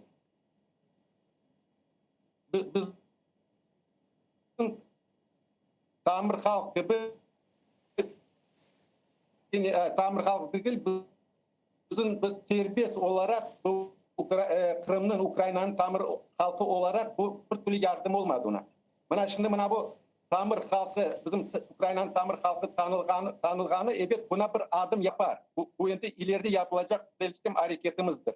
Hem de buna yavaş yavaş biz milli öz hareketlerimizden, ısrarlılığımızdan bizge gerek öz devletçiliğimizni. Çünkü bu Kırım bizim tarihi vatanımız. Buna şimdi bu Ukrayna'nın tamir halkı tanıldık ama Ukrayna anayasasının 10. maddesine baksan anda devlet dili tek Ukrayna dili tanılar. Ama biz tamir halkı Ukrayna'nın tamir halkı olarak şunu kabul edildi. Bizge gerek bu maddege öz kirsetmelerimizin bugün işte böyle aldı olganda anda devlet dilini kirsetmek gerek tamir halkı olarak. Çünkü bizim bunda başka devletimiz yok bugün de. İleride ben eminim olur o. Allah kısmet etse vatan serbest olur. Biz vatanga hepimiz toplanırız, devletçiliğimizi diklerik. Ama bugün bu sebepten tilimiz de müşkül aldı. Gayip olmakta. Мына егер тіл мәселесіне бақажақ олсақ, соңыра Кырым татар матбуат мәселелерімізге бақалажақ олсақ, ки бұл да біздің тамыр халық оларақ өгімізде қойылған мұйым вазифелер сырасында бұл кібі мәселелерінің чезілмесі, инкишаф етмесі, сақланылмасы вейлі ақыры насыл қимет кесесіңіз бұл мәселелер етрафында біздің шымды кезе маневи вазиетімізге? Şimdi Gülsüm Hanım, bizde işte dil meselesi olsun, bu matbuat meselesi olsun, siyasi bu kanun kabul edildi Ukrayna'da ama Kırım'da bu hapse alınılar, bu hakaretlevler, bu hak hukuklarımızın tiklenilmemesi hüküm sürüyor. Bugün de aytam da bu Ukrayna taraftan bu geleceğimizde bizim bu adımlar geleceğimizde bizim ogumuzda çıkar. Ukrayna'da şimdi bu kanunlar kabul edilse. Şimdi benim cesine bu dil meselesinde Ukrayna'da bu kanunga esaslanıp dil meselesini de götürmek gerek. Bizim ana dilimiz, Kırım Tatar dili meselesini götürmek gerek. Hak hukuklarımız şimdi bu Kırım'a bakkanda, bu hükümetke bakkanda hak hukuklarımız anda pek bize ne bilmem ama Kırım'da bu pek hüküm sürüyor. Böyle alda geçsek biz, ben bilmeyeyim, bu ne kadar biz dil meselesini aytamiz. O bizim siyasi meselelerimizden biz dilimizi de gayip haflı aldı. Ya sizin fikrinizce Siraнаға tilinin saqlanılması, xorçalanması, inkişaf etmesi sizin fikrinizce bu devlet tarafından çözülecek bir şey mi? Ya da ekseriyetle bu tilini taşıganlarga bağlı? Dil meselesi Gülsüm Hanım, evet özümüzden, birinci nöbette özümüzden, balalıktan, korantadan bağlı. Ama hükümet taraftan bu mesele koyulsa, hükümet taraftan devlet dili olsa, hükümet taraftan mekteplerde olsun, böyle bir müesselerde olsun iki til tanılsa, devlet dili. Bu mesele bakılsa, milli bala bahçeleri, milli mektepler açılsa bu yardım olur bizim tilimizin saklama. Ama devlet taraftan koyulsa bu mesele onda emniyeti büyük. Ama en birinci Kur'an'dan başlamak gerek. Ama biz buna şimdi sokakta çıkıp da başka til olmasa bizim balalar elbet mecbur olar diğer tilde laf etmeye. Bozun tili unutular. Ama devlet taraftan mutlaka koyulmak gerek bu mesele. Ama şimdi bilesiz, Kırım Tatar tili inkişafı ile bağlı böyle bir konsepsiya Ukrayna Nazirler Şurası'nda kabul edildi ve bu konsepsiya etrafında şimdi çok fazla hareketler alıp barıla. Siz bu konsepsiyonu okumaya yetiştirdiniz mi? Ne düşünüyorsunuz? Bu da ben okuyayım ana tili hakkında Facebook'ta bu liçkaga çok çıkıyor bu ama bu adımlar ama bunu canlandırmak gerek. Daha ziyade canlandırmak gerek. Bu tek katta kalmak gerek mi? Bu amelde geçmek gerek. Bundan kullanmak gerek. Bundan faydalanmak gerek mi? Siranaga ve daha laf etmege istegenim bir meseleler sırasında bu Mına biz 30 yıl yapkan faaliyetlerimizge koz taşlar ekendi. Elbette ki 91 senesi Kırım Tatarlar öz vatanına kaytuf avdet yolunda çok böyle münakaşalı ve böyle çok maniyalı yollardan geçtiler ve bu 30 yıl içerisinde yani 2014 senesine evvel özünü ayaklarında durmak için mına gayret gösterdiler. Ve ne yazık ki işgal geldi ve kene ogumuzda böyle çok büyük maniyalar peyda oldu. Ama alda bu sonki 30 yıl içerisinde ilerlegen Kırım Tatar jurnalistikası, matbuat vasıtaları ile bağlı ne dersiniz? Ne kadar adım atıldı bu meselelerde? Men Ukrayna vakti diyeceğim. Men anlaysız Ukrayna vakti degende Kırım Ukrayna'ya bakkan vakti. Bu Ukrayna vakti evet son yılları bu zapt ettirmezin o güne son yılları büyük adım yapıldı. Bu misal için ATR vasıtası ile. Çünkü yanı proyektler, yanı gayeler, yanı iştiruvler bu dil öğrenecek, dilin inkişaf etmeyecek. Hem de her bir Kur'an'da aveslikten ATR'ın bakıydı. Yapıldı ama bugün evet pek ağır vaziyette. ATR'ın de vaziyeti ağır. Ben ATR'ın de anlayayım.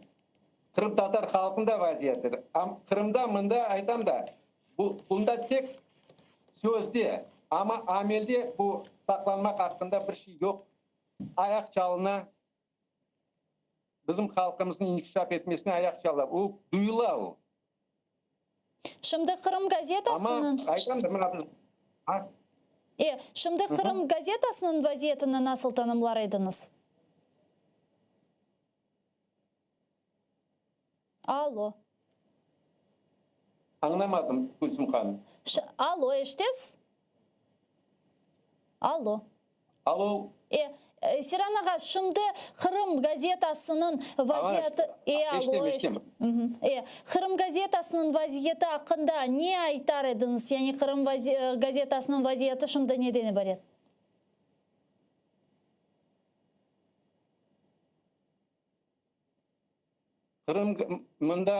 Kırım'da men şimdi kıskadan bu vaziyeti hakkında aytayım. Kırım gazete evet 15. senesi endi bu hükümetin bir türlü demek görmeyen son bu ATR vasıtasından halkımızın yardımının Kırım gazetinin abonecisi 5000'ge koterilgen edi. Şimdi yıldan abonesi düşüyor.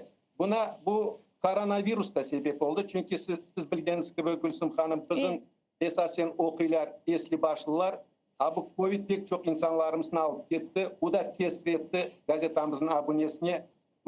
Ondan da gayrı Kırım Poçta pek ayak çalar. Çünkü o her yılda iki kere poçta yetkizmekin fiyatların köteri. Misal için biz abone 1300 olsa ondan 600-700 etrafında Kırım Poçtalar. Başta bu şey yok edi. Poçtanın masrafları kapıp duruyordu. Ama şimdi aman bizim kazangan paramızın aman yarısı Kırım Poçtalar. Biz mecbur olabız onlardan bak tutmağa çünkü başka köylerge, rayonlarga yetkizecek vasıta yok. Ama onlar da bundan faydalanıp monopoli olarak her yıl fiyatların kötüre. Bu da elbet bizim kartlarımızda nefakacılar okuy. O kötürgen sayın fiyatların onlara ağırlık etti bu abone olmak. Onun için abonenin fiyatı kesip düşüyor.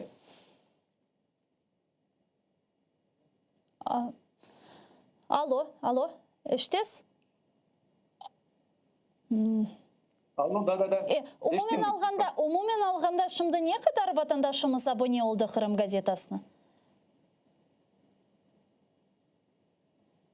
Mana şimdi 21. senesinin ikinci yarısını mana Tudyum'da aldık. Kırım Poçta'dan 430 kaç adam eksildi yılın başından alganda. Ya umumen alganda ne kadar... Ama biz ona bakmadan Gülsüm Hanım umumen alganda bizde 3620 idi. Şimdi 3050 kaç oldu. Bu evet pek az. Ama buna Kırım'da endi böyle alganda en azından bir 250 bin koranta olsa onlardan hiç olmadım. 10% alsa 10% evet gazetanı daha da yaşatmamız mümkün. Ama biz buna bakmadan kendimize tırışamız gazetamızı saklama. Çünkü sağ olsunlar okuyucular, begeneler diler. Ben de öz gazetamı baktamam. Aytalar siz gazetanız kapalsa biz bilmeyik kaydan gerçek malumat alacağız. Çok sağ olunuz Siranaga bizle bağlanıp suallerimizge cevap bergeniz için büyük teşekkürler sizlerge. Kırım gazetasında muarir, jurnalist, milli hareket iştirakçımız Siranaga İbrahimov edi. Meni Siranaga'nın aytkan rakamları hakikatinde çok şaşırtmak ile bir sırada kederge daldırdı desem yalan olmaz. 3050 dep aytı Siranaga Kırım gazetasının abonecileri, yani biz bu kadar mıyız? Biz Kırım'da 3050 kişimiz.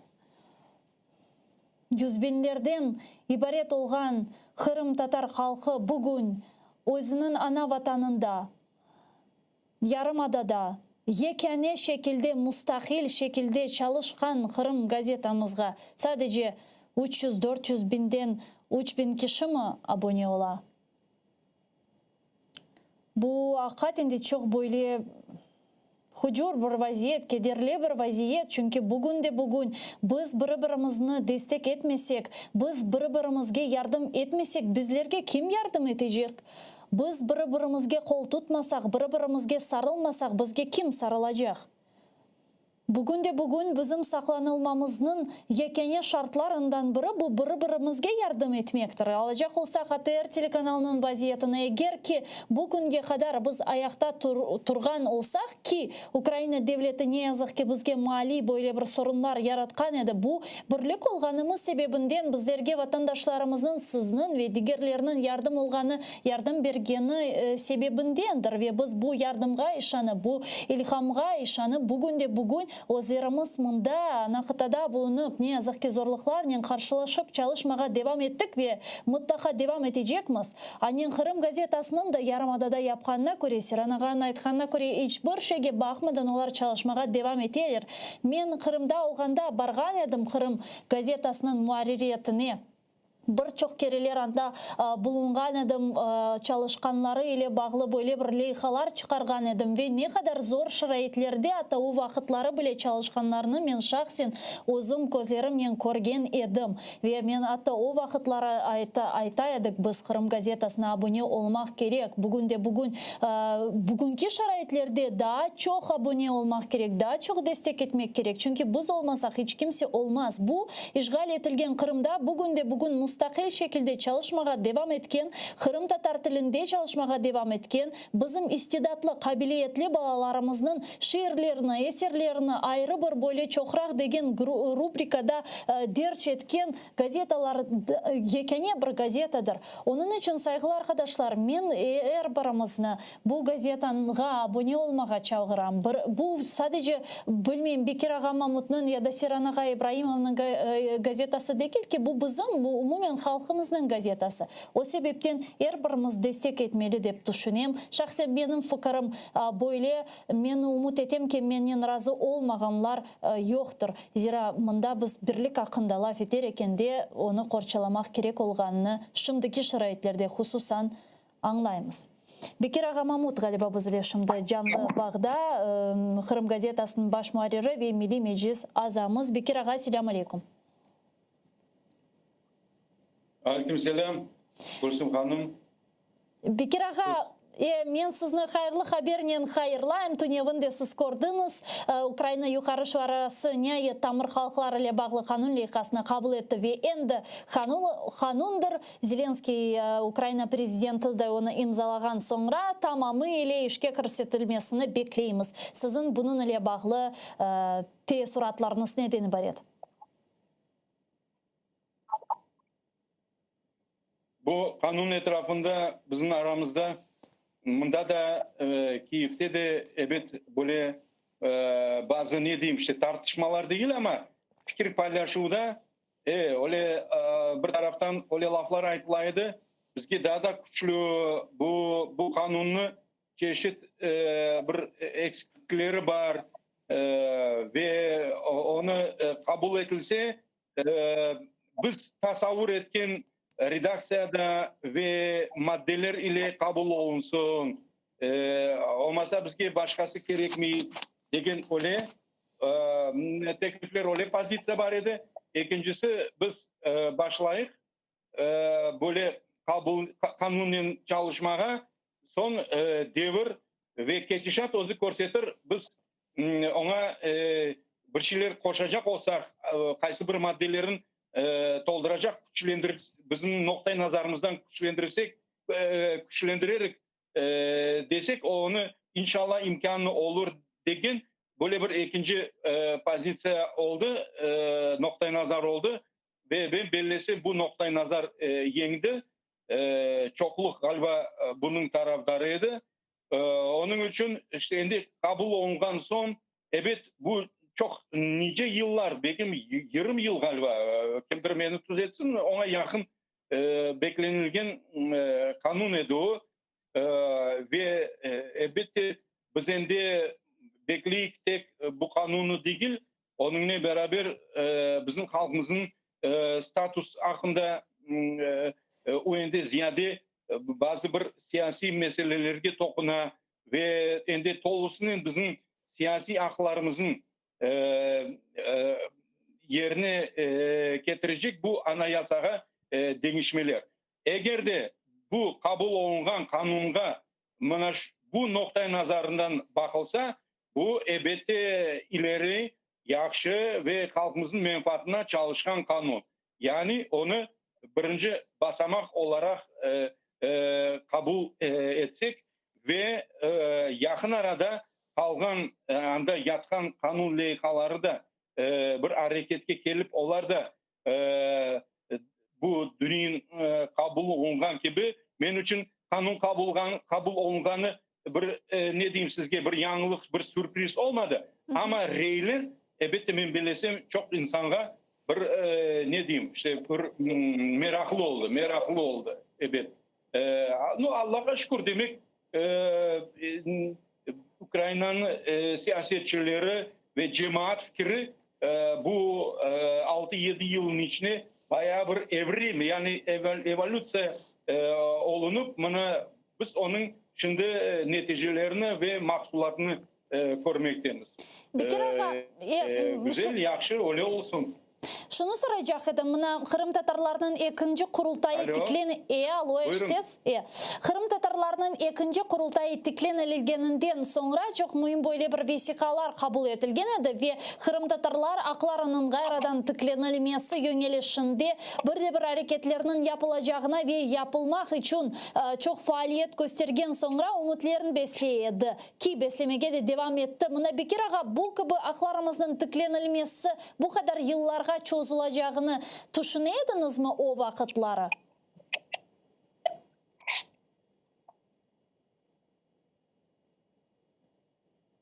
Ben sualınızın bağışlarsa sonuna işitmedim. uç aytkan 4 sözden birisini tek Şimdi Bekir Ağa iştesiz, şimdi iştesiz. Mahiyetini kıska aytınız ne? Bekir Ağa, mına bizim ikinci kurultay tüklenilgen sonra bu günge 30 yıl devam edeceğini bekleydiniz mi bu gibi kanunun kabul edilmesine?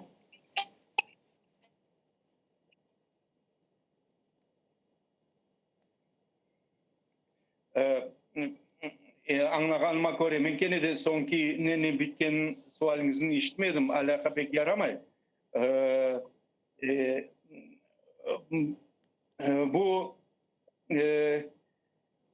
bizim siz aytkan bu ikinci kurultayımız kaysı bir bizge bizim cema ve siyasi ömrümüzge siltem berdi. Anda mesele birden koyulaydı. Elbette bu bizim muhtar cumhuriyetimiz tiklenmesi hakkında. Bu status ve asıl halk bizim halkımız Kırım'da asıl ya tamır halk olarak tanılması bu meseleler biraz sonraca peyda oldu. Çünkü biz özümüzde şüphelenmiyorduk ve bizge başkalarının fikri ne diyeyim işte tabi o kadar sıfır olmasa da ama çok emniyetli değildi. Siz bizim saymaysınız, saymanız. Halkara vesikalar boyunca anda böyle norma da var.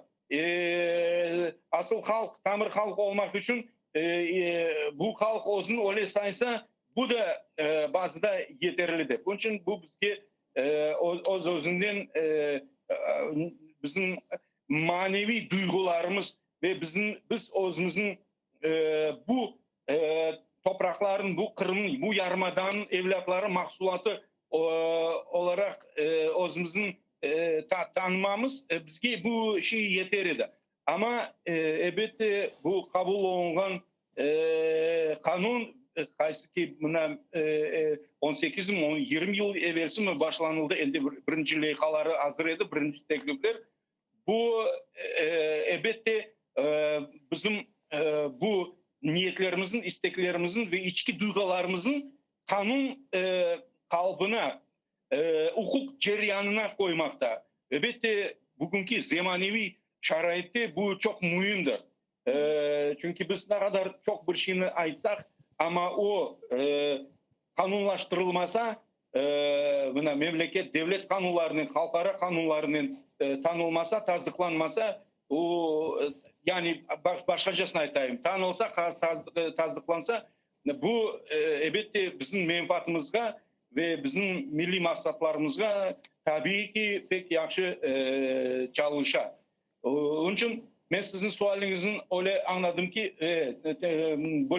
böyle sozulacağına, böyle varacağına neden buna endi sonki 30 yıl içinde bu ikinci kurultaydan son geçti vakit elbette biz pek isteyedik ama tezci olgan ve birden olgan ama Ukrayna devleti bilemiz bu çeşit bir vaziyetlerge uğrap ve içki bir bu siyasi davalarının meşgul olup ne kadar şeylerin joydu kaçırdı.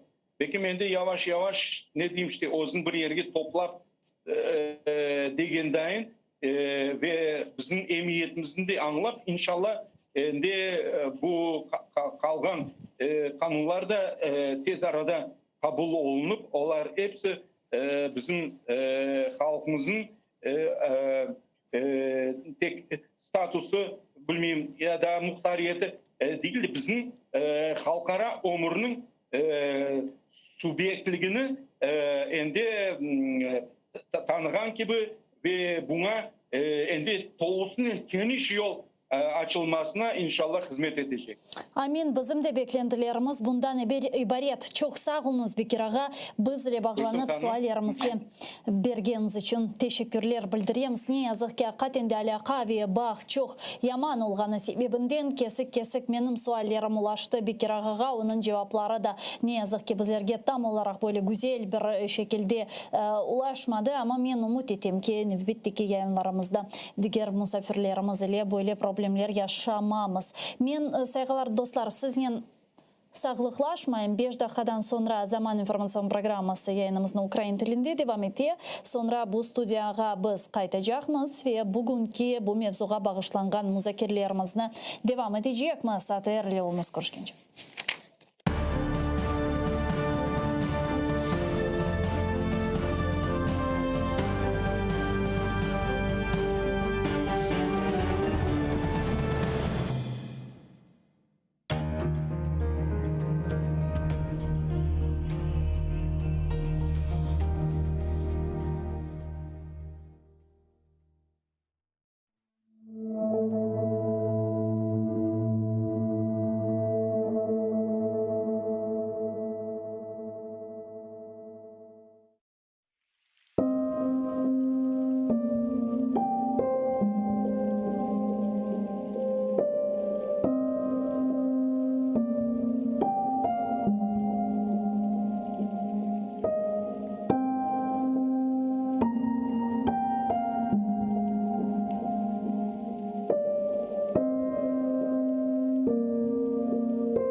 Дымма сағыр турам чатал yollarda. Құш тұтам деп бақаларны тұтқан. Көзлерімні жойғаным мен тарлада. Женет суы беллеп, көз яш ютқан. Чызма кебі баса мені бір қая. Юрегімні кімдір тепе соқақта. Аяқларым жам үстінде эптая. Дүл-дүл кібі турам епта сырықта. Тікі клебінің еплеріні кесмейіп, ерттылар да. Сачақланды дудақлар, көкте ұчқан рухлар, қабыр ташлары, омызыма қона, еңлей аяқлар.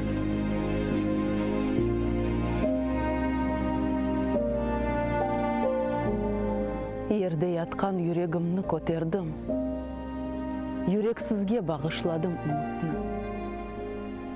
Тарла алып келді менің көзімні, көрдім көзі көрген соқыр миллетні.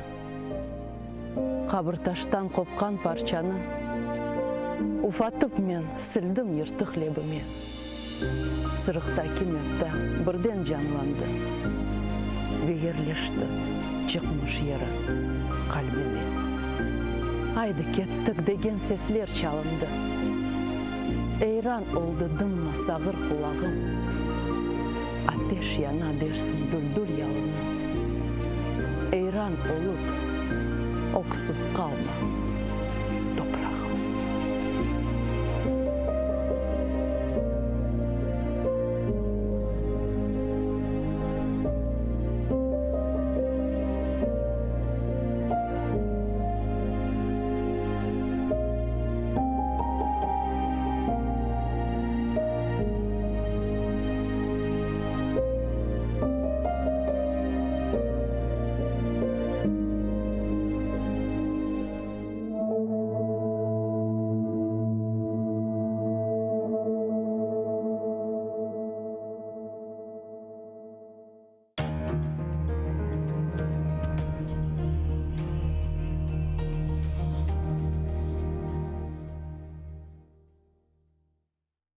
Ay gidi tatar yaşları okumaylar. Erenlerge eş olup yol kuvmaylar. Başta akıl olganda közde karuv, görmey, bilmey yaşamaktan utanmaylar. Ay gidi tatar yaşları okumaylar. Okusalar kimseden kem kalmaylar. İstanbul'da, Paris'te birinci bola. Japonlar da olarga yetanmaylar. Ay gidi tatar yaşları yok başları. Tölermen törde ösken yolbaşları. Yolbaşları bolmaganda horluk görüp kayda barsa tökeler koz yaşları.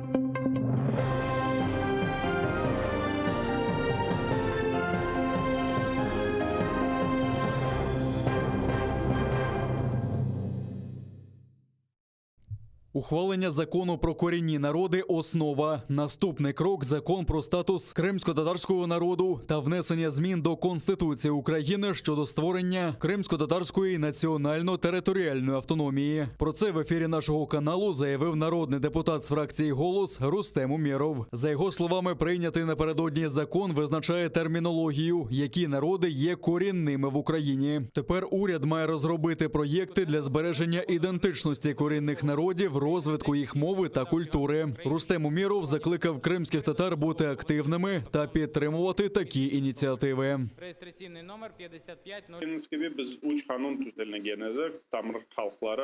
Ми пропонували одразу 3 законопроекти: про корінні народи, про статус та зміни до Конституції. В першому законі роз'яснення термінології, визначені 3 корінні народи.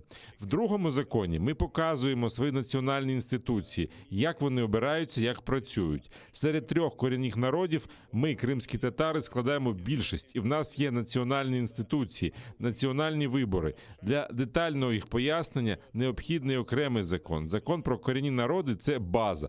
Другий – про статус кримсько-татарського народу, де мають бути визначені права кримсько-татарського народу, на що вони претендують. А вже після цього на 3-му етапі внесення змін до 10-го розділу Конституції. Екінші енді насыл Қырым татар халқы насыл çalışa, nasıl seçimler yapa, ne hakları, hükümlülükleri var ve tekliflerimizi sunacak edik. Ondan sonra енді 3. seviyede onu anayasa tarafına geçirecek edik. Мокан Василь Іванович та деяких інших законодавчих актів України щодо адміністрування податків і зборів на тимчасово. Прошу підтримати та проголосувати. Bizim halkımızın öz vatanına bağları olan tanımak Cuma gününe geldi. Allah'a çok şükür. Eğer bir yapılgan işte Визнання нашого народу дітьми на нашій батьківщині збіглося з благословенною п'ятницею. Слава Богу, в кожній справі є благо. В Україні наш кримсько-татарський народ, караїми та кримчаки визнані дітьми цієї землі, корінними на цій землі. Я вітаю всіх з ухваленням цього закону. Цього дня ви всі діти цієї землі. Не греки, не інші народи, а саме ви, ми. Прийміть мої вітання, дякую нашому меджлісу та співвітчизникам за роботу. Bugün çıkan zakon ben sizin cümlenizle hayırlayım bu günden. Hepiniz bugünden başlayıp bu toprağın bağlarsınız.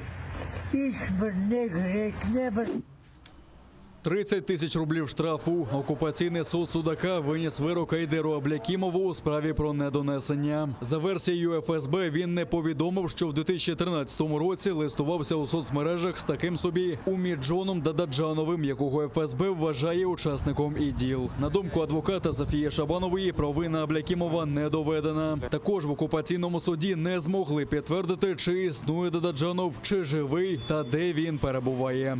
Стольких несоответствий фактов суд все равно взял за основу приговора обвинительное заключение прокурора и фактически полностью скопировал это обвинительное заключение в своем приговоре. Непонятно, зачем нужно было в течение года затрачивать столько средств с федерального бюджета, создавать видимость рассмотрения процесса. И с наличием такого огромного количества нарушений не только органам предварительного следствия, но и самим судом, о которых мы говорили раньше, они выносят обвинительный приговор моему подзащитному.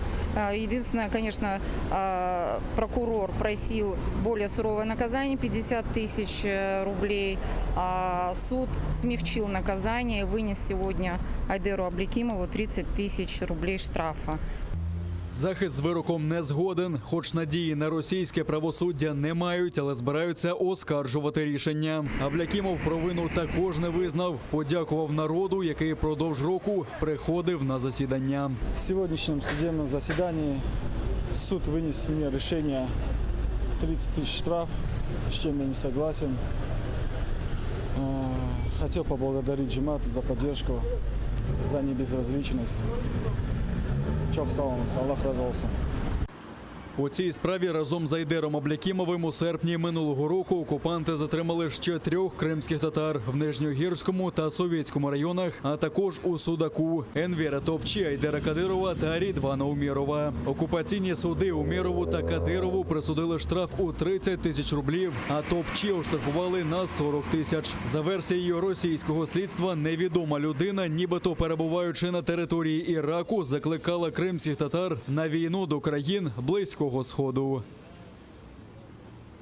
Когда-то лет, я не знаю, 8 или 10 лет назад, или 12, было письмо. Откуда, тоже непонятно, об этом не говорится.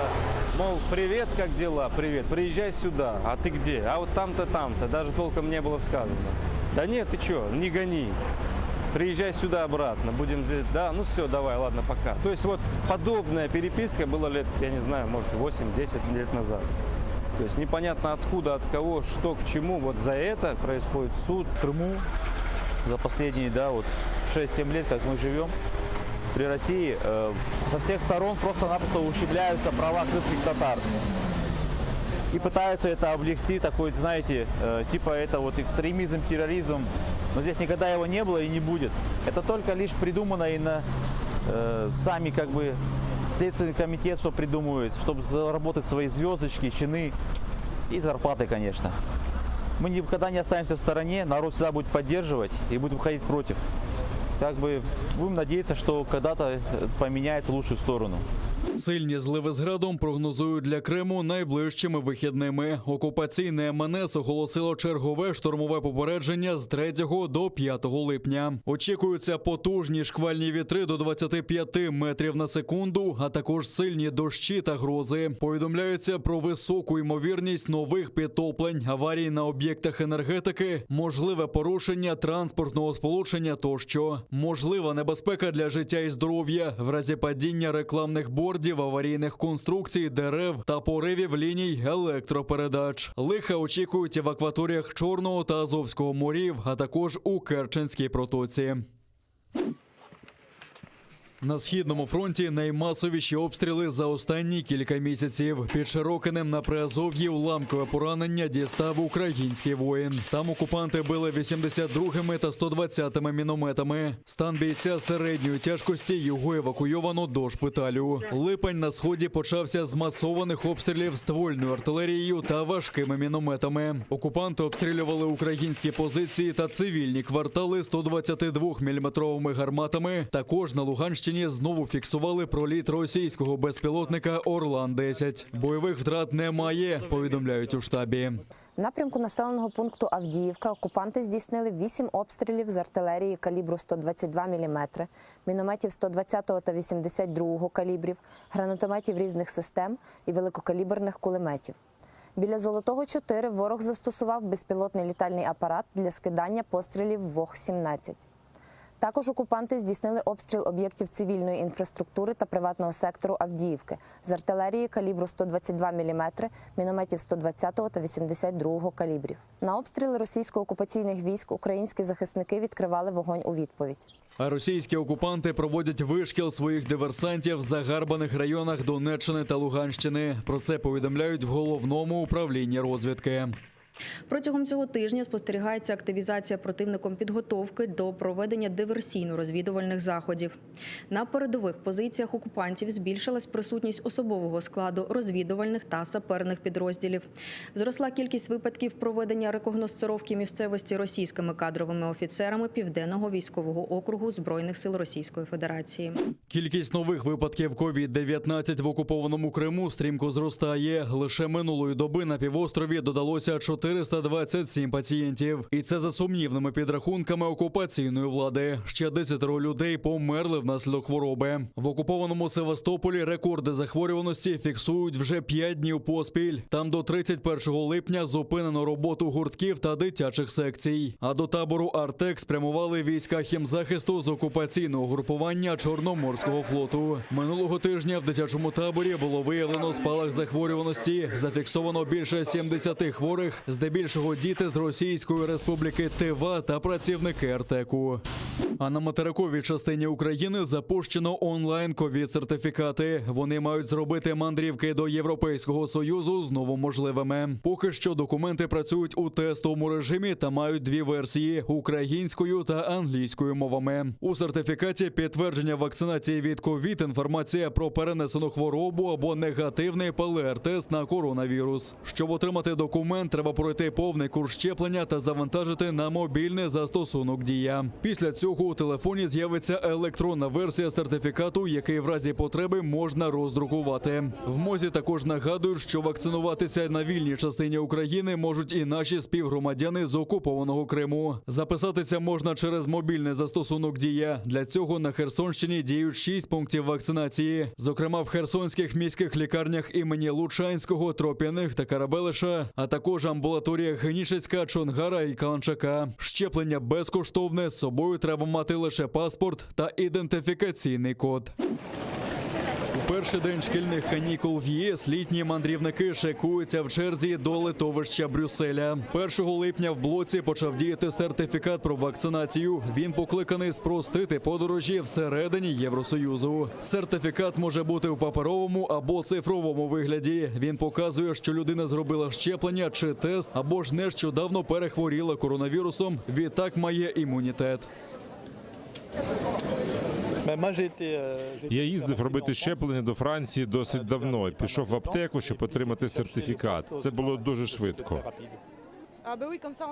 З новим сертифікатом не знадобиться переглядати купу файлів і носити з собою багато документів. Все дуже просто. Втім, експерти кажуть, що система ще не налагоджена. Так, в авіакомпанії Brussels Airlines відзначають, поки що не завжди достатньо просто щитати QR-код, що міститься в документі. Цифровий сертифікат COVID був покликаний спростити операції. На жаль, ми ще не досягли цього, так як немає єдиних європейських обмежень, тобто однакових обмежень для всіх громадян Шенгенської зони, сертифікат нам не дуже допомагає. Проблема в тому, що поки не створена загальна база з обмеженнями, які діють у всіх країнах блоку. Тобто працівникам аеропорту все ще потрібно виконувати перевірку візуально, щоб зрозуміти, чи відповідає пасажир вимогам пункту призначення. Цифровий сертифікат у країнах блоку видається безкоштовно. При цьому з 1 липня розпочався 6-тижневий період, у який всі держави повинні адаптуватися до його використання. Документ дійсний в усіх країнах ЄС і видається національною та англійською мовами. Він також поширюється на країни поза межами Шенгенської зони – Ісландію, Ліхтенштейн, Норвегію та Швейцарію.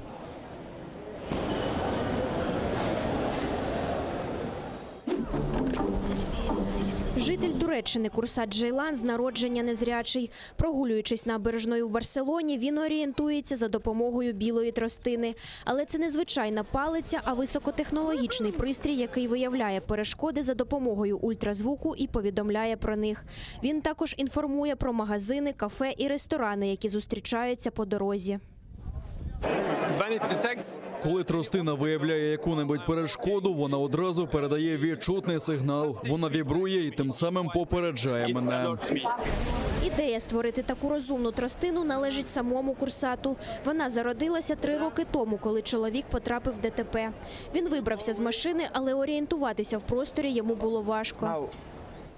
Щоб втілити задум, Курсат заснував стартап «Вівок». Зараз компанія представляє винахід на виставці «Світовий конгрес мобільних технологій» в Барселоні.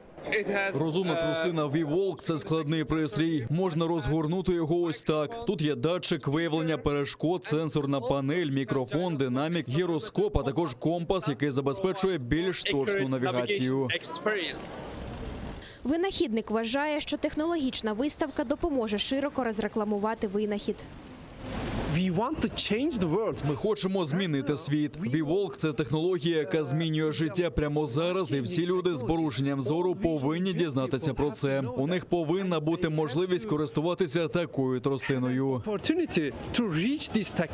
Пристрій також можна підключити до смартфону. Він коштує $600 і вже продається в 59 країнах. Зараз стартап працює з іншими компаніями, включаючи Microsoft, над розробкою додаткових функцій.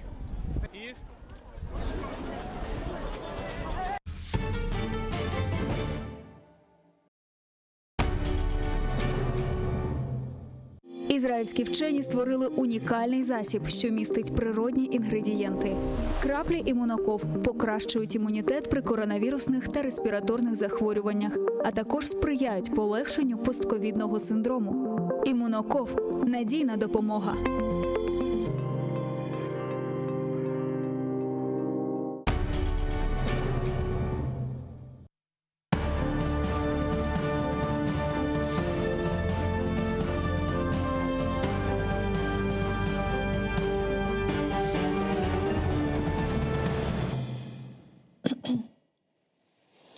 Қайырлы ақшамлар, сайғылы АТР телеканалының телесерджилері бүгін информацион программасына серетесіңіз.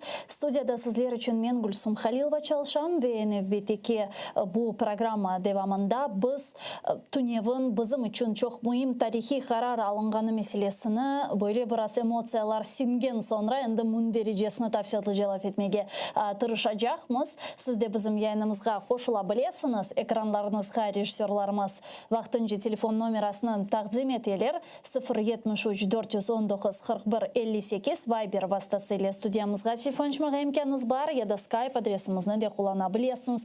atr.tv бұйырыңыз бізерге телефон açыңыз, суал еріңізді сеслендіріңіз. ATR телеканалының YouTube сайфесіне де абоне олмаға ұнутмаңыз. Анда біз әм жанлы шекілде çalışамыз, әм де епісі программаларымызды ве программаларымызда олған мирақлы қызымларына анда yüklемектеміз. О себептен абоне олмаға ұнытмамыз. Әм YouTube сайфемізге, әм де сайтымызға atr.ua бізім адресіміз.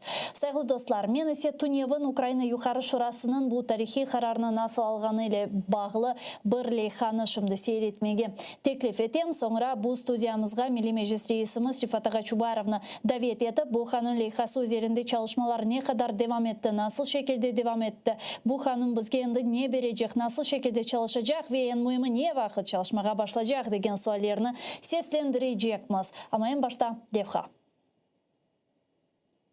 Вашої підтримки. Дякую.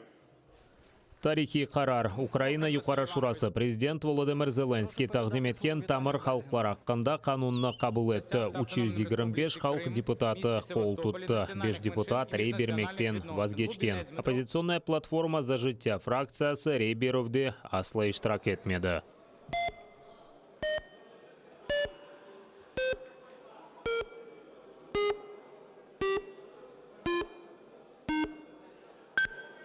За 325. Рішення прийнято. Закон прийнятий в цілому. Покажіть по фракціям. Ишгал етілген территориялар реинтеграциясы мәселелері бойынша Назир Алексей Резников рей беруден евел қайдеткенне көре бұл қанун Қырым татар халқынан озгүнлігі сақланмасынан ве инкишаф етмесінен кефалеті олмалы.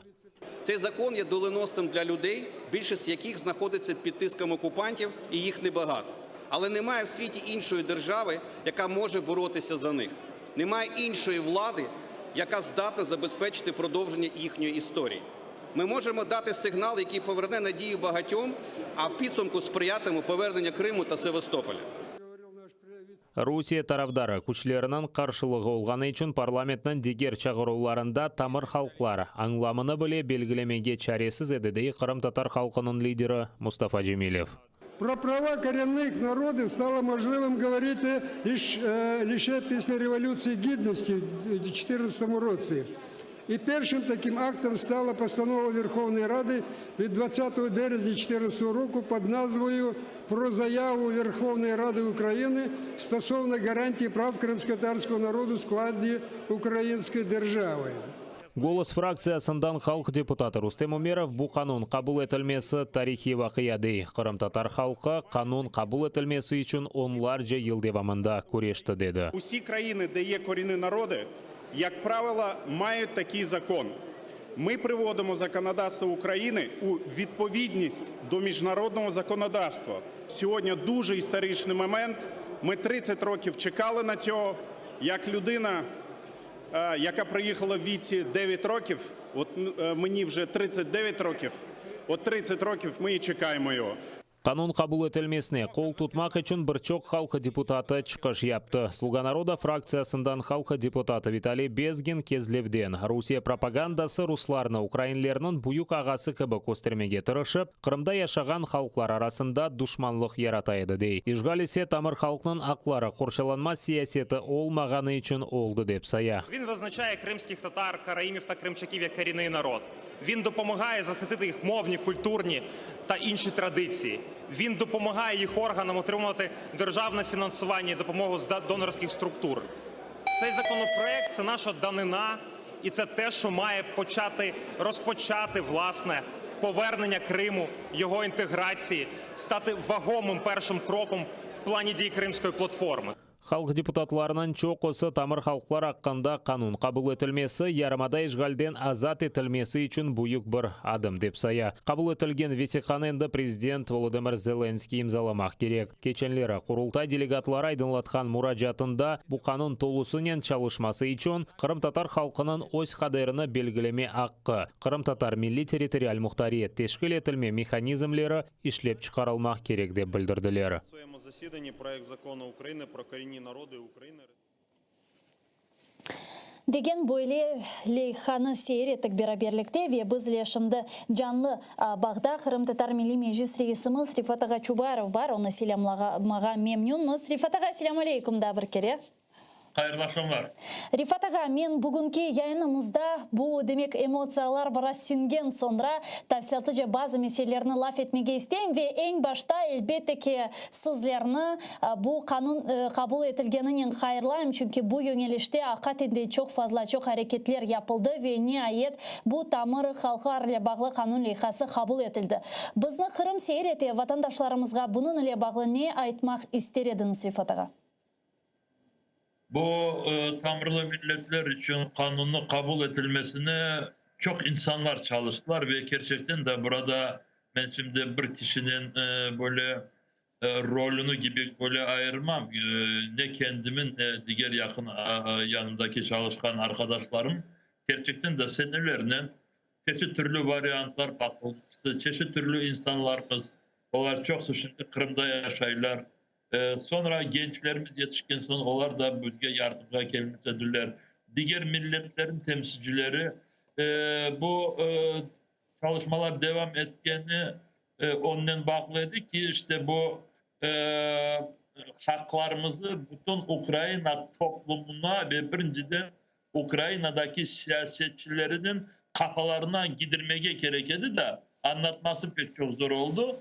O sebepten ben de sizlerge esaslanıp ben de bütün bu TÜNEV'in kabul edildiği kanunga kendi istelerini koşkan insanlarımızga Kırım Tatar Milli Meclis azalarına oradaki bütün bizim milletvekillerimizge Mustafa Ağamız, Rüstem Umerov, Ahtem Çiygos onlarga hepslerine ben de hayır olsun demeye isteyeyim. Рифат аға, қатенде қайды еткеніңізге көре чоқ еллар девамында әрекетлер япылды. Бұл бір чоқ дегерді абызым қанунларымыз қабыл етілмесі үшін аманияет бір адым енді оге кеттік. Түшінедіңіз ма, екінші мисал құрылтайның тікленгенінден бұл күнге бұл қадар елға чозылажағыны, бұл меселеріні 30 елға чозылажағыны, созылажағыны асында беклейдіңіз ма? О вақытта 91 сенелерінде декларацияны қабыл еткеніңіз вақыт, о күнізде бір чоқ вазифелеріні қойғаныз вақыт.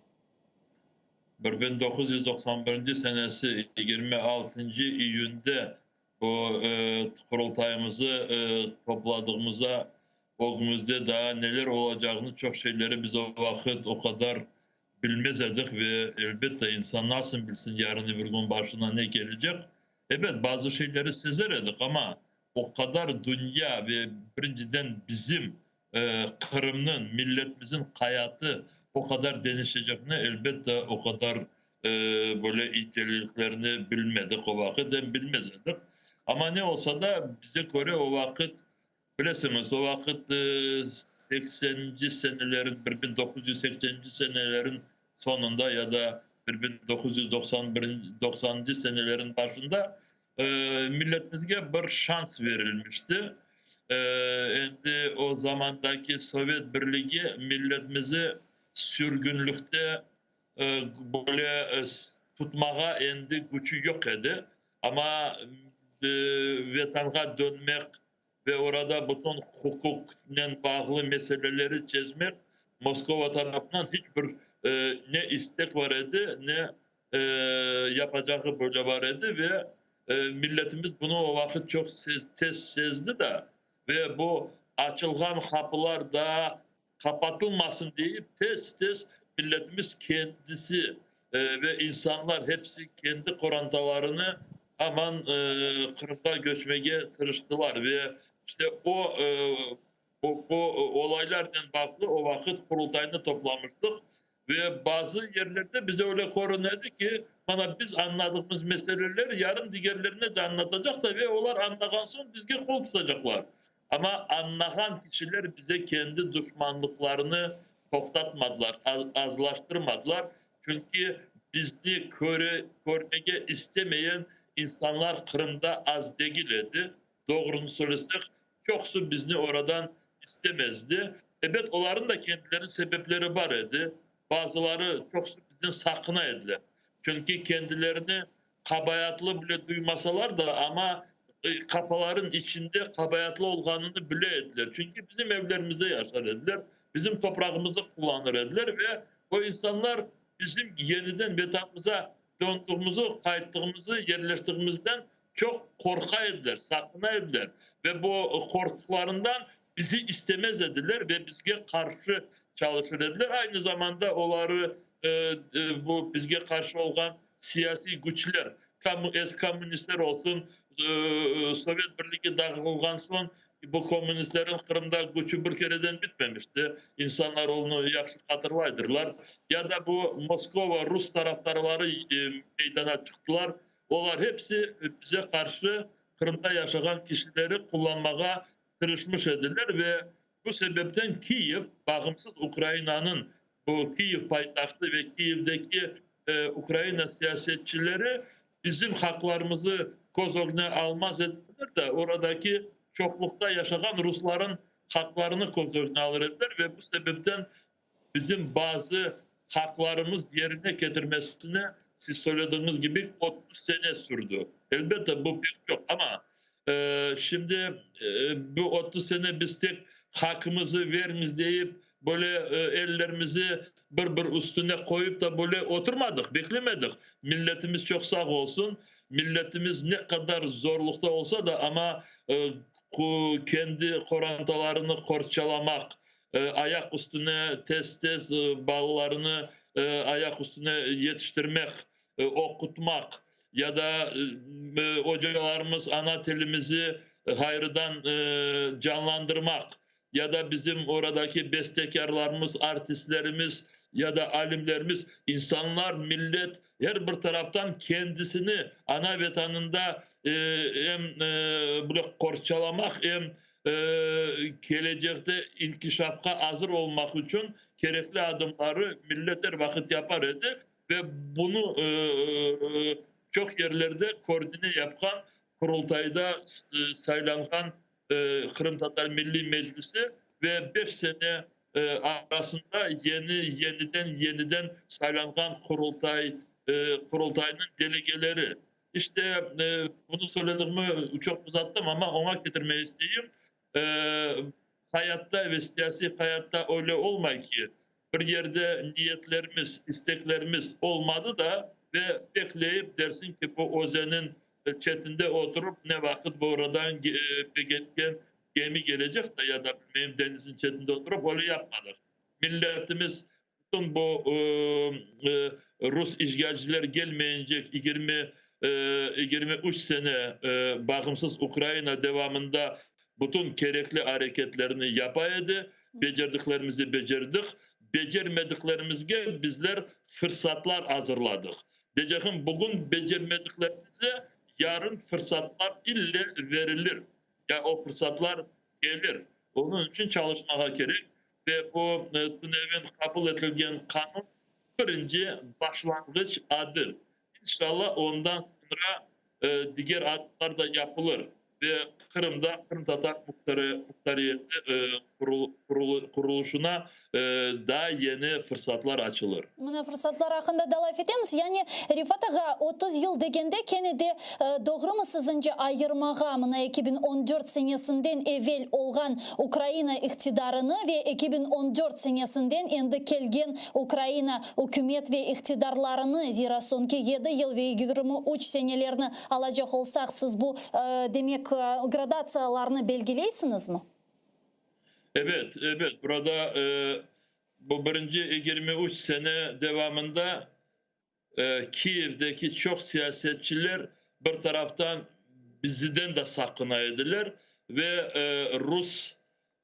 Rusya'nın bağlı güçlerine çok böyle emniyet verirdiler, inanır ediler ve 2014'ten sonra Ukrayna'daki siyasetçilerin çoksunun kafalarında büyük değişmeler oldu ve evvelden eğer olar Kırım Tatar milletini ya da Kırım Tatar siyasetçilerini, Kırım Tatar kurultayını böyle bir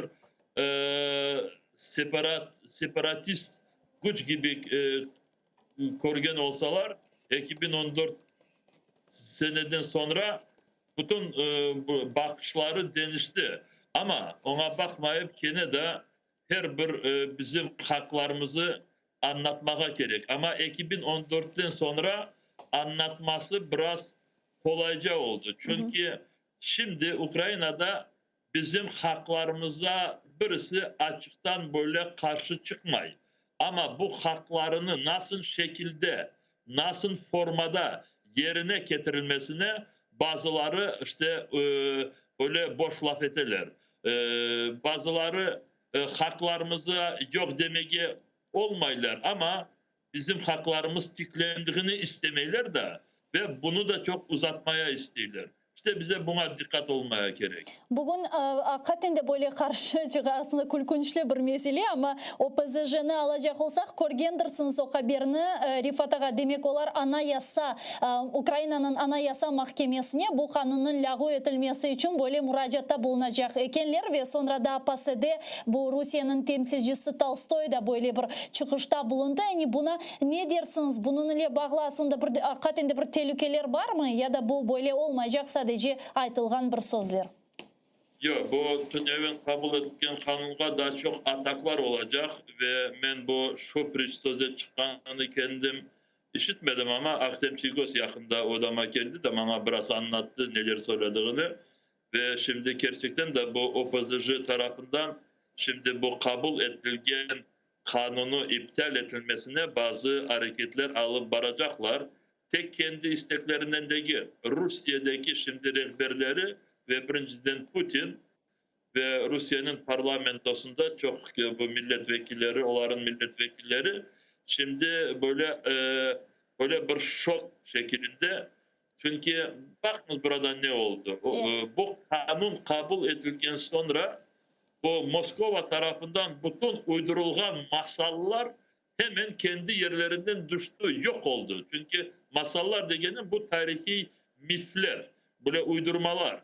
Çünkü hatırlarsınız 2014 senesi Putin kendi çıkışlarında kendilerini aklamak için, kendilerini korçalamak için ne sebepten askerlerle Kırım'a girdiklerini anlatmak için kaytarıp işte bana Kırım toprağında Rusya milletinin bölmeyen böyle bütün milli teren duygularının bağlı sayfeler var. İşte Hersonez'da bilmeyen bir şeyler az kaldı bir yerdecek edim işte ama işte öyle şeyler böyle uydura ettiler ve kendi milletini böyle kozgara ettiler. Şimdi hepsi yerine geldi. Kırım Tatar milleti Kırım'da tamırlı millet. Eğer sizler Rus olarak ya bilmeyen başka millet olarak bir vakit Kırım'a gelmiş olsanız sizler ya da işgalci olarak geldiniz ya da misafir olarak geldiniz. O kadarlık. Ve orada bizim toprağımızda tamırlı milleti olan toprakta birisi kendi tamırlarını aramasın.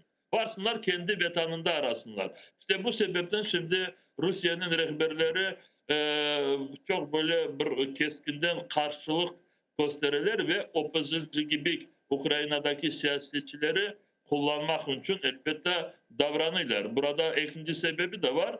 Çünkü halkara ya uluslararası kanuna göre международное право şimdi gene de her bir şey kendi yerine geldi. Çünkü Ukrayna'ya devlet olarak Kırım bölgesi ya da böyle bir toprak bölgesi olarak kendi sınırlarına gidilmesi biraz kaytarması kolay olacak. Çünkü oradaki Tamırlı millet kendisinin kimliğini tiklediği vakit ve kendisinin geleceğini planlaştırdığı vakit Ukrayna devletinde olsun diye böyle bir karar alır.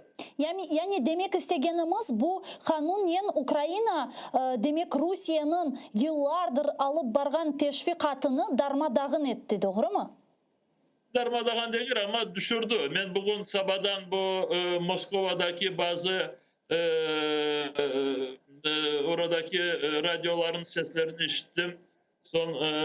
Orada da bazı düşünen böyle ekspertler var da ve onların söylediğine gerçekten de ben koltukta onlar söyledikleri değiller ki eğer bu kanunu ve diğer bu kanunla bağlı diğer kararlarını Ukrayna devleti en azı bir 20 sene evvelsi almış olsaydı belki de 2014. sene belki de bunu birisi bilmez ama belki de 2014. sene faciasını böyle geçirmemek mümkün olabilir diye böyle fikirler ben bugün işittim ve ben koşulan böyle fikirler. Çünkü birisi bilmeyin ne olur ede eğer biz o vakit onu yapsak ya bunu yapmasak edik. Ama eğer bir derler ki kazan vaktine pişirişi gerek işte bu da vaktine oluşu gerekirdi. Ama ne kadar geç olsa da gene de faydalı. Ama vakitin de olmadığından zarar var. Şüphesiz hiç kabul etilmegeninden şimdi kabul etilmesi endi faydalıdır, endi güzeldir. Ya Rifat ağa, siz ayttınız ki ve de birçok diğer bizim vekillerimiz ayta ki bu kabul etilgen kanun leyhası Kırım'ın kaytarılığı yönelişinde ve tamamıyla aklarımızın tıklenilmesi yönelişinde böyle bir zemin koya. Nasıl şekilde anlatabilirsiniz mi? Şimdi bu uluslararası hukuka göre международное право orada bu Tamırlı milletlerin kendi topraklarına hakları var ve bu haklar çok uluslararası anlaşmalarda böyle gösterilmiş. Misal için çok kısadan söyleyecek olsam eğer birisi başka devletinin bir bölgesine kendi haklarını tiklemek için böyle girişecek olsa ya da bilmeyin bir bölge ayrı bir bölgede Tamırlı milletler yaşayan bölgede savaş gibi olaylar cen gibi olaylar başlanacak olsa o Tamırlı milletlerin razılığı gerek ve birisi Tamırlı milletlerin toprağına gelip de ben istediğim gibi yaşanız deyip Tamırlı milletlerine demeye hakkı yok. Rusya buna bakmayıp işte Kırım'a geldiği vakit tek Ukrayna devletinin kendi aralarını böyle çizmeye de değil de böyle gösterdi ve dedi ki burada kendi hakkını kullanan millet var dedi Rusya ve bu milletin ismi Kırım milleti, Krimski narod Rusçası ve bu Kırım milleti Kırım Tatar milleti değil, Kırım milleti ve Kırımlı milleti değil. Burada bizimkileri dikkat olsun. Bana bu Krimski narod işte kendi hakkını kullandı ve referandum girdi ve bu referandumun kararına göre Ukrayna devletinden ayrılıp Rusya devletine bağlandı. Ne kadar kolay iken ama orada Tamırlı millet olganını ve Kırım Yarımadası'nda tek bir milletinin o toprağının statüsünü çözmeye hakkı olganını Moskova bunu bilip böyle ama mahsus seslendirmedi. Çünkü kendisine yakın değil de. Şimdi ise biz bu Kırım davasını tek toprak davasından biraz genleştirdik. Bu hem toprak davası hem Tamırlı milletinin haklarını tanımak için ayrı bir dava ve bu iki dava birbirine gele. Bunu uluslararası teşkilatlar kabul edecekler ve ille Rusya'nın da bunu kabul etmesine baskınlık yapacaklar. Biz bugün bana şimdi fırsat verse Kırım Tatar Milli Meclis Ofisi'nde bu Avrupa Birliği'nin temsilcilerinin onların vazifelerinden bağlı meseleleri böyle baktık bir toplantıda. Bu toplantıda Mustafa Gamis iştirak etti. Meclis azaları İlmi Umerov, Eskender Bariyev, Riza Şevkiyev ve bu TÜNEV'in kabul edilen kanunu biz bile çok terin laf etmedik. Ama işte Rusya'nın parlamentosu, devlet ya bu Gosударственная Дума, işte onların bu Avrupa Birliği'ne şikayet yapkanlarını söyledik ve biraz güldük. Kırım platforması meselesi ko'tarildi mi? Yok, bizim meselemiz biraz başkaydı. Şimdi eğer siz bugün olan konuşunu sorasanız, bilirsiniz bu sene Avrupa Birliği tarafından çok böyle sık bir ardından kararlar kabul etmişti. Birinciden 11. Mayıs, bu senenin 11. Mayıs'ta bu Nazırlar Şurası ya da Komitet Ministri Avrupa Birliği'nin kararı çıkmıştı. Bu kararda şimdi ben onu bakmaya çalışacağım da burada yanımda. Şimdi bu çalışmalarımızı bitirdik de. Evet. Bu 12. Mayıs'ta Situatsiya с правами людей в Автономной Республике Крым, там есть Sevastopol. İşte insan hakları Kırım'da ve 23. İyun bu yakında 2 hafta evvelsi daha 2 hafta olmadı. Bu parlament toplantısında Avrupa Birliği'nin parlamentosu bakmış. Bu komitet ministri bu parlamento toplantısında ayrı bir rezolüsyon kabul edildi. Kırım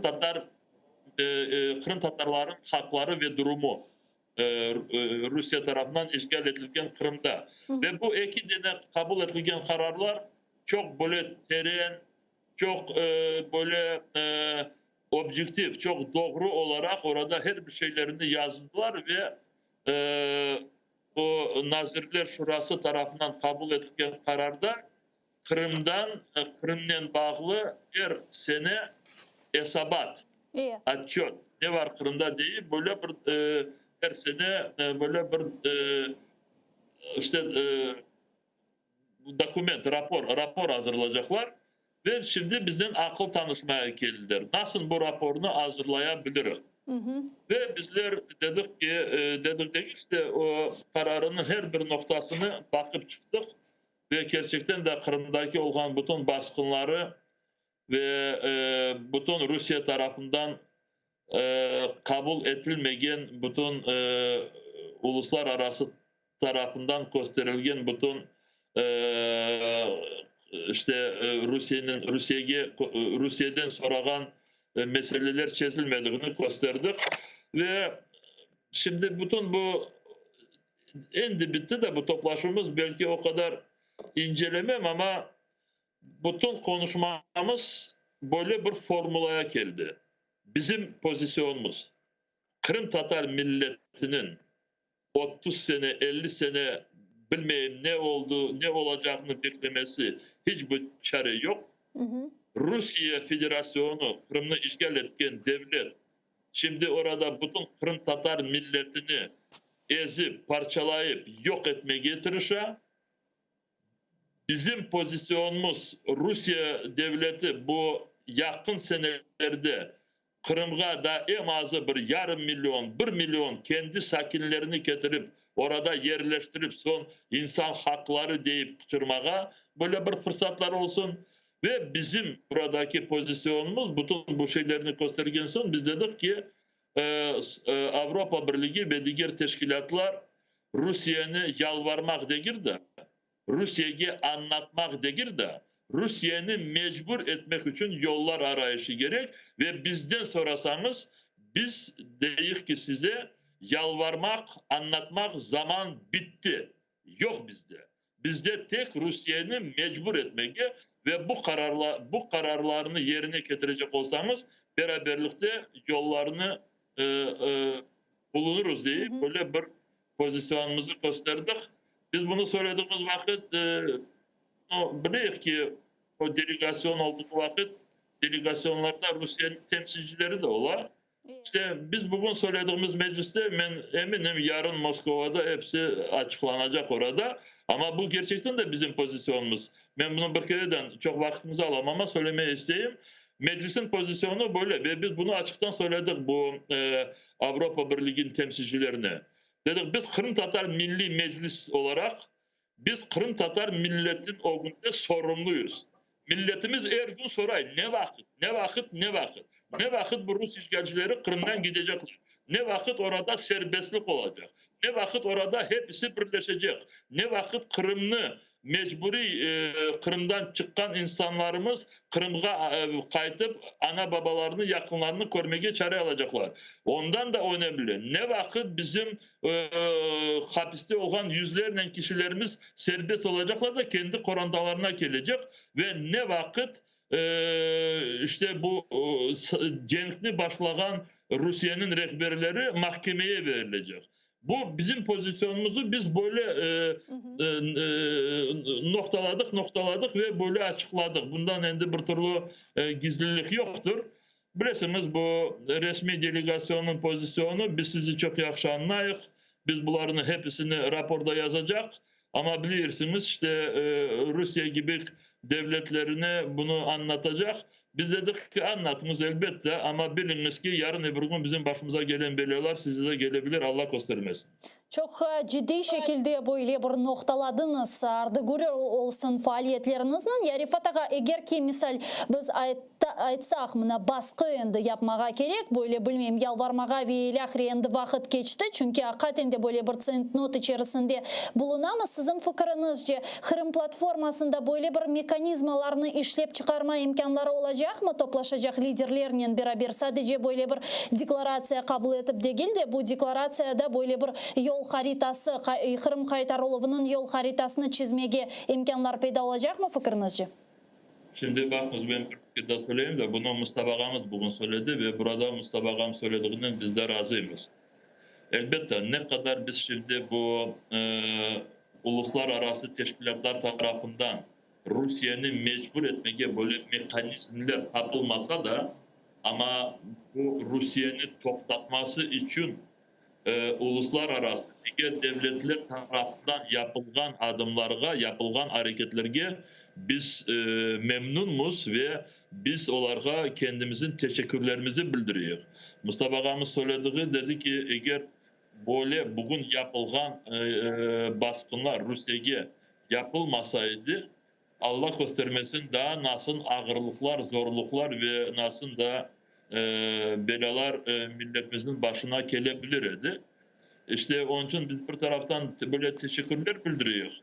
İkinci taraftan bizler onların bu gerekli yollarını bulunmak için, gerekli kararlarını, bu aletlerini, mekanizmlerini bulunmak için işbirliğimizi devam edeceğimizi ve bunu gösteriyor. Ve üçüncüden de yeni mekanizmler bulunmasına gerek olduğunu anlatmaya çalışıyor ve o sebepten Kırım platformasına geliyor. Şimdi Kırım platformasında biraz böyle ben şimdi ne kadar sayısı olacak onu söylemem bilmeyeyim. Biliyorum ama her gün denişte. Bana göre 30'den ziyade devletler iştirak edecekler.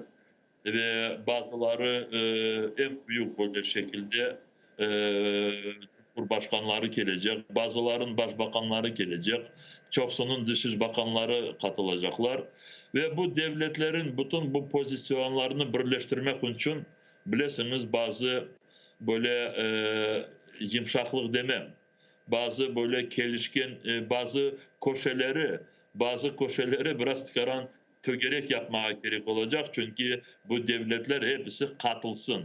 Ve bu sebepten ben şimdi Kırım platformasından böyle dersin ki bugün Kırım platforması olacak da ve birisi böyle yumruklu masaya böyle vuracak da ve yarın sabahdan bütün gerekli çalışma, biz beklediğimiz adımlar yapılacak. Ben öyle düşünmez edim çünkü ama Kırım platforması böyle bir yeni bir gene de yeni fırsatlar. Bakınız ben bugün bu fırsat sözünü çok kullanam. Ama siyasette gerçekten de her bir yapkan adımın eğer yolun sonuna çıkmaya olmasam ama yolunu devam etmeye ve illa bir vakit yolun sonuna varmaya ya da niyetini yerine getirmeye fırsatlar verişi gerek. Kırım platforması Ukrayna için böyle bir korumlu bir mekanizm ve yeni bir fırsatlar açacak. Hem Ukrayna'ya devlet olarak hem bizge millet olarak. Şimdi onun etrafında çalışıyor. İnşallah oradaki kabul edilen kararlar dünyanın Rusya'ya Kırım'dan gitmesine daha çok birleştirir. Ona çalışıyor.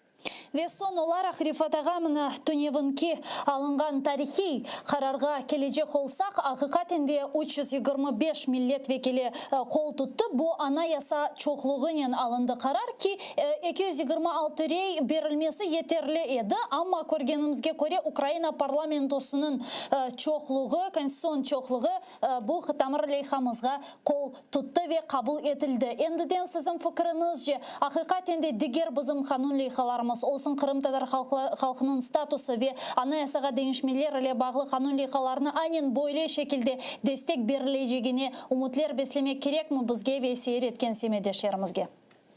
Çok zor. Çok zor ve burada farklı faktörler var. Şimdi bakınız TÜNEV'in gerçekten de 325 ses verildi ve burada birinciden Ukrayna Cumhurbaşkanı Zelenski'nin büyük rolü oldu.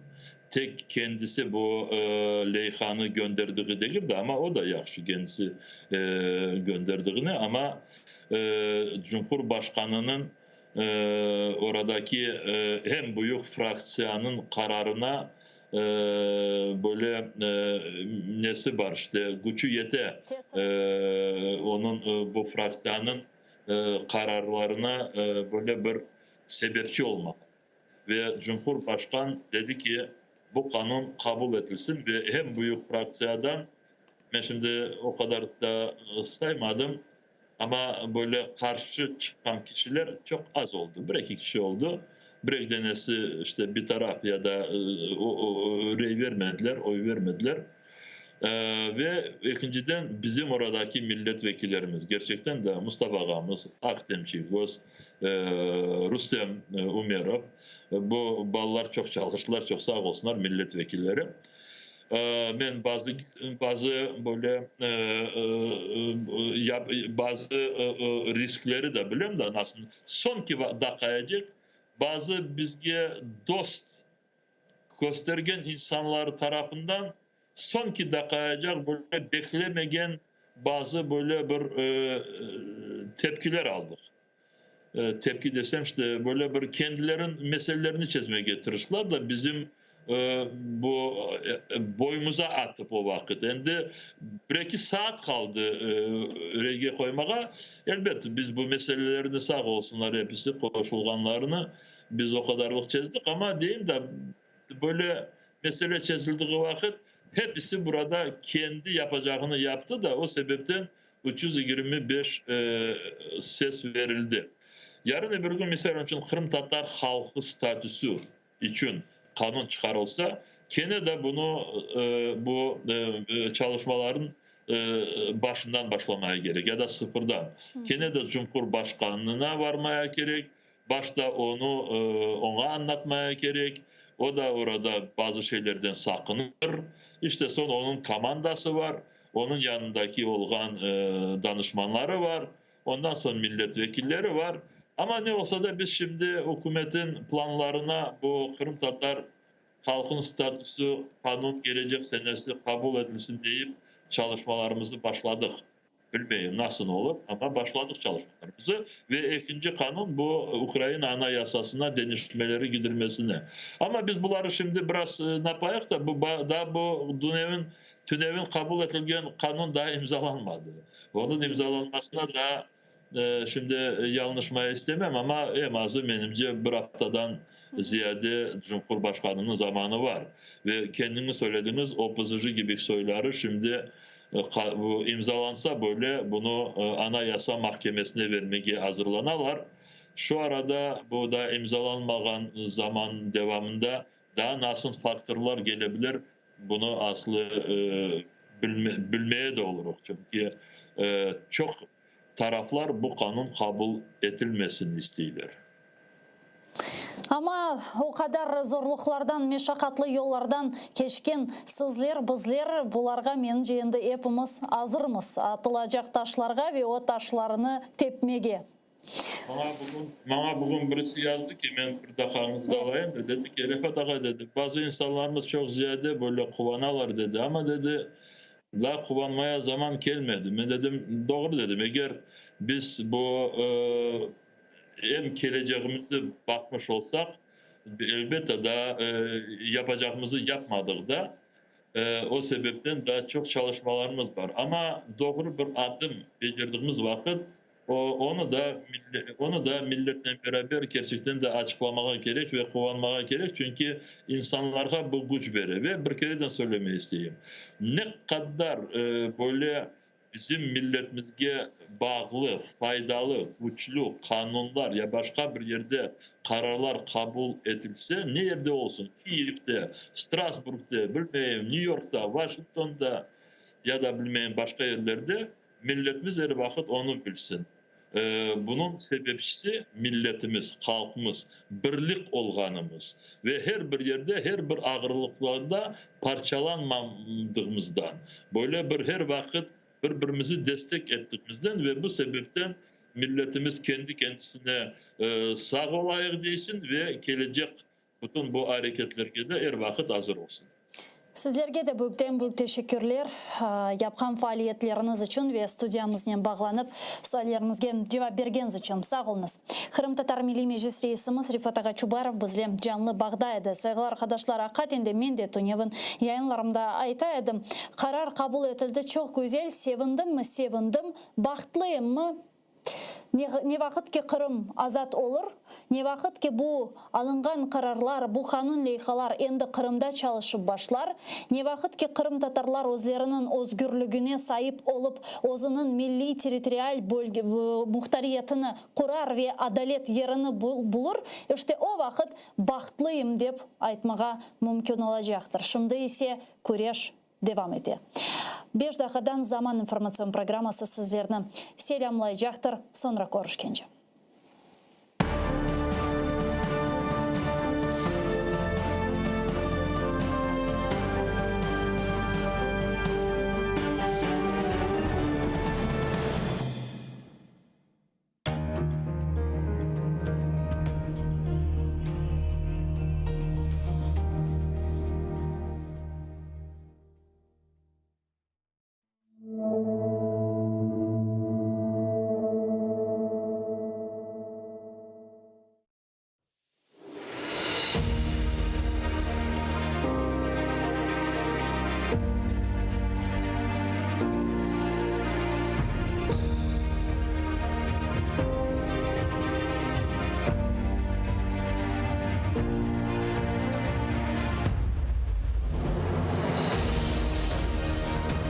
Zumrud zərlər, dalğalar yerine, coşar ah yırlağan insanlar gördüm.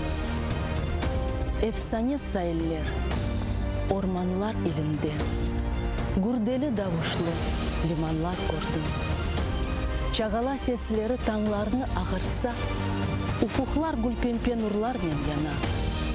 Mavımsı toğaylar, bahçalar bağlarda, leylekler turnalar.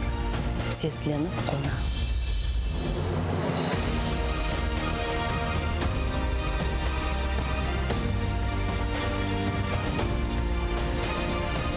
Bu yerinin suday, su yok bir özünde.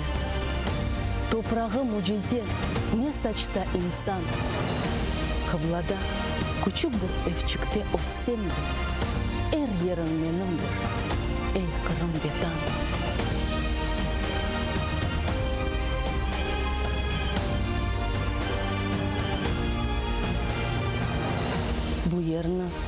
Bu yerde anadan doğanğa unutmak mümkün mü? Bu yerde ayn babamın kabrine yağmurlar yağganda, beşigim başında ağlayan anam. Temelin taşın canımsın, tenimsin. Қатрамда яшайсың истиғбал ветам.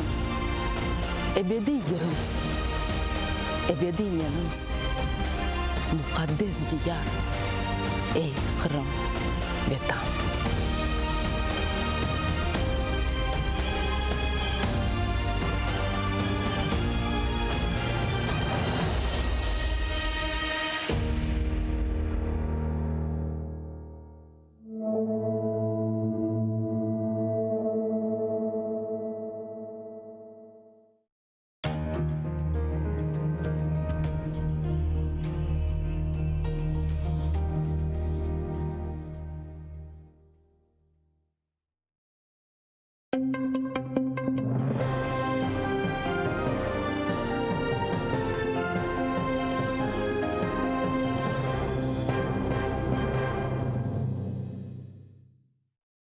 Ухвалення закону про корінні народи – основа. Наступний крок – закон про статус кримсько-татарського народу та внесення змін до Конституції України щодо створення кримсько-татарської національно-територіальної автономії. Про це в ефірі нашого каналу заявив народний депутат з фракції «Голос» Рустем Умєров. За його словами, прийнятий напередодні закон визначає термінологію, які народи є корінними в Україні. Тепер уряд має розробити проєкти для збереження ідентичності корінних народів, розвитку їх мови та культури. Рустем Умєров закликав кримських татар бути активними та підтримувати такі ініціативи. Реєстраційний номер 55. Ми пропонували одразу 3 законопроекти: про корінні народи, про статус та зміни до Конституції. В першому законі роз'яснення термінологія, визначені 3 корінні народи. В другому законі ми показуємо свої національні інституції, як вони обираються, як працюють. Серед 3 корінних народів ми, кримські татари, складаємо більшість, і в нас є національні інституції, національні вибори. Для детального їх пояснення необхідний окремий закон. Закон про корінні народи – це база. Другий – про статус кримсько-татарського народу, де мають бути визначені права кримсько-татарського народу, на що вони претендують. А вже після цього на 3-му етапі внесення змін до 10-го розділу Конституції. Екінші енді насыл Қырым татар халқы насыл çalışa, nasıl seçimler yapa, ne hakları, hükümlülükleri var ve tekliflerimizi sunacak edik. Ondan sonra енді 3. seviyede onu anayasa tarafına geçirecek edik. Мокан Василь Іванович та деяких інших законодавчих актів України щодо адміністрування податків і зборів на тимчасово. Прошу підтримати та проголосувати. Bizim halkımızın öz vatanına Визнання нашого народу дітьми на нашій батьківщині збіглося з благословенною п'ятницею. Слава Богу, в кожній справі є благо. В Україні наш кримсько-татарський народ, караїми та кримчаки визнані дітьми цієї землі, корінними на цій землі. Я вітаю всіх з ухваленням цього закону. З цього дня ви всі діти цієї землі. Не греки, не інші народи, а саме ви. Ми. Прийміть мої вітання. Дякую нашому меджлісу та співвітчизникам за роботу. 30 тисяч рублів штрафу. Окупаційний суд Судака виніс вирок Айдеру Аблякімову у справі про недонесення. За версією ФСБ, він не повідомив, що в 2013 році листувався у соцмережах з таким собі Уміджоном Дададжановим, якого ФСБ вважає учасником ІДІЛ. На думку адвоката Софії Шабанової, провина Аблякімова не доведена. Також в окупаційному суді не змогли підтвердити, чи існує Дададжанов, чи живий та де він перебуває. Стольких несоответствий фактов суд все равно взял за основу приговора обвинительное заключение прокурора и фактически полностью скопировал это обвинительное заключение в своем приговоре. Непонятно, зачем нужно было в течение года затрачивать столько средств федерального бюджета, создавать видимость рассмотрения процессов. И с наличием такого огромного количества нарушений не только органам предварительного следствия, но и самим судом, о которых мы говорили раньше, они выносят обвинительный приговор моему подзащитному. Единственное, конечно, прокурор просил более суровое наказание, 50 тысяч рублей. Суд смягчил наказание и вынес сегодня Айдеру Аблякимову 30 тысяч рублей штрафа. Захист з вироком не згоден, хоч надії на російське правосуддя не мають, але збираються оскаржувати рішення. Аблякімов провину також не визнав, подякував народу, який продовж року приходив на засідання. В сегодняшнем судебном заседании суд вынес мне решение 30 тысяч штраф, с чем я не согласен. Хотел поблагодарить Джимат за поддержку, за небезразличность. Чох саламас, Аллах разы болсын. У цій справі разом з Айдером Аблякімовим у серпні минулого року окупанти затримали ще 3 кримських татар в Нижньогірському та Совєтському районах, а також у Судаку, Енвера Топчі, Айдера Кадирова та Рідвана Умєрова. Окупаційні суди Умєрову та Кадирову присудили штраф у 30 тисяч рублів, а Топчі оштрафували на 40 тисяч. За версією російського слідства, невідома людина, нібито перебуваючи на території Іраку, закликала кримських татар на війну до країн Близького Сходу. Когда-то лет, я не знаю, 8 или 10 лет назад, или 12, было письмо. Откуда, тоже непонятно, об этом не говорится. Мол, привет, как дела? Привет, приезжай сюда. А ты где? А вот там-то, даже толком не было сказано. Да нет, ты что, не гони. Приезжай сюда обратно, будем здесь, да, ну все, давай, ладно, пока. То есть вот подобная переписка была лет, я не знаю, может 8-10 лет назад. То есть непонятно откуда, от кого, что к чему. Вот за это происходит суд. В Крыму за последние, да, вот 6-7 лет, как мы живем, при России со всех сторон просто-напросто ущемляются права крымских татар. И пытаются это облегчить, такой, знаете, типа это вот экстремизм, терроризм. Но здесь никогда его не было и не будет. Это только лишь придумано и сами как бы Следственный комитет что придумывает, чтобы заработать свои звездочки, чины и зарплаты, конечно. Мы никогда не останемся в стороне, народ всегда будет поддерживать и будет выходить против. Как бы будем надеяться, что когда-то поменяется в лучшую сторону. Сильні зливи з градом прогнозують для Криму найближчими вихідними. Окупаційне МНС оголосило чергове штурмове попередження з 3 до 5 липня. Очікуються потужні шквальні вітри до 25 метрів на секунду, а також сильні дощі та грози. Повідомляється про високу ймовірність нових підтоплень, аварій на об'єктах енергетики, можливе порушення транспортного сполучення тощо. Можлива небезпека для життя і здоров'я в разі падіння рекламних бордів, аварійних конструкцій, дерев та поривів ліній електропередач. Лиха очікують в акваторіях Чорного та Азовського морів, а також у Керченській протоці. На Східному фронті наймасовіші обстріли за останні кілька місяців. Під Широкинем на Приазов'ї уламкове поранення дістав український воїн. Там окупанти били 82-ми та 120-ми мінометами. Стан бійця середньої тяжкості, його евакуйовано до шпиталю. Липень на Сході почався з масованих обстрілів ствольною артилерією та важкими мінометами. Окупанти обстрілювали українські позиції та цивільні квартали 122-мм гарматами. Також на Луганщині знову фіксували проліт російського безпілотника «Орлан-10». Бойових втрат немає, повідомляють у штабі. В напрямку населеного пункту Авдіївка окупанти здійснили 8 обстрілів з артилерії калібру 122 мм, мінометів 120 та 82 калібрів, гранатометів різних систем і великокаліберних кулеметів. Біля Золотого 4 ворог застосував безпілотний літальний апарат для скидання пострілів ВОГ-17. Також окупанти здійснили обстріл об'єктів цивільної інфраструктури та приватного сектору Авдіївки з артилерії калібру 122 мм, мінометів 120 та 82 калібрів. На обстріли російсько-окупаційних військ українські захисники відкривали вогонь у відповідь. А російські окупанти проводять вишкіл своїх диверсантів в загарбаних районах Донеччини та Луганщини. Про це повідомляють в Головному управлінні розвідки. Протягом цього тижня спостерігається активізація противником підготовки до проведення диверсійно-розвідувальних заходів. На передових позиціях окупантів збільшилась присутність особового складу розвідувальних та саперних підрозділів. Зросла кількість випадків проведення рекогносцировки місцевості російськими кадровими офіцерами Південного військового округу Збройних сил Російської Федерації. Пасивний споглядач натівських маневрів. Росія кинула всі кораблі Чорноморського флоту на спостереження за міжнаціональними національними навчаннями Сібриз, що відбуваються на півдні України. Про це повідомляють в Головному управлінні розвідки Міноборони України. За словами представника розвідки Вадима Скібіцького, країна-агресор намагається продемонструвати свою військову потугу, але сил явно бракує. За словами Скібіцького, дії Росії викликані страхом втратити домінування на півночі Чорного моря. Повідомляється, що воєнна розвідка забезпечує безпеку та моніторить ситуацію навколо навчань Сібриз. Також представник ГУР заявив, що спроба Росії продемонструвати свою готовність застосувати силу в морі не співмірна з потенціалом тих країн, які беруть участь у навчаннях.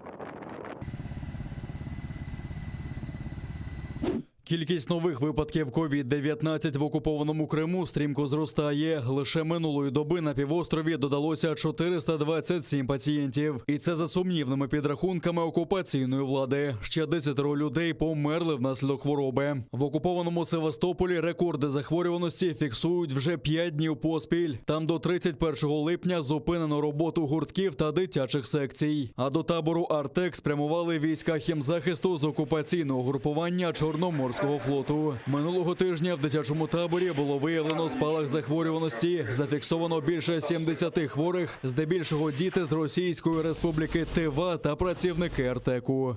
А на материковій частині України запущено онлайн-ковід-сертифікати. Вони мають зробити мандрівки до Європейського Союзу знову можливими. Поки що документи працюють у тестовому режимі та мають дві версії – українською та англійською мовами. У сертифікаті підтвердження вакцинації від ковід, інформація про перенесену хворобу або негативний ПЛР-тест на коронавірус. Щоб отримати документ, треба пройти повний курс щеплення та завантажити на мобільний застосунок «Дія». Після цього у телефоні з'явиться електронна версія сертифікату, який в разі потреби можна роздрукувати. В МОЗі також нагадують, що вакцинуватися на вільній частині України можуть і наші співгромадяни з окупованого Криму. Записатися можна через мобільний застосунок «Дія». Для цього на Херсонщині діють 6 пунктів вакцинації. Зокрема, в херсонських міських лікарнях імені Лучанського, Троп'яних та Карабелиша, а також амбулаторіях Генішецька, Чонгара і Каланчака. Щеплення безкоштовне, з собою треба мати лише паспорт та ідентифікаційний код. У перший день шкільних канікул в ЄС літні мандрівники шикуються в черзі до литовища Брюсселя. 1 липня в блоці почав діяти сертифікат про вакцинацію. Він покликаний спростити подорожі всередині Євросоюзу. Сертифікат може бути в паперовому або цифровому вигляді. Він показує, що людина зробила щеплення чи тест, або ж нещодавно перехворіла коронавірусом, відтак має імунітет. Я їздив робити щеплення до Франції досить давно. Пішов в аптеку, щоб отримати сертифікат. Це було дуже швидко. З новим сертифікатом не знадобиться переглядати купу файлів і носити з собою багато документів. Все дуже просто. Втім, експерти кажуть, що система ще не налагоджена. Так, в авіакомпанії Brussels Airlines відзначають, поки що не завжди достатньо просто щитати QR-код, що міститься в документі. Цифровий сертифікат COVID був покликаний спростити операції. На жаль, ми ще не досягли цього, так як немає єдиних європейських обмежень, тобто однакових обмежень для всіх громадян Шенгенської зони, сертифікат нам не дуже допомагає. Проблема в тому, що поки не створена загальна база з обмеженнями, які діють у всіх країнах блоку. Тобто працівникам аеропорту все ще потрібно виконувати перевірку візуально, щоб зрозуміти, чи відповідає пасажир вимогам пункту призначення. Цифровий сертифікат у країнах блоку видається безкоштовно. При цьому з 1 липня розпочався 6-тижневий період, у який всі держави повинні адаптуватися до його використання. Документ дійсний в усіх країнах ЄС і видається національною та англійською мовами. Він також поширюється на країни поза межами Шенгенської зони – Ісландію, Ліхтенштейн, Норвегію та Швейцарію.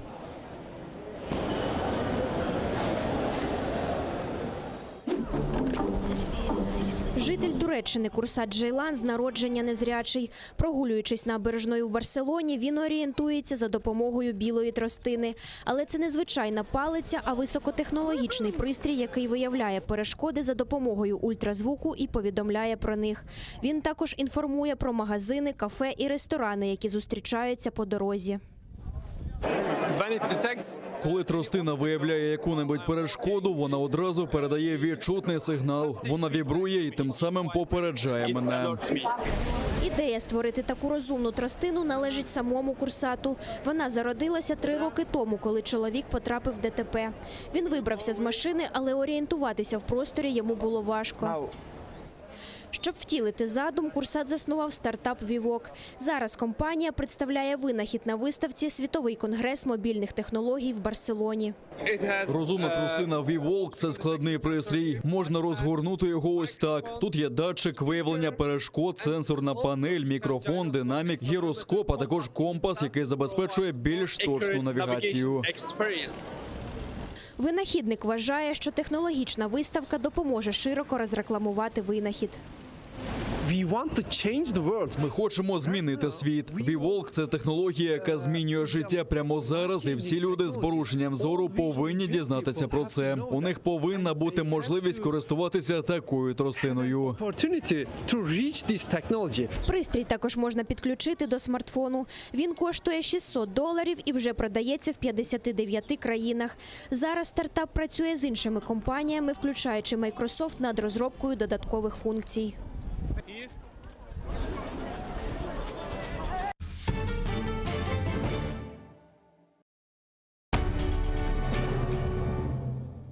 Ізраїльські вчені створили унікальний засіб, що містить природні інгредієнти. Краплі імуноков покращують імунітет при коронавірусних та респіраторних захворюваннях, а також сприяють полегшенню постковідного синдрому. Імуноков – надійна допомога.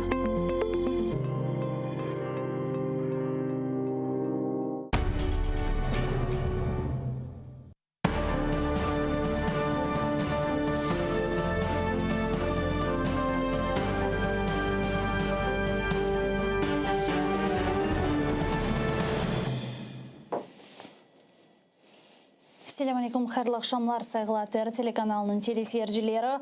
Бүгін информацион программасына серетесін. Студияда сізлер үшін мен Гүлсум Халилова çalışам. Ve бүгін Жума күні сайғыл достар, июль айының 2 күні. Ve біз bu hafta devamında yüz bergen hadiselerinin neticelerini adet üzere sonki haftanın sonki gününde neticelerini müzakere etemiz. Yayınımızga hoş olunuz. ATR telekanalının YouTube sayfasına abone olunuz. Saytımızga abone olmağa unutmanız. Biz andayım canlı şekilde çalışamız. Hem de programlarımızdan da yüklemege tırışmaktayız. Biz ise elbette ki bu haftanın yüz bergen esas demek hadisesi bu 30 yıldır beklegenimiz bir kanunun kabul etilmesi, aklarımızın kabul etilip tıklenmesi yönelişinde yapılgan bir adımlardan biridir bu ve biz bu adımını elbette ki yayınlarımız devamında bugünkü yayınlarımızını hususan bu meseleye bağışladık. Çünkü birinci Kırım Tatar telekanalı olarak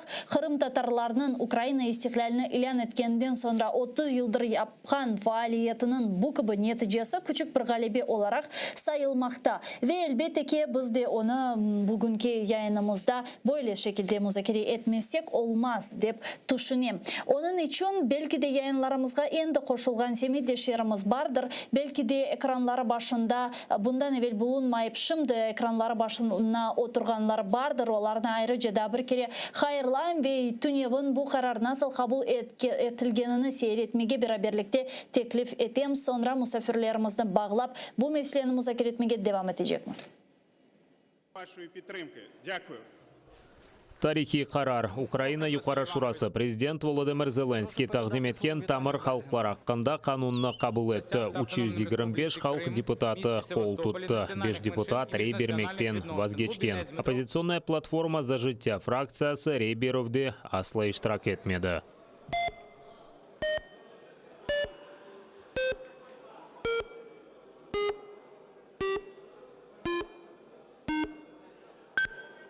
За 325. Рішення прийнято. Закон прийнятий в цілому. Покажіть по фракціям. Ишгал етілген территориялар реинтеграциясы мәселелері бойынша Назир Алексей Резников рей беруден евел қайдеткенне көре бұл қанун Қырым татар халқының озгүнлігі сақланмасынан ве инкишаф етмесінен кефалеті олмалы. Цей закон є доленосним для людей, більшість яких знаходиться під тиском окупантів, і їх небагато. Але немає в світі іншої держави, яка може боротися за них. Немає іншої влади, яка здатна забезпечити продовження їхньої історії. Ми можемо дати сигнал, який поверне надію багатьом, а в підсумку сприятиме поверненню Криму та Севастополя. Русия тараптары күчлерінің қаршылығы олғаны үшін парламенттің дегер чағыруларында тамыр халықлар аңламыны біле белгілемеге чаресіз едідей Қырым-татар халқының лидері Мустафа Джемилев. Про права коренных народов стало можливым говорить лишь после революции гідності в 2014 році. І першим таким актом стала постанова Верховної Ради від 20 березня 2014 року під назвою «Про заяву Верховної Ради України стосовно гарантії прав кримськотатарського народу в складі Української держави». Голос фракциясынан халық депутаты Рустем Умеров бұл қанун қабыл етілмесі тарихи вақиядей. Қырым-татар халқы қанун қабыл етілмесі үшін онларca yıl devamında күрешті деді. Усі країни, де є корінні народи, як правило, мають такий закон. Ми приводимо законодавство України у відповідність до міжнародного законодавства. Сьогодні дуже історичний момент. Ми 30 років чекали на цього. Як людина, яка приїхала в віці 9 років, от мені вже 39 років, от 30 років ми і чекаємо його.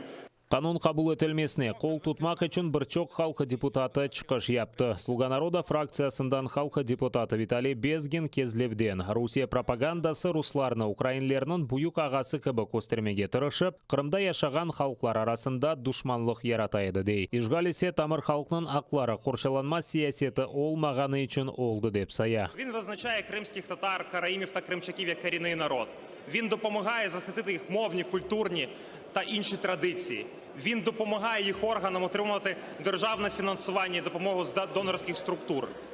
Цей законопроект – це наша данина, і це те, що має розпочати, власне, повернення Криму, його інтеграції, стати вагомим першим кроком в плані дій Кримської платформи. Халық депутатларынан чоқысы тамыр халықлар аққанда қанун қабыл етілмесі ярымада ишгалден азат етілмесі үшін бұйық бір адым деп сая. Қабыл етілген весеқаненді президент Володимир Зеленский имзаламақ керек. Кеченлері құрылтай делегатлары айдынлатқан мұражатында бұл қанун толысынен чалышмасы үшін Қырым-татар халқының өз қадеріні белгілеме аққы. Қырым-татар милли территориаль мұхтариет тешкіл етілме механизмлері ішлеп шығарылмақ керек деп білдірділері.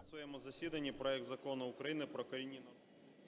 Бізле шымды жанлы бағда Полония бар. Полонияда Қырым-татарлар дернегенен елбасшысы ве Бұтын Дүния Қырым-татарлар конгрессінің ижра комитетінің азасы Недимаға Осиинов. Селям алейкум, Недим бей. Селям алейкум, Гүлсам ханым, семеддешлер, мерабаңыз. Недим бей, Полонияда Қырым-татарлар ве шахсенсіз Туневін Украина парламентосында қабыл етілген қанунға, енді қанунға насыл қимет кестіңіз, не қадар севіндіңіз? Али да севінеміз, doğrusunu айтқанда, чүнки білесіз, мұғайет еметлі бір вақия олып кетішті, юз көрді ве аятқа енді чевірілежек. Біз мұна шынды айттыңыз программаның башында, біз Украинадан бұл қанунны 30 ел девамында бекледік. Ама асылында біз бұл қанунны 77 ел девамында сүргінден сон беклейміз. Чүнки бұл, білесіз, бұл қанун бұл недір? Бұл қанун бұл 77 сенеден сон Қырым-татарлар халық олғаныны танымақтыр. Бұл қанун біздің бір kanun subjekti olğanını tanımaqtır. Demek, indi Kırım-Tatar var halk olğanını böyle bir işte legal, yani kanuni seviyede de tazdıqlay. Bu o kadar böyle bir siyasi taraftan, politologiya tarafından o kadar emetli bir vakıya ki. Çünkü o şimdi Kırım-Tatar halkının olsun siyasi, olsun medeni, olsun işte böyle bir ilmi ve çeşit türlü diğer seviyelerde yanıdan yaratılığının başıdır. Birinci bir adımdır. Bu adımsız biz bu yaratılığını 30 yıldan belli işte gerekli seviyeye koyup olamadık. Şimdi ise bu için kapılar açıldı. Siyasi cihetten eğer siyasetçina olarak bakacak olsak, bizim için hakikaten alınması mühim, bizim için verilecek haklarını da laf edermiz, ama eğer Ukrayna hükümetini alacak olsak, ne demek Ukrayna için bu ne demektir devlet olarak? Украина үшін бұл біріншіден Birleşken Milletler tarafından böyle bir pozitif nokta almaktır. Bu vakıyanı, bu kanunu Birleşken Milletler Teşkilatı elbette işte yaxşı etip karşılayacak ve elbette endi karşılagandır. Çünkü bu kanunu ben okudum, bu pek yaxşı, pek detal ve yaxşı hazırlangan bir kanundur. Bu kanunda her şey var. Anda bizim haklarımız da var ve Ukrayna tarafından ne yapılacak, nasıl stratejik adımlar alınacak degen işte malumat da koşuldu, anda koyuldu. Bu cidden baksak halkara seviyede, halkara teşkilatlarının tarafından tek karşılanacak bir şeydir. Onun için Ukrayna'ya bu pek faydalı bir şey ve ikinci şey aytacağım, bu bilirsiniz mi buna Kırım'ı qaytarу meselesini bu da pekinleştiriyor. Bu kuruşimizge da kol tutar.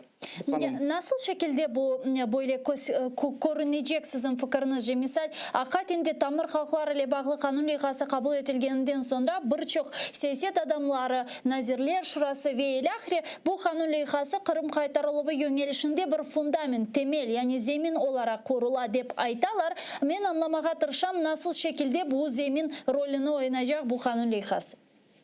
Birinciden evet diplomatik seviyede ve halkara seviyede bizim kuruşumuz. Çünkü Ukrayna'ya bundan evvel çetel partnerler nasıl aytaydılar? Siz Kırım Tatarlarının hakları hakkında aytasınız pek çok ama bu sözler niye yapasınız dep soraydılar. Bir taraftan laf etesiniz. İşte Верховная Rada'ga yani Верховная Şura'ga da vekillerini kirsetesiniz. Başka taraftan o serbest nasıl adı şunun adı serbest iktisadi zona mı şu da Ali da yerine turaydı. Şimdi o yapacak yani yok edilecek bir şey. Ali da evet. Onun için bakınız sözlerin ardından işler gelmegen edi.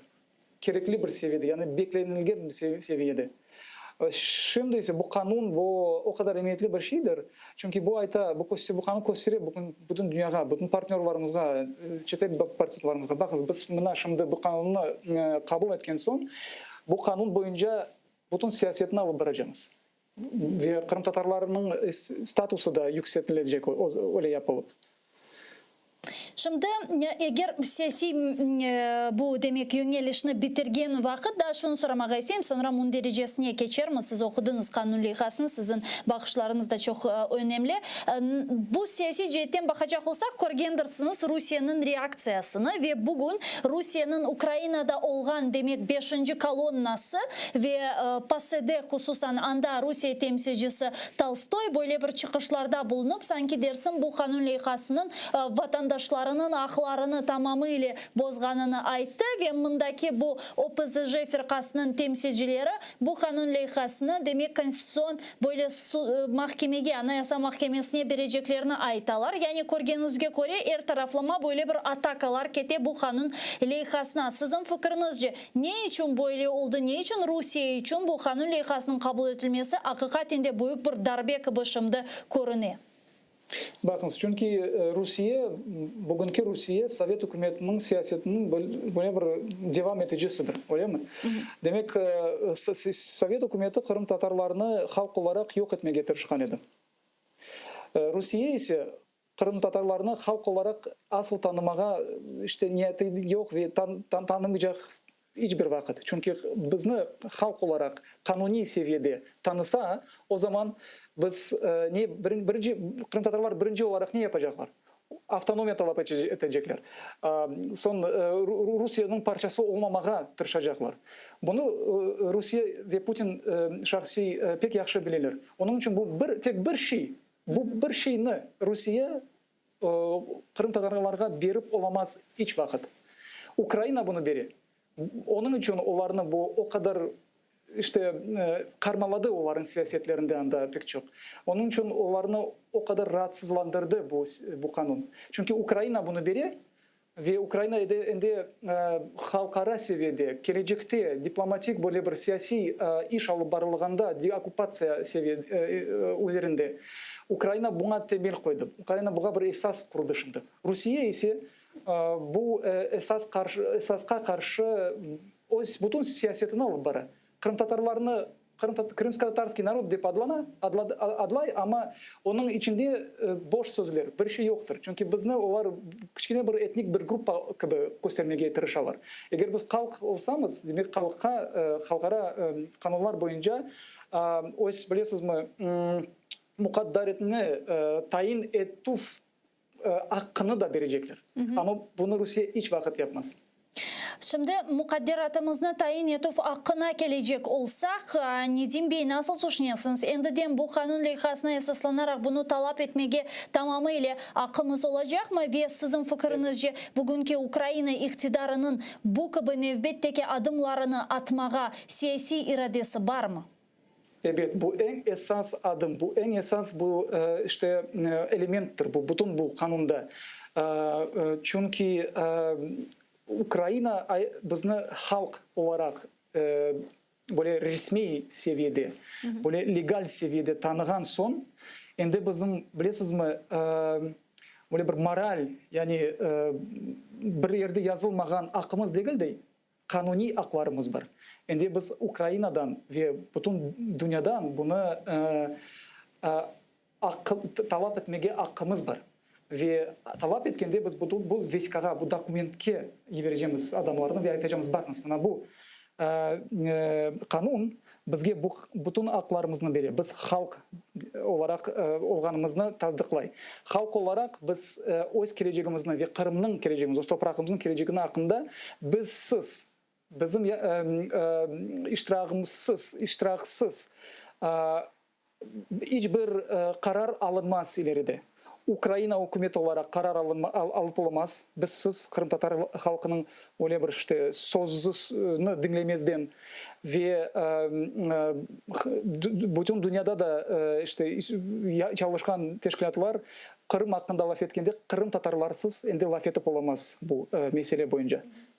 Keliniz demek bu kanun lehasının endi mun derecesinde biraz sizden laf eteyik. Zira siz okudunuz men eminim bu kanun lehasını güzelce incelediniz. Çünkü birçok demek fikirler var idi bu kanun demek kabul etilmezden evvel. Bazıları ayta ki o mükemmel değil ve bazı bir yerlerde, bazı bir noktalarda şüpheli böyle bir şeyler, şüpheli bir cümleler yazılı ve onlarını değiştirmek imkanı peyda olur mu degen böyle sualler peyda oldu. Diğerleri ise aytkanına göre böyle kabul etilsin. Şimdiki böyle bir fırsat peyda oldu. Biz onu geri tepmege gerek mi bizlerge ve olganı gibi şimdi kabul edip sonra değişmeleri kırsetmege mümkün dep aytalar ve ekseriyetle çokluk ikinci variantka kol tutkanı sebebinden bugün bu kanun demek endi bizde mevcut. Siz nasıl düşünüyorsunuz Nedim Bey? Bu kanunun hakikatinde öyle çok ciddi bir eksiklikleri var mı? Ya da çok ciddi olmagan ve küçük bir değişmelerge ihtiyacı olan maddeler mevcut? Bilesiniz mi? Eksiksiz olan kanun dünyada yok. Her bir kanun eksikliği, kanunun eksikliği vardır. Bu kanunun ardında nasıl niyet dura? Busu emniyetlidir. Bu kanunun ardında bilesiniz nasıl? Ben bunu okudum ki bu kanunu okuganda bir şeyini anladım. Bu kanun bizge gelecekte Kırım Tatar halkının ana avtonomiyasına, yani bizim cumhuriyetimizge yol açar. Çünkü bir taraftan bizim milli organlarımızın kanunileştiriliği, yani legalizasyası gibi şey ola bizim gözlerimizde şimdi. Çünkü bakınız, Milli Meclis, Kurultay 30 yıl devamında onların statusları nasıl edi? Biz bilmeyiz. Öyle bir siyaset şinas taraftan baksak, kanuni taraftan baksak, meclis ve kurultay bu işte böyle bir virtual teşkilatlar ediler. Şimdi ise bu kanun boyunca meclis ve kurultay bu legal, bu resmi ve kanunda esaslandıran teşkilatlardır. Bu da o kadar emniyetli bir şey ki bunu anlamayan adamlar, komentatorlar yani anlamak gerekir birinciden. Şimdi meclis ve kurultay bakınız hem de halkara teşkilatlardan bir yani nasıl iktisadi yardım alabilir. Ama hem de Украина бюджетинден де para беру bir mexanizm işte koyuldu bu kanunga. Demek Ukraina hükümeti şimdi meclisini, kurultayını, bizim milli organlarımızını işlerine para vermeye mecbur. Yarın Kiev'de başka bir işte hakimiyet gelse, Верховна Radaga olsun, prezident denirsin. İşte böyle bir durum, vaziyet denirse, Kırım Tatarlarında o kadar dostlar olmasa yani hakimiyetke, biz alida bizim haklarımız, hukuklarımız bu kanun boyunca yerinde olacak. Bu haklarımız işte yerine getirilmek için biz aklı bir esasta talep etmeye ende vaziyetimiz, ende imkanımız peyda oldu. Bu o kadar emniyetli bir şeydir ki bunu biz daha gelecek haftalarda ve aylarda daha anlayacağız. Farkına varacağımız dep aytasız. Böyle bir farktır. Ne demek bilesiz, siz hakikaten çok mühim bir böyle bir meseleni tidiniz çünkü bu bizim için çok böyle yanı bir şey. Demek temsili organa devlet tarafından böyle para ayrılacağı, maddi destek ayrılacağı bu hakikaten de yanı bir şey. Bundan evvel böyle bir şeylerle biz karşılaşmagan edik. Yani bizim temsili organımız en azından böyle resmi şekilde kanun tarafından esaslanıp ve şimdi hakikaten de öyle bir madde var. Milli Meclis'e temsili organa maddi destek yardım verilecek. Sizin fikrinizce bugüne kadar elbette ki birçok programmalar oldu, birçok işte hareketler yapıldı ama bazı bir yerlerde maddi böyle bir yetersizlik olganı sebebinden bazı bir programmalarının gerçekleştirmesine imkan da peyda olmaganı bence aşikardır. Endiden sizin fikrinizce hangi bir programmalarga, hangi bir yönelişte biz maddi destekni alıp onu gerçekleştirebiliriz ki Kırım işgal etilgeninden sonra ya da Kırım işgalden kurtulma yönelişinde faydası olsun? Bu bakınız çeşitli türlü seviyelerde bu meselelere bakmağa mümkün. Siyasi taraftan elbette ende şimdi bakınız bu kanunda da bir mühim bir değişme var ve farklı bir şey var. Bu misal için Verkhovna Radaga da kvota boyunca biz öz vekillerimizni ko'rsatabilamiz endi. Çünkü anda böyle bir madde var. Мати свої представники в органах державної влади, так, мають кримські татари право. Öyle bir şey var. Bu da pek mühim ve emniyetli şey. Çünkü biz ende bakınız barıp böyle partiyalar liderlerinden laf edip ve bu laf et bu anlaşma boyunca indi Verkhovna Radaga bizim vekillerimiz kirmeyecekti. Onlar indi garantirованный böyle 100%'lık bir şekilde yani girecekler. Tek kvota meselesi. Kaç kvota verilecek? 2 mi, 3 mi, 4 mi? Bunu biz daha bilmeyik. Ve bu tek Verkhovna Rada hakkında değil. Bu kabinet ministrif ve başka bir organ var. Milli Ukrayna'nın organları hakkında barılgan bir laftır. Bu pek mühim şey. Şimdi sualınızga kaytarak. Bakınız, işte medeniyetimizni ve tahsilimizni yaratmağa. Bu en esas böyle bir vazifeler şimdi o günümüzde turgan vazifelerimiz. Çünkü eğer biz tilimizni, öz kimligimizni, tarihi hatıramızını ve medeniyetimizni yaratıp ve saklap olmasak o zaman kanun olacak ama kanun boyunca halk olmayacak. Çünkü kayda halk olacak. Halk bu kim? Halkını biz nasıl anlayımız? Halk kim olganını? Halk bu bir tilde konuşkan, kaydan öz tamırlarını kaydan çıkargan hakkında işte unutmagan, son tarihini unutmagan ve özünü halk olarak tanıgan bir toplumdur, öyle mi? Bu toplum olarak saklanmak için biz tilimizni, medeniyetimizni birinciden inkişaf etmeye gerekmiz. Ve olsun bu Ukrayna'da, olsun bu diasporalarımızda, bütün dünya boyunca, bütün dünya boyu biz en esası, en birinciden tilimizni шымды корчаламага, шымды биринчиден, сону инкишаф этмеге керекмиз. Сон медениетибизди бүтүн дүйнөгө таанытмага керекмиз. Чүнки шымды бакыңыз, бул кенеде бул канун боюнча, мисалы үчүн Бирleşmiş Milletler içinde çeşit türlü konferanslar, çeşit türlü oturuşlar keçi, çeşit türlü komitetler çalışı. Bundan evvel Kırım Tatarlar bu oturuşlarda iştirak etmediler çoksunu, onların çoksunda. Çünkü bizim statusumuz yok idi. Bizim davet etkende Mustafa ağamız yani ya da Rifat ağamız ya da başka bir genç işte iştirakçılarımız, aktivistlerimiz barabildiler. Ama bu sistematik bir seviyede yapılmayan iş idi. Şimdi ise bu Tamır halkı olarak Ukrayna'da Tamır halkı olarak tanılgan halk olarak biz Ukrayna'nın delegatsiyalar kayda barganda biz de Kırım Tatarlar da kvota boyunca anda koşulup anda iştirak edecekler. Bütün dünya seviyede çalışan milletler ara teşkilatlarında. Bu da pek mühim bir şeydir. Çünkü biz için, misal için bizim gelecek nesillerimizin, siyasetçilerimizin böyle bir işte hani tecrübesi daha yoktur. Bu tecrübe bizge pek gerektir. Ve son olarak Nedimбей mına sonki bizim şimdi Kırım seyreti, vatandaşlarımız seyreti. Elbette ki biz anlayımız bu kanun lehası ne yazık ki şimdi kanun endi işgal şaraitlerinde çalışıp olamaz. Fakat ne aytar ediniz? Nasıl bir umut ışığı vatandaşlarımızga mına sizince yol aydınlatır edi? Tek bir şey bilesiniz mi? Bizim kureyşimiz devam ediyor ve Kırım'ı biz mutlaka kaytaracağız. Bu kureyşte bu kanun balaban bir adımdır. Ve Kırım böyle bir halkara taraftan, bütün dünya memleketleri tarafından, halkara teşkilatları tarafından ve Ukrayna tarafından koyulgan izolasyada işte daima yaşap olamaz.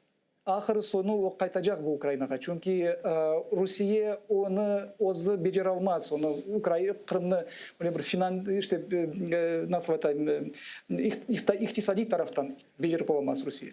Ahır sonu Kırım kaytacaktır. Ve bugün bu yanlış balaban bir adımdır. Bu kureyşte, bu yolda. Onun için umut etmemiz arkadaşlar ve mutlaka Kırım'a da kaytacağımız ve Kırım bizge kaytacak. Amin. Çok sağ olunuz Nedimбей bizlere bağlanıp söylerimizge cevap bergeniz için. Nedim Hüseyinov, Bütün Dünya Kırım Tatarlar Kongresi İcra Komitetinin azası, Polonya'da Kırım Tatarlar Derneği'nin yol başçısı bizle canlı bağda edi. Korgenimizge göre sadece Kırım, sadece ana kıta değildi. Bütün dünyadaki bugün biz İstanbul'nu yani Türkiye'ni de bağlayan edik. Bütün dünyada alıngan tamır halklar ile bağlı kanun lehasına Kırım Tatarlar toplaşıp sevinmekte. Men hususan Facebook sayfamni açkanım vakit mında da demek dünyanın çeşit bölgelerinde yaşayan semedişlerimizden yazgan böyle hayırlaf mesajlarını da okuyum. Hususan misal Kanada'da Kırım Tatarlar Derneği'nin yolbaşçısı demek yolbaşçı Derneği'nin asosiyasyasının temsilcileri de mında yazalar ve hayırlaylar Kırım Tatarlarının demek hususan Elvira Yaşsayını kaydetim. Bu alıngan kanun lehası ve endi kanun olganına aytalar ve çok böyle hayırlı mesajları eşitili. Saygılı dostlar, hakikaten bu günler tarihi bir günlerdir. Benim fikrimce yıllar geçse bile, 10 yıllar geçse ve ilahire bu gün hakikaten de saklanılıp kalınacak ve tarihi kitaplarda böyle bir yazılacak. 1 Eylül 2021 senesi Ukrayna Yukarı Şurası Tamır Halklar ile bağlı kanun lehasını kabul etti ve Kırım Tatarlarını, Karayimlerini ve Kırımçaklarını demek tamır halk olarak tanıdı degen böyle yazılar ve cümleler muhakkak bu tarihi kitaplarda mevcut olacaktır ve ben çok umut ettim ki çok kalmadan yani diğer böyle тарихи бір devirге keçmeden birkaç sayfeden sonra sadece birkaç sayfeden sonra endi yazılacak ki böyle bir gün çok uzun yıllardan ketmeyip 21 ya da 22-23 senesi bu kanun lehası kabul etilgen sonra da Tamır halkları ile bağlı kanun, Kırım Tatarlarının statusu ile bağlı kanun ve anayasaga değişmeler körsetülüvü ile bağlı kanun lehasını endi kanun olarak ayetka kirgeni ile bağlı böyle bir mesajlar ve böyle bir cümleler tarihi kitaplarda yazılacağına çok ümitler ettim ve hakikaten anladık ki insanlar bir şeyge ümit etip hakikaten bu yönelişte akıl ile alın teri ile iş yapıp akıl ile hareket etip adaletlik yönelişinde başka saflarga sağ sollarga ketmeyip doğru özünün maksadına ki bu maksat adaletli maksatga ketse muhakkak erişedir ve biz 30 yıldan sonra işte böyle bir sabırlı milletimiz dep aytmaga mümkün 30 yıldan sonra beklegenimizden şimdi bu kararın kabul edilmesi elbette ki bizler için çok mühim ve çok gereklidir. Bizim növbeteki musafirımızla biz bağlanmağa tırışamız. Telefon vasıtasıyla galiba bizge bağlanması gerek ama da bağlanmadık dep aytalar. Men ise sizlerge daha bir kere hatırlatam saygılı dostlar. ATR telekanalının yayınlarını biz canlı şekilde alıp baramız. Ekranlarınızga rejissörlarımız vaxtınca telefon numaralarını takdim ettiler. 073 419 41 58 Viber vasıtasıyla stüdyamızga telefon açmağa imkanınız var ya da Skype adresimizni kullanabilirsiniz. atr.tv bizim adresimiz. Buyurunuz bizlerge telefon açınız. Sizin sesleriniz bizler için çok mühim ve hususan bugünler böyle tarihi kararlar alınğanı vakit fikirleriniz, gayeleriniz, düşüncelerinizni de eşitmek mence faydalı olur edi. ATR telekanalının YouTube sayfasına abone olmağa unutmanız. Anda biz hem canlı şekilde çalışmaktayız hem de hepsi programmalarımızı anda yükleyimiz. Programmalarımızda olan meraklı kısımlarını da yüklemeye tırışmaktayız. ATR telekanalının saytı da çalışa atr.ua anda biz canlı şekilde çalışmak ile bir sırada abone olmağa imkanınız var ve böyle büyük Kırım Tatar Korantasına koşula bilesiniz, özünüzün desteğinizni gösterebilirsiniz. Ya da Patreon'a da bizge destek göstermege istegenler abone olabilir. Anda böyle çeşit türlü kreatif bir şekilde bizim muharirlerimiz hazırladılar. Çeşit türlü bir seviyeler var ve bu seviyelerini seçip Kırım Tatar, birinci Kırım Tatar telekanalında nasıl aile azası olmağa ister ediniz degen böyle bir seçim özünüz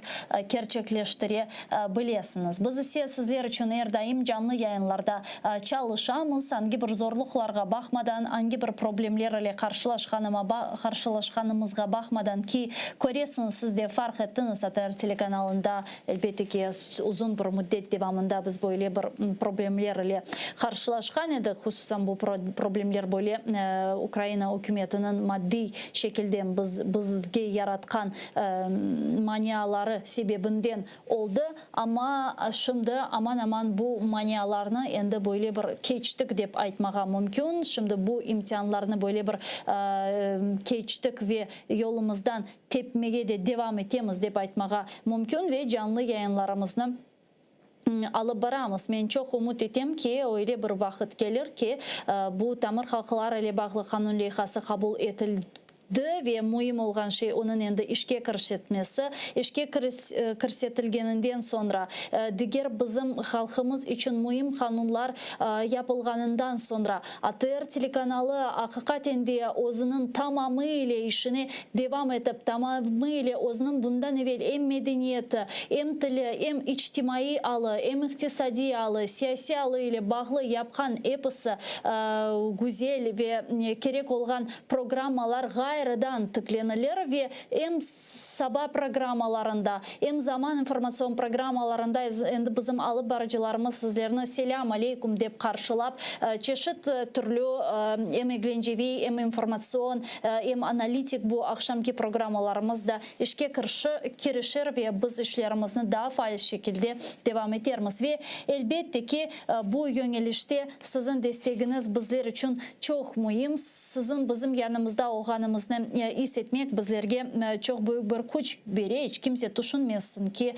bunda ana katada bulunganlar bilmeyin böyle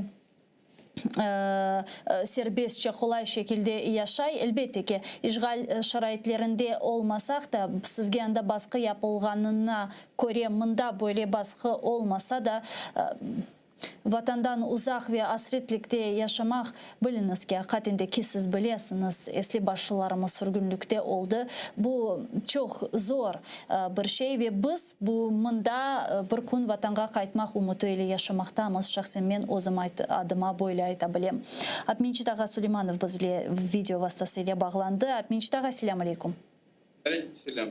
Abminçit Ağa, Tamir Halklar ile bağlı kanun leyhası endi kabul edildi ve endi kanun oldu. Semetdeşlerimizge bu mesele etrafında ne aytır ediniz? Birinciden hepsini hayırlamaya diyeyim. Allah'a şükür 6 yıldan sonra bu kanun kabul edildi. Ve Ukrayna Yukarı Şurası 325 sesini bunu kabul ettiği gösterdi. Bu anayasanın çokluğunla kabul etti desek. Yukarı Şura'nın çokluğunu kabul etti. Bu kadar ses olsa anayasaya da değişmeler gidermeye mümkün idi. Ve ikinci şey de var. İkinci şeyi de sevilmeye mümkün. 15. yıldan başlayıp Paraşenko söz verdi. Свободная экономическая zona Kırım diyen kanunu lağv etmeye.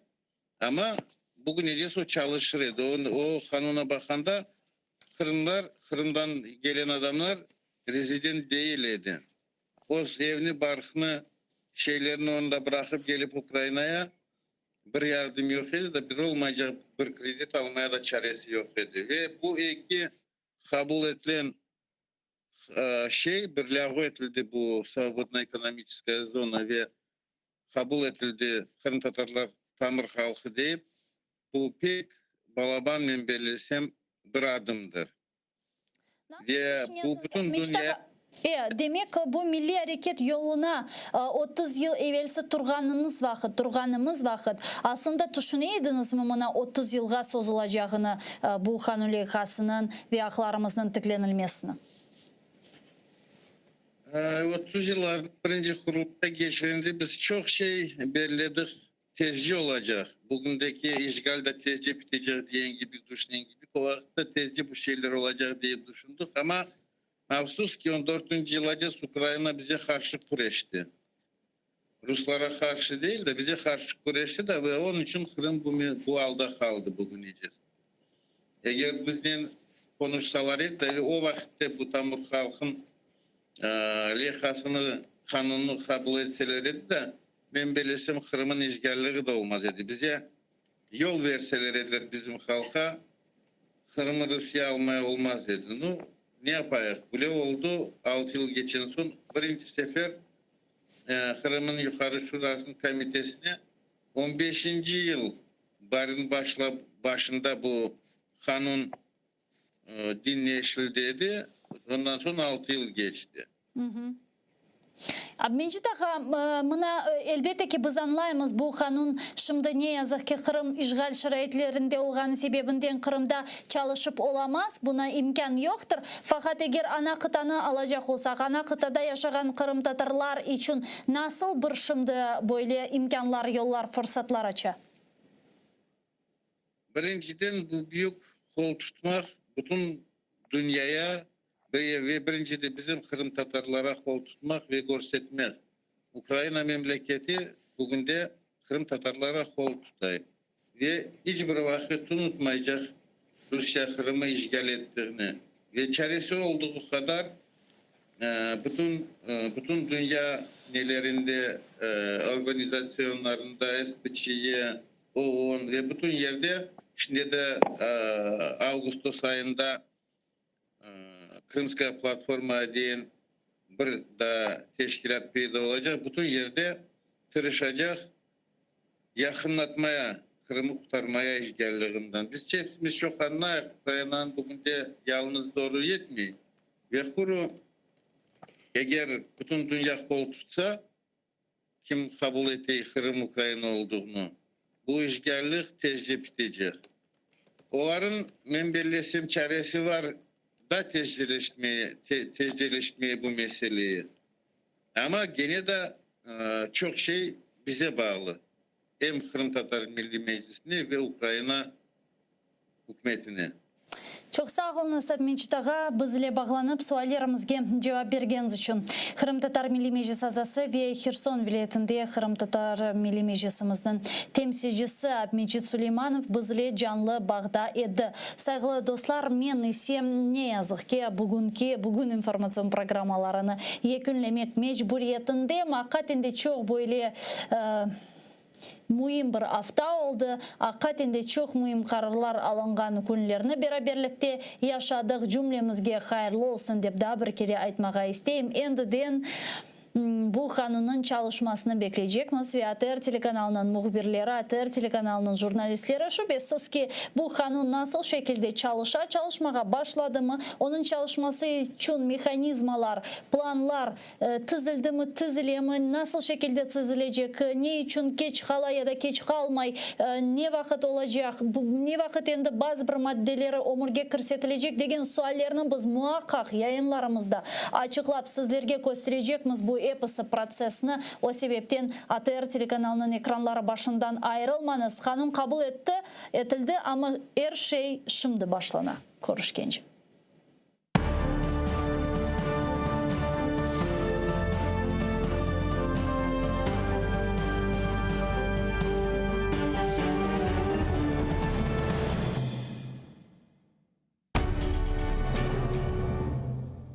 Ізраїльські вчені створили унікальний засіб, що містить природні інгредієнти. Краплі імуноков покращують імунітет при коронавірусних та респіраторних захворюваннях, а також сприяють полегшенню постковідного синдрому. Імуноков – надійна допомога.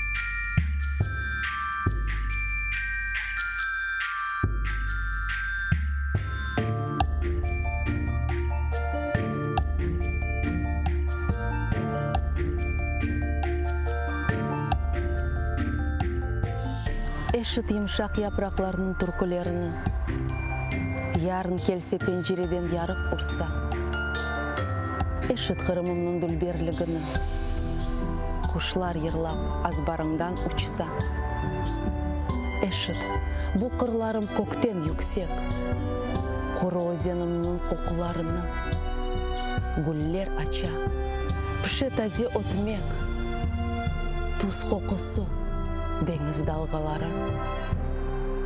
Eşit, nasıl yüzüm sıcak yerden ose. Ozen suvu aka, güneş oynay. Kırım, hep yerlerden bana güzel. Bu sevgiden güçlü, sevgi olmay.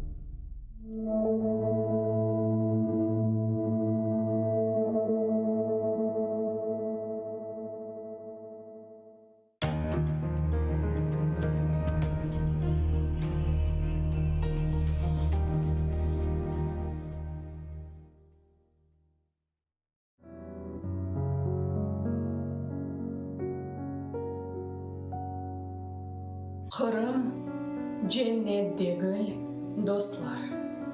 Берілсе де Алладан, мында çoxtan не үрейлер, не мелеклер қалмаған.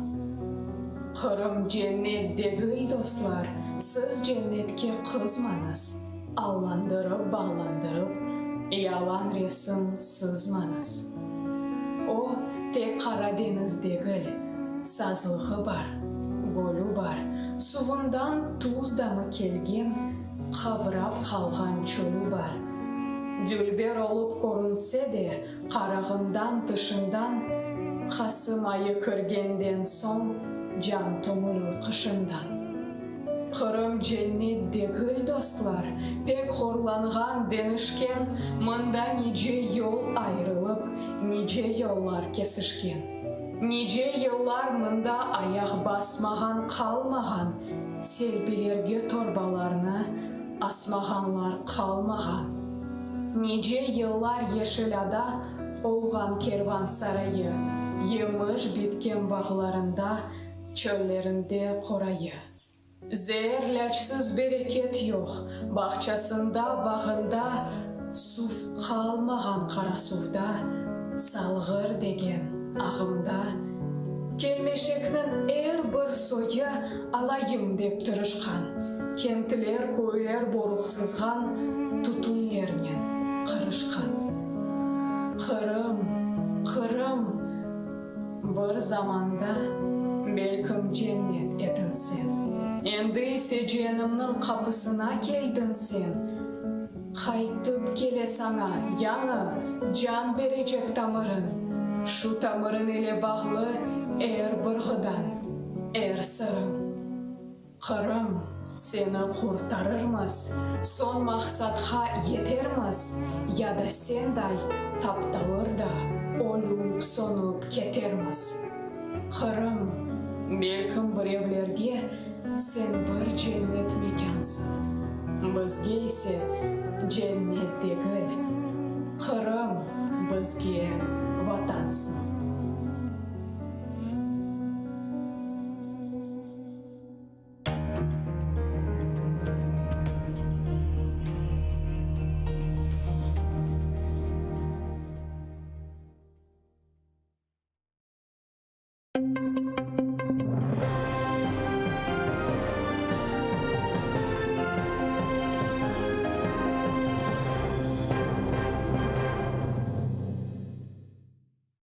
Невбетеки адам Қырым-татар халқынан статусы аққанда қанун қабыл етілмесі ве Украина анаясасына Қырым-татар мұхтариеті тешкіл етілмесі үшін деңішмелер кірсетілмесі. Бұны аты референде голос фракциясындан депутат Рустем Умеров тамыр халқлар аққанда қанун қабыл етілген сон айтты. Июльнан бірінде 325 халқы депутаты бұл қанун қабыл етілмесіне өз рейлеріні берді. Умеровның сөздеріне көре, бұл қанун тамыр халқларнен бағлы esas терминологияны белгілей. Назирліктер есе Қырым-татар халқынан кімлігі сақланмасы, тіл ве медениет инкишаф етмесі үшін лейхаларны ішлеп шығарып амелге кечірмелі. Рустем Умеров Қырым-татар халқыны бұл басамақта фаал олмаға чағырды. Biz uç kanun düzenlengenede tamır halklara Kırım-Tatar statüsler kanunu bir daha anayasa değişmesi. Aytkanım ki birincisinde biz tek terminologiya olarak geçirik. İkincisi uç tamır halkların belli ettiğimiz. İkinci kanunda biz aslında öz milli enstitülerimizin de açıklayıq. Nasıl bir seçim olayı hem de enstitüler aslında nasıl rey kazanı, nasıl çalışır. Çünkü uç tamırlı halklar arasında tek bizim halkımız çoğunluk bir enstitüleri var. Milli seçimleri var. Yani onların hem daha çok detaylı anlatmak için ayrı bir kanun kabul edilmesi doğru edi. Yani tamırlı halklar bazı olarak ikinci hem de nasıl Kırım-Tatar halkı nasıl çalışır, nasıl seçimler yapar, ne hakları, hükümlülükleri var ve tekliflerimizi sunacak edik. Ondan sonra hem de üçüncü seviyede onu anayasa tarafından geçirecek edik. Бұл қанун Қырым-татар халқы Ярмаданын баллары ве темелі олғанны таздықлады. 93 яшында олған милли әрекет ветераны Лютфи Бекиров көзайдың видеосыны өз Facebook сәйфесінде дерч етіп, қанун қабыл етілмесіне иссесіні қошқанларға миннедарлық білдірді. Bizim halkımızın öz vatanına bağları olan tanımak Cuma gününe geldi. Allah'a çok şükür. Eğer bir yapılgan işte bir hayır vardır diyenler. Bu da Allah'tan bir hayırdır bizge bağlı cemaat. Ukrayna'da, bütün dünyada bizim halkımızda Kırım Tatar, Karayim, Kırımçaklar, bunlar hepsi içinde bu toprakın bağları, bu toprakın temeli, bu toprakın ağası, bu toprakın kardeşi. Bugün çıkan zakon, ben sizin cümlenize hayırlayım bu günden. Hepiniz bugünden başlayıp bu toprakın bağlarsınız. Hiçbir ne Grek ne bir millet değil, sizlersiniz, bizlerimiz. Ana bunu kabul edin. Sağ olsun bizim meclisimiz. Bütün gayretini, bütün sağlığını koygan arkadaşlarımız. 30 bin ruble para cezası. Судақның işgalciler mahkemesi Айдер Аблякимовны çakmağanlıq davası boyunca qabatlı olarak tanıdı. FSB versiyasına göre Ablякимов Sankidersin İdil sıralarına koşulgan nasıldır Umidjon Dadajanov ile da 2013 senesi ictimai ağlarda mektupleşkeni hakkında Rusiya hukuk korucu organlarına haber etmegen. Advokat Safiya Şabanovanın sözlerine göre qabatlayıcı tarafı Ablakimov'dan qabatı olğanı içte izbatlap olamadı. Buna beraber işgalciler mahkemesi de Dadajanov bu gerçek insan mı yok mu, o ne yerde bulunğanını şimdi sağ mı yok mu içte belgilemegen. Стольких несоответствий фактов суд все равно взял за основу приговора обвинительное заключение прокурора и фактически полностью скопировал это обвинительное заключение в своем приговоре. Непонятно, зачем нужно было в течение года затрачивать столько средств федерального бюджета, создавать видимость рассмотрения процессов. И с наличием такого огромного количества нарушений не только органам предварительного следствия, но и самим судом, о которых мы говорили раньше, они выносят обвинительный приговор моему подзащитному. Единственное, конечно, прокурор просил более суровое наказание, 50 тысяч рублей. Суд смягчил наказание и вынес сегодня Айдеру Аблякимову 30 тысяч рублей штрафа. Himayeci tarafı hukumnen razı değil, Rusiya mahkeme sistemasına umutları olmasa da bu kararını şikayet edeceğimiz dediler. Cezalanğan Ablakimov da qabaatnen asla razı değil. Yıl devamında mahkemelerge kelip kol tutkan cemaatqa minnedarlık bildirdi. В сегодняшнем судебном заседании суд вынес мне решение 30 тысяч штраф, с чем я не согласен. Хотел поблагодарить джемат за поддержку, за небезразличность. Çok sağ olun, Allah razı olsun. Bu dava boyunca işgalciler geçken sene avgustun 31'inde Айдер Ablakimov'dan beraber Seyitler İşki ve Sudak'ta yaşayan Enver Topçu, Айдер Kadyrov ve Ridvan Umerov'ni tutup, işgalciler mahkemesi Umerov ve Kadyrov'a 30 bin ruble, Topçu'ya ise 40 bin ruble para cezasını belgiledi. Rus taqqatının malumatına göre Sankidersin Irak territoriyasında cenkleşken kişi Kırım Tatarlarını yakın şark memleketlerine cenkke çağırgan.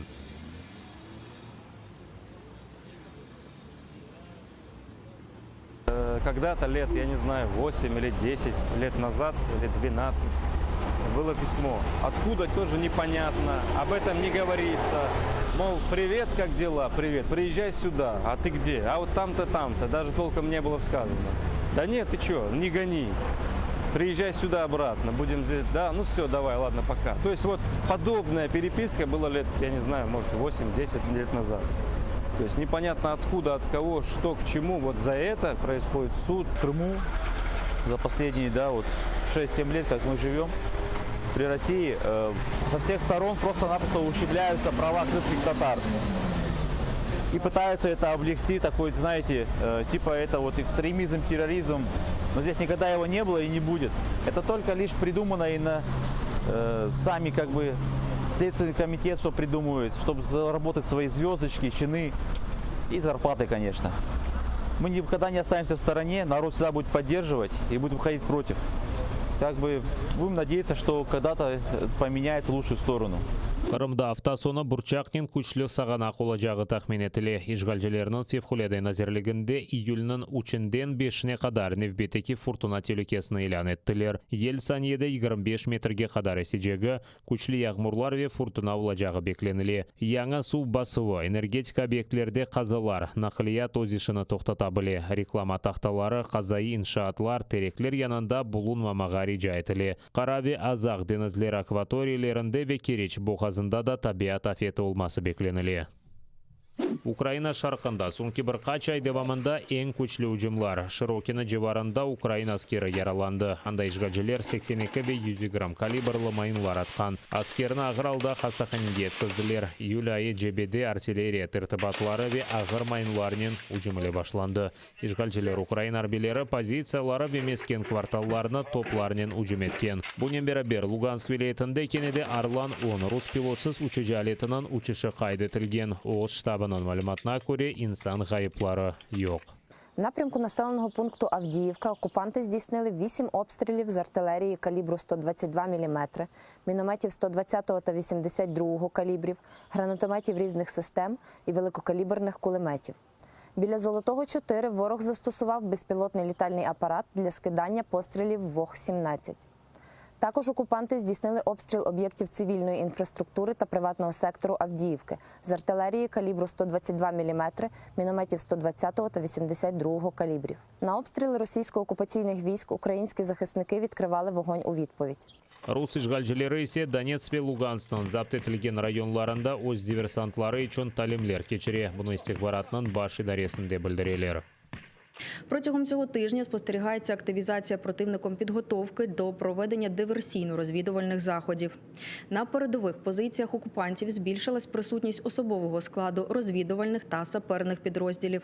Зросла кількість випадків проведення рекогносцировки місцевості російськими кадровими офіцерами Південного військового округу Збройних сил Російської Федерації. Ишгал етілген Қырымда коронавирус хасталарының сайысы партмақта. Тек кечкен күн девамында Ярмадада 427 инсанда COVID-19 хасталығы белгіленген. Бұда ишгалжелер акимиетінің шубеле сапланмасына көре. Да 10 инсан хасталық ағырлашмасы нәтижесінде вефат еткен. Ишгал етілген ақиярда 5 күнден берлі хасталарының сайысы тек артмасы қайды етілмекте. Анда июльнің 31-не қадар тогереклер ве баллар секциялары чалышмайжақ. Артек лагерінде есе Қарадеңіз флотының химияви қорчалар бойынша ишгалжелер группалар yollanılған. Кечкен автолагерде чин вирусы тест тарқалмасы қайды етілген. 70-тен зияде хаста таздықланды. Хасталарының чоқысы Русияның Тыва Жумхуриетінден келген балалар ве Артек қадимлері. Украинаның қыта қысмында онлайн ковид сертификатлары ішке түшірілді. Бұл сертификатлар Авропа бірлігіне сияхатлар етмеге рұқсет бережек. Шымды весиқалар тест режимінде ішлетілі. Олар украин ве инглиз тілінде. Сертификатқа ковидке қаршы вакцинация япылғаны, хасталық кечірілгені, яда коронавирусны белі ете білген Минфит тест аққында малюмат көрсетілежек. Бұл весиқаны алмақ үшін ашламаның толы курсларына кечіп, Дия адлы иләвені юклемек керектір. Бұндан сон жеп телефонда сертификатынан электрон шеклі пейда олажақ. Керек олса оны бастырмақта мүмкін. Сағлық назірлігі Украинаның сербес территориясында ишгал етілген Қырымдан келгенлерде ашламадан кече біле деп қатырлата. Дия иләвесі ярдымынен ашлама яптырмақ үшін невбетке тұрмақ мүмкін. Херсон шерінде уч хастаханеде бұнен бері Геническ, Чангар, Каланчактаги амбулаторияларда да вакцинациядан кечмек мүмкін. Ашланма бедава инсанын янында паспорт ве идентификация коды олмақ керек.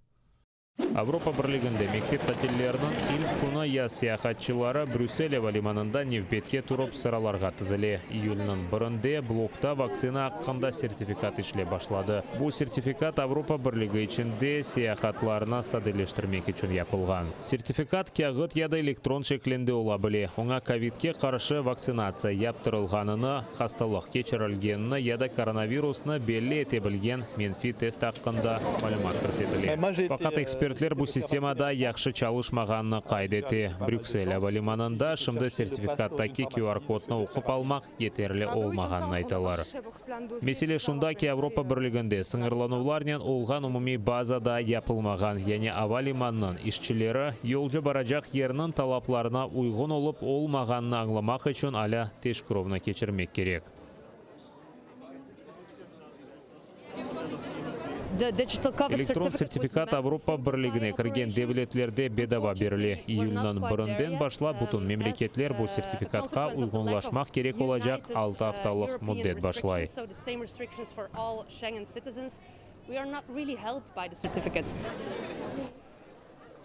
Сертификат Европа бирлигинин бутун девлетлеринде макбул олуп милли ве инглиз тилинде берили. Бундан гайры сертификатлар Шенген зонасындан тыш олган Исландия, Лихтенштейн, Норвегия ве Исвечриге таркала.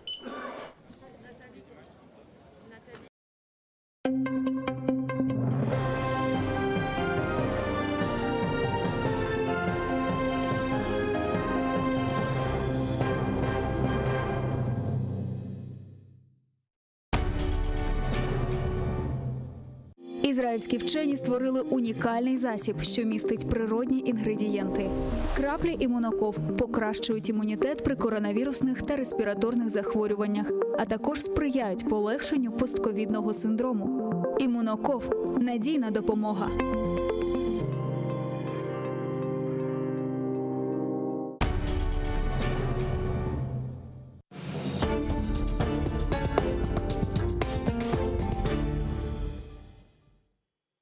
Добрый вечер. В эфире Прайм на телеканале АТР. Это время самых интересных гостей и наиболее глубокого обсуждения самых разнообразных тем. Я всегда рад, когда у меня в гостях коллеги, потому что журналист — это, если уж ты выжил в журналистике на протяжении какого-то промежутка времени, значит, с тобой уже есть о чем говорить.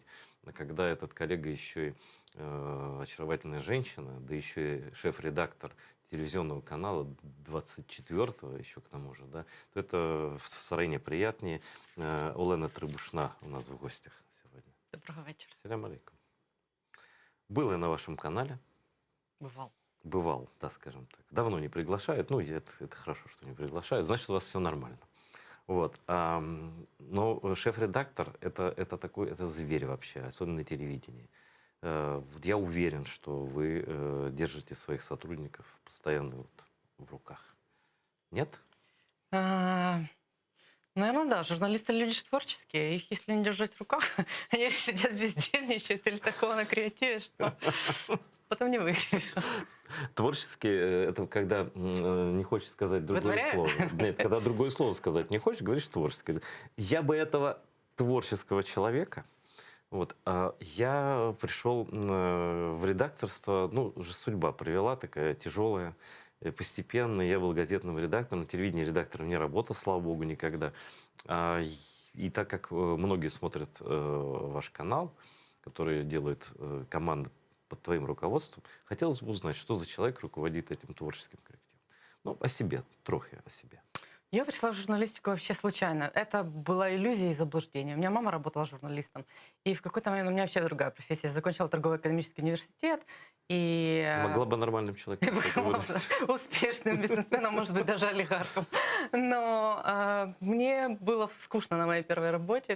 И я так думала, чем бы мне хотелось вот заниматься. Я видела, как работает мама. Мама работала в газете «Всеукраинские ведомости», по-моему, называлась тогда. Тоже замредактора, наверное, или редактор? Не, она была журналистом, причем с обкором Херсонской области. И ее темой были такие человеческие истории. Вот когда что-то такое случилось... Это называется социальные репортажи. Ну, кстати, да. Ты знаешь, это вот мы недооценивали раньше, это считались совком. Вот в совке же были модные репортажи с мест, да?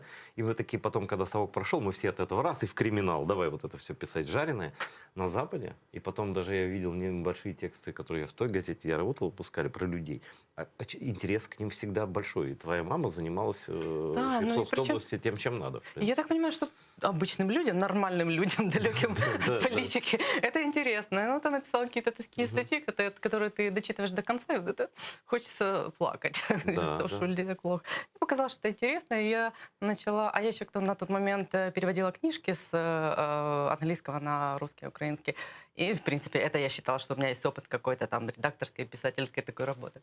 И я начала вот этими своими резюме, с вот таким вот опытом, не более того, бомбить вообще там все вакансии, которые можно было бомбить. Журналистские вакансии? Да, да. И меня пригласили на корреспондент НЕТ к Юлии МакГаффи на собеседование на ленту новостей. Я знаю. Это в каком году это было? Это до войны? До революции. Это было 2000 где-то 6-й, 7-й, вот еще тогда. Так, сейчас я восстановлю твою... Вот ты мне дала, как знаешь, как этому Шерлоку Холмсу, «Отпорные точки». Я теперь, мы узнали, что Олена Требушна с Херсона. Так.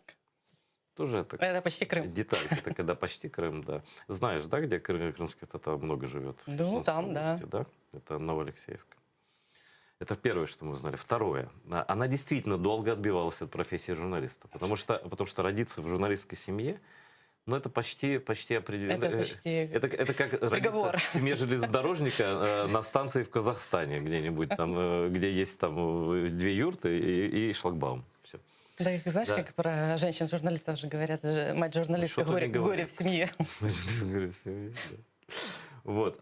И все-таки ты отбивалась, и вот, значит, в каком-то уже зрелом возрасте, да, ты поняла, что, ну, в общем... Не получилось.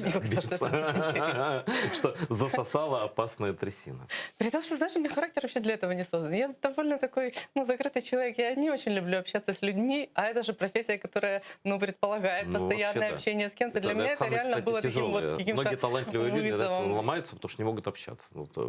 Это ломало себя, да? Ну, потому что это иначе невозможно. Ну, я брал интервью футболистов. Это очень-очень занимательно. А я просто, когда потом меня перевели туда, я буквально месяца 3 на сайте проработала у Юли МакГаффи, и меня забрали в журнал. И там тоже была и социальная рубрика, и наука, там какая-то политика. Ну, это, знаешь, когда у тебя есть тема, в которую должны быть какие-то комментарии каких-то спикеров, тебе хочешь не хочешь, надо сдать там во вторник материал, и тебе приходится ходить к людям и говорить. Когда это вынуждено, ты постепенно втягиваешься в это все. Интересная биография. Так, значит, общаться не хотела, журналистика не хотела. Результат шеф-редактор телевидения. Это тоже была случайная история. Ну, как случайно? Все случайные истории, но я на телевидение попал ровно по простой причине. Потому что это канал АТР, единственный крымско-татарский телеканал, который вынужден был переехать в Киев из-за оккупации. И это мои друзья, коллеги, это моя семья по-любому. То есть я не мог тут не оказаться. Хотя я газетный абсолютно человек, никогда не мечтал видеть вот это в камере. Это в жизни никогда не хотел. Вот. А ты же девочка с большими красивыми глазами. Мечтала же, да? Телезвездой-то стать? Нет? Никогда. Не, знаешь, есть же какой-то такой стереотип, что на телевидение попасть вот из принта вообще нереально. Просто значит, тоже стереотип, не то, что попасть. Тем более сразу на позицию главного редактора. Да, смотри, тут опять вся биография какая-то такая... Странная. Нет, она правда странная. Она причинно-следственных связей каких-то не прощупывает. Да, она не нарушает. Я сидел, я случайно оказался, я сидел, что-то нам редактировал, карьеру делал до войны и так далее. И даже в этой стране, которая просто за 43 года просто пропали зря. Вот, но... девочки обычно хотят... Вот все телевизионные группы забиты девочками, которые все хотят быть телезвездами и так далее. Но если уже девочка идет в газету работать, то ясно, что это не является ее целью, и к ней уже относятся как к мужику, как к мужчине. То есть нет такой... У меня мужской характер. А у кого сейчас не мужской характер? В этой стране. Да. Как на телевидении? Это совсем другое. Вот я до сих пор не могу привыкнуть к телевидению и никогда не привыкну. Это другое производство. Как радио, это только голос, здесь только мысли, факты и вот это все, да. А тут все, и надо и голову поворачивать, и надо снимать эти фальшивые проходки вот эти, и все вот это. Слушай, это точно интереснее, чем работать в журнале. Вот в том числе в силу всего перечисленного тобой. Правда? Нет. У меня, когда я в газете работал, у меня был тихий кабинет, патефон там стоял. Вот, вкусное всякое. Ну, не знаю. То есть ты постоянно хотел менять свой род деятельности. Вот доменялась до телевидения. Доменялась, да. Ну, вот буквально, когда меня позвали на 24-й канал, ты помнишь ту историю, когда корреспондент закрылся, когда Курченко его купил? Я тогда тут не жил, но я знаю эту историю, потому что там работали мои коллеги, друзья. Ну, вот это же тогда мы постепенно все ушли из корреспондента, а потом Сыч позвал, ну, там, некоторых людей, с которыми он работал в корреспонденте, делать «Новое время». Я ушла с ним тоже делать «Новое время». Но ты и там отметилась. Ну да, я как раз была вот в команде тех людей, которые это все запускали с самого нуля. Я была его заместителем на сайте. И я там проработала 3 года. И про интернет я, кстати, тоже ничего не знала. Я из Спринта вот так пришла в интернет, о котором я ничего не знала, и мы вот учились на ходу. И 3 года я там проработала, ну вот я почувствовала, что мне скучно. Но я делаю все время одно и то же, мне хочется чего-то нового. Все, чему я хотела и могла научиться, я научилась. На радио не было, да? Не на радио, тогда еще радио не было. И у меня какое-то такое было ощущение, что хочется чего-то нового, надо куда-то двигаться. Но что делать? И знаешь, когда ты с таким ощущением каждый день ходишь на работу, что тебе вот это в тягости, это скучно, тебе хочется чего-то другого, какой-то подавленный, как-то само по себе прилетело предложение 24 канала. А они как раз искали человека, который был бы, не из журналистики, который бы свежим каким-то, и отстраненным взглядом посмотрел на все эти телевизионные процессы и поменял то, что там вот они не замечают изнутри, люди, у которых замылен глаз на производстве телеконтента. Да? Ну вот хотели они что-то такого, да. И так сложилось, и так совпало. А характер непростой, поэтому и взяли, собственно, да? Наверное. У руководства тоже характер непростой, поэтому уже 3 года такое противостояние. Ну, ты во многих СМИ работала. Знаешь такую советскую поговорку «летун – враг производства»? Ну, не во многих, в 3 всего. В 3? Ну, причем из них с Сычом сколько лет, наверное, 10. А когда из Херсона переехала? Когда учиться приехала. То есть давно уже, сразу после школы. Угу. И, конечно, журфак, как правильно девочка. Нет, торгово-экономический. А, ты же говорила все. А журфака вообще не было, да? Не было. Это хорошо. Это значит... Это портит журналиста. Нет, когда человек не попадает на журфак, то шансы стать журналистом значительно увеличиваются в среднем. Вот. Ты же знаешь прекрасно, что журфак – это вообще не гарантия ничего. И вот перейдем мы сейчас, личность мы твою выяснили, перейдем к оценочным суждениям относительно нашей журналистики. Давай. Я предупреждаю, что это лицензированное телевидение, и не все слова, которые подходят для оценки деятельности наших журналистов, могут быть выданы в эфир. Да, ты же знаешь, то же самое. В таких же условиях живешь. Да? Вот эти посиделки, погляделки, когда был День журналиста. Вот эти заглядывания в глаза. Уже меняются только президенты. А заглядывающие в глаза, они даже, мне кажется, те же остаются. И вот эти вот все, вот это, значит, уже как в 95-м году. Этот лысый, этот такой, этот сякой. И всех одни и те же роли, те же самые взгляды, те же самые все этот гребаный театр просто, да, вместо журналистики. Вот иногда, когда поздравляют людей с Днем журналиста, говорю, можно в другой день меня поздравить? Просто, может, вообще лучше не поздравляйте, потому что я не хочу с ними на одной поляне вообще быть, чтобы про меня даже думали, что я чем-то похожим с ними занимаюсь. Тебе тоже не нравятся такие коллеги? У нас журналистика в стране сейчас в таком состоянии, что этот день должен быть каким-то днем траура. Ну, смотри, практически нормальных мест, где тебе хотелось бы работать, и где человек с принципами, да, с какими-то мог бы позволить себе работать, в классическом СМИ их очень мало. Да, это правда. Ну, я даже вот если... Я не хочу сейчас называть никакие, наверное, без названия, каналов, да. но это, вот на пальцах одной руки можно пересчитать места, куда бы я пошла работать. Ну и то, я не скажу, что я бы хотела там работать, и мне было бы там интересно. Потому что это не телек точно. Потому что на телек, а какие каналы? У нас 4 олигархические телеканала. Вот это, мы маленькие относительно, конечно, каналы. Ну да, но это типа вы тоже небольшой. Ну мы тоже, да, так вот, своя ниша. Ну поэтому большинство, очень многие журналисты как бы связаны вот этим, привязаны к своему месту работы, Именно потому, что идти-то особо некуда, выбирать особо не из чего. Или если ты куда-то идешь, и идешь на какой-то компромисс, там, ну, кому-то куча людей, которым пофиг на самом деле, что говорить, и там, а какой процент деньги. пофигистов? Ну, давай так. Сколько процент коллаборантов? Грубо говоря, вот этих конкретных медведчуковцев, которые за любки просто с Медведчуком на Красной площади совершат что угодно.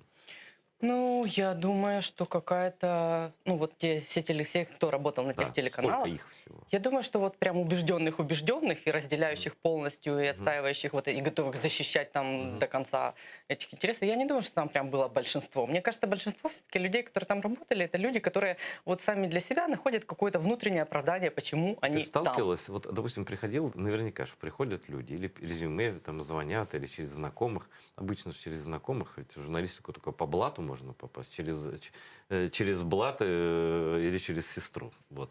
Но что говорят? Вот проработал 5 лет на Медведчука, 5 лет получал, значит, эти бумажки, где было написано, кого как называть, да?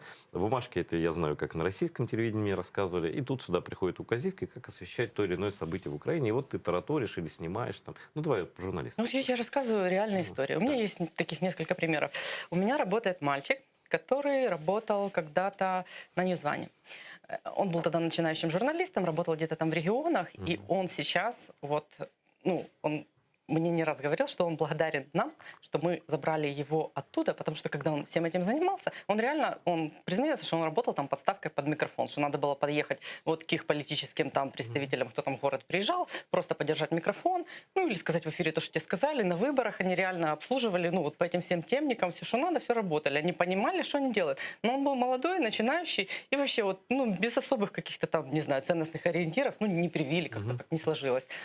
И он не сильно задумывался, почему это вообще плохо, знаешь, потому что был молодой. И мы его забрали к себе. Ну, а тут, когда ты уже работаешь в какой-то среде, где уже, ну, так вполне определенно ты на этой стороне или на той стороне, и почему ты здесь именно работаешь, и почему ты не пойдешь работать в другое место, когда он оказался в этой среде. И вот сейчас на фоне этого конфликта, который вспыхнул после того, как журналисты медведчуковских телеканалов, ну, помнишь, был такой, я случайно попала в эту историю, когда я написала пост, что не присылайте мне резюме с вот этих каналов закрытых Медведчука. Да. Я не собиралась это писать. Не, подожди, а что тут такого? Ну не хочешь ты брать пророссийских журналистов? Что тут? Это же какая-то новость какая-то. Что так всех взбудоражило-то? Я тоже не хочу. Что их взбудоражило? Я не знаю, что их взбудоражило. Причем взбудоражило, ну, сильно. Ну, потому что, знаешь, ну, наверное, потому что у меня там было я в довольно резкой форме написала, что, типа, там, если вы торгуете страной где-то там, то нам с вами не по пути. И они, наверное, восприняли это как оскорбление. Значит, они не считают, что они торговали страной, значит, понимаешь? Я вспомнил тот момент. И многие даже приличные журналисты тогда, некоторые, да, многие например, написали, надо жалеть. Надо взять их на работу, понять и простить, да, научить. обнять и плакать, да. Ну, вот я не считаю, что, ну, как бы мы должны это делать. Ну, серьезно, все взрослые люди, все понимают, чем они там занимаются. Даже если они утешают себя мыслью, что я ничего плохого не делала. Многие журналисты так говорят, вот я конкретно никогда ничего не сказала такого, что противоречит, там, не знаю, моим внутренним убеждениям. Да.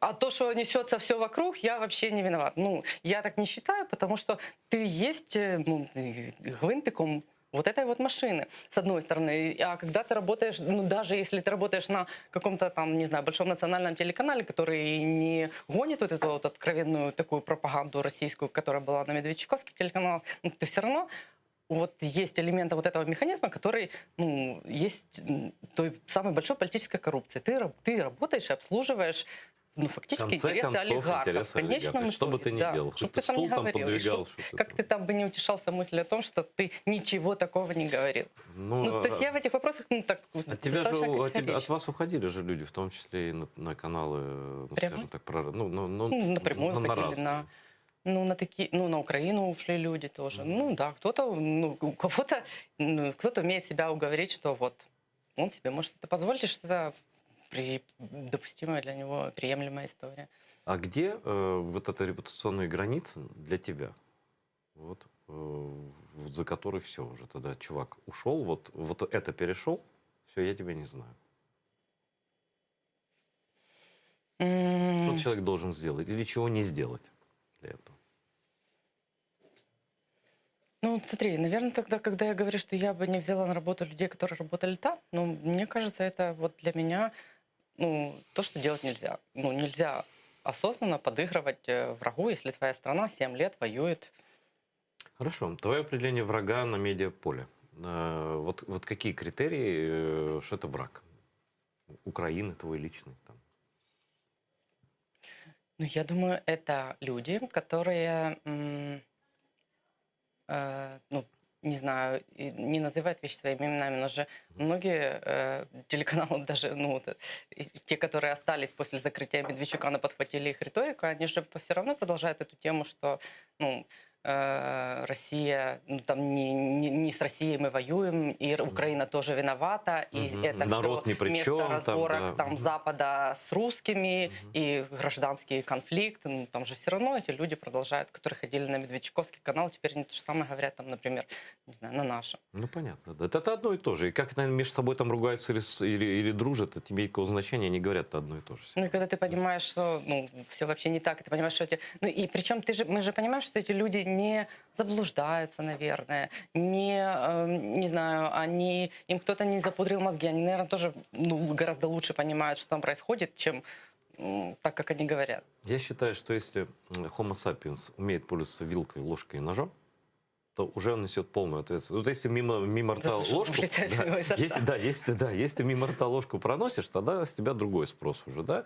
А вот если ты научился принимать пищу, то уже ты отвечаешь за свои действия, не как животное, да? Вот.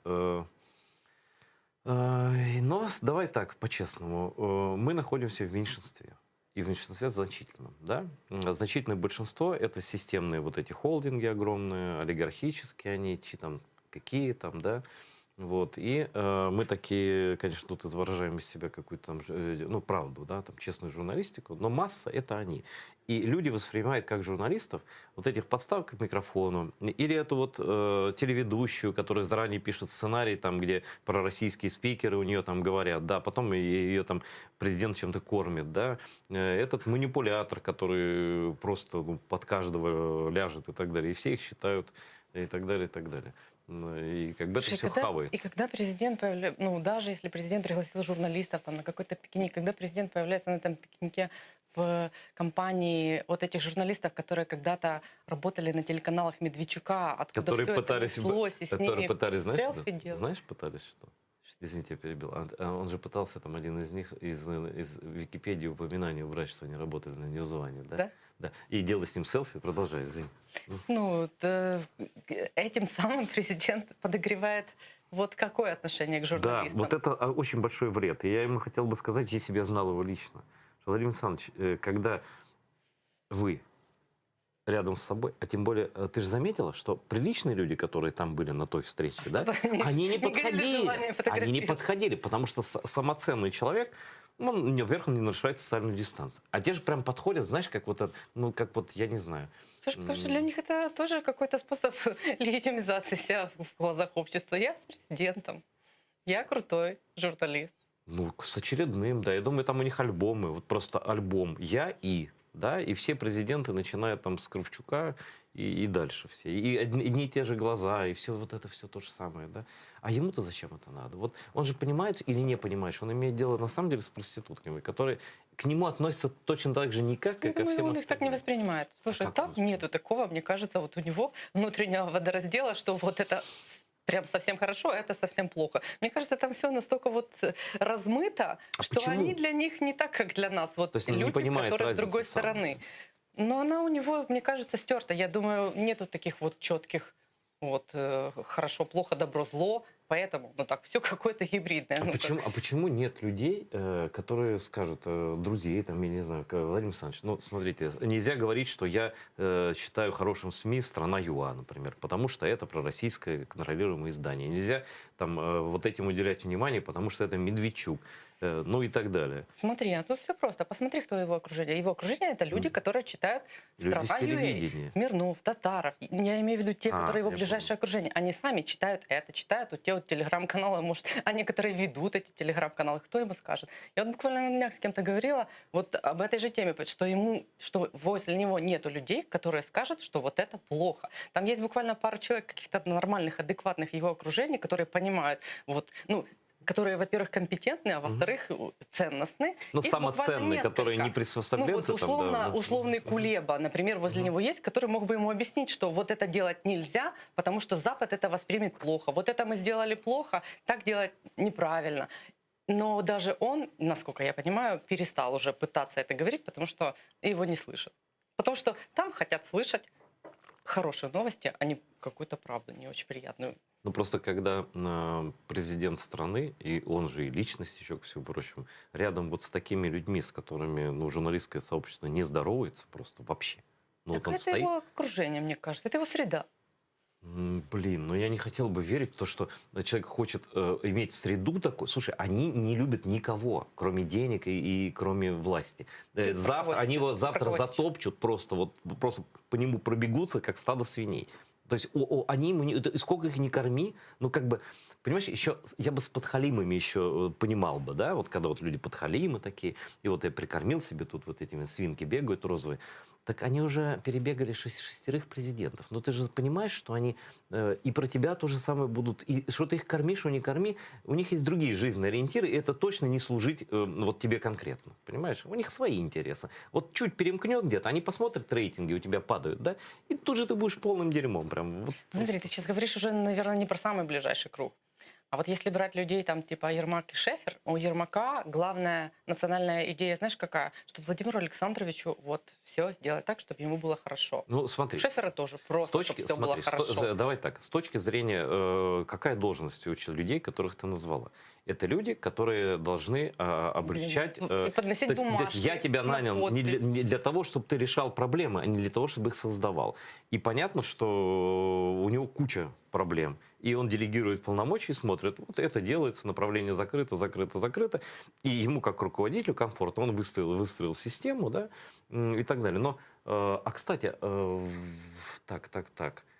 Но это мы вообще говорим не про медиа, да? Эти люди не медиа занимаются. Это, нет, ты говоришь про это вообще политикой. Я просто о них начала говорить, потому что ну, вот эти люди читают эти ресурсы, которые ты считаешь вот так, да? неправильными. Так они и же... он им верит. Ну это же унизительно, читать такое хреновое издание, как «Страна.ЮА». Но оно плохое. Но вот оно просто... Я бы ни одного сотрудника, даже идеологию уберем совсем, да? Но я ни одного сотрудника в себе бы не взял даже в свою первую газету, там, в региональную. Ну потому что они просто хреновые журналисты. И неинтересные люди совсем. Как такое можно читать? Слушай, ну я думаю, это отражение части общества. У них довольно большая аудитория. И аудитории это нравится. Аудитории нравятся статьи, где, не знаю, там... Всемирные заговоры. Премьер-министр на гей-вечеринке. Ну и всемирный заговор тоже. Ну, это часть нашего общества. Хорошо. А ничего, что... Давай отвернем сильно назад. Просто про страну я заговорили. Помнишь? Много. Нет, это просто как... Да, времени много, но пример. Помнишь фотографии Замана? Когда сняли и разместили меня в «Страна.ЮА». Кто его снимал там, вот в этой гостинице? Это точно ФСБ, да? ФСБ отдала... Пророссийская, мне кажется, стоит, ну, вот да точно нет, у ФСБ был выбор. Опубликовать это в лайв где-нибудь в желтом вот этом, ну, типа сделать вид, что случайный турист. Это не да? Нет, но они выбрали украинское издание, которое типа политическое. Но мне кажется, хотя бы в тот момент и президент и его окружение должны были понять, что эти люди на связи с ФСБ, что им доверять нельзя, их читать нельзя, приглашать на пресс-конференции нельзя. Вместо этого каждая пресс-конференция – это, значит, хлопковое поле просто, среди которого, значит, кое-какие там другие растения, но это хлопковое поле. Слушай, просто знаешь, мне кажется, ты слишком высокого мнения об администрации президента Владимира Александровича Зеленского. Мне за державу обидно. Ну, ты посмотри не на медиа, ты посмотри на решения, которые принимаются в офисе президента, когда там та же история с вагнеровцами, которая мы не знаем, как закончилась, которая наверняка была инспирирована, я не знаю, русскими, которым... Но история подвешена. Ответ ни одного не дано ни на что. И просто... Я надеюсь, мы его когда-то услышим. Ну, потом посмотри, эта история с «Нафтогазом» и увольнением Коболева как раз перед приездом сюда Блинкина. Ну, это было сделано, ну, за этим тоже могли стоять русские какие-то, которые специально провоцируют какие-то истории, которые бы отвернули Запад от нас. То есть, в Когда-то принципе... сделали, помнишь, с Кучмой, когда его делали нерукопожатным русские всеми да, методами. Тут может быть такая же самая история, они умеют это все делать. Причем они могут даже не впрямую это делать. Поэтому ты удивляешься, что они читают эти издания, да они делают эти Я вещи. расстраиваюсь. Я расстраиваюсь, потому что в стране есть достаточно хороших, адекватных журналистов, которые там не ненавидят Зеленского, которые там просто трезво на все смотрят. У них же еще представление какое. Вот возьми и тот лагерь, и другой, да? Они считают, что, значит, у этих есть список врагов, у этих список врагов.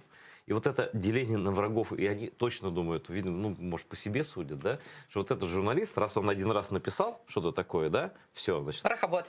Порохобот, Зеленобот. Да. Зеленобот, все. И все, значит, и потом я никому не доверяю, вот, и такое. Но это же очень вредно. Вот Трамп ругался с журналистами все время. Ау, где? Где ты, Трамп?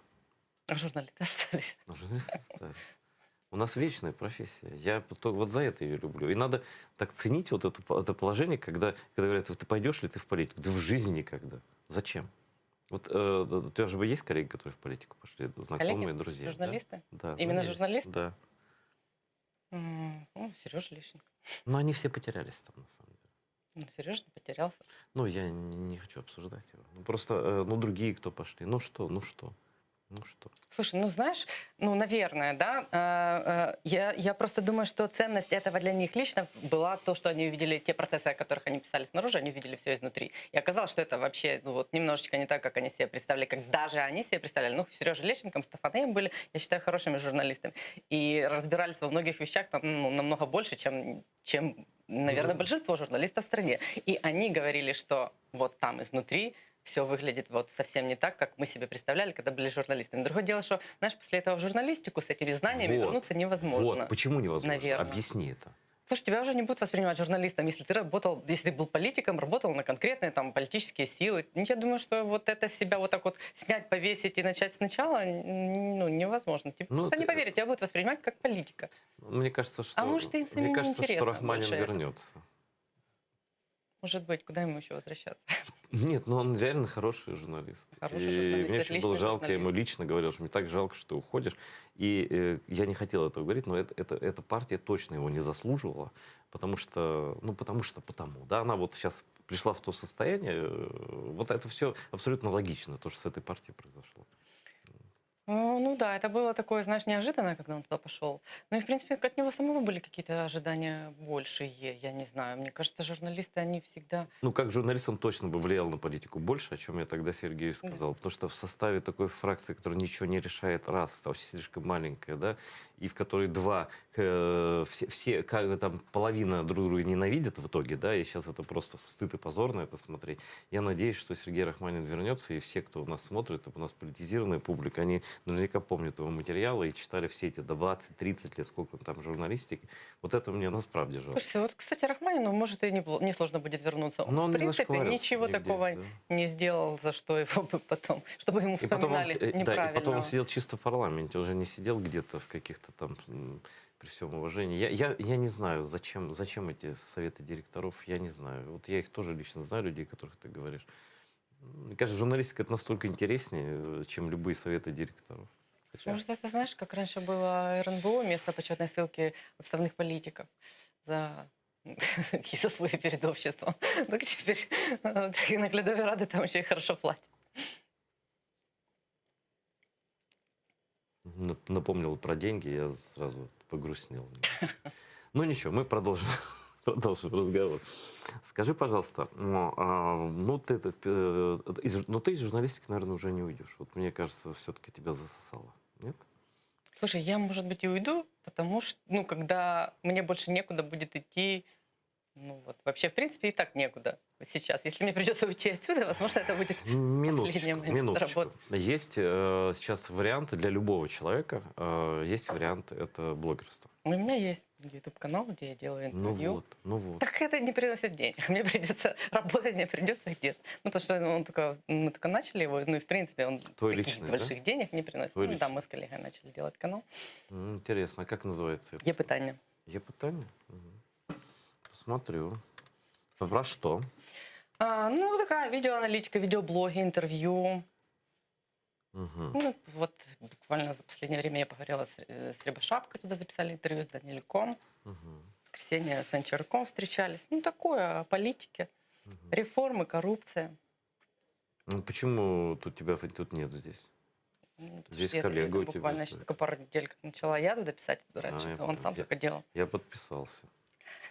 Спасибо. Да, если нужно будет что-то там, ну, я чуть давнее этим просто занимаюсь, но тоже поздно. А идеальный, кстати, вариант вот ютуберства, да, это он абсолютно успешный. Это знаешь, что нет, это персональный Роман Цымбалюк, который из серьезных журналистов, из системных журналистов, таких вот классических, он первый начал, да.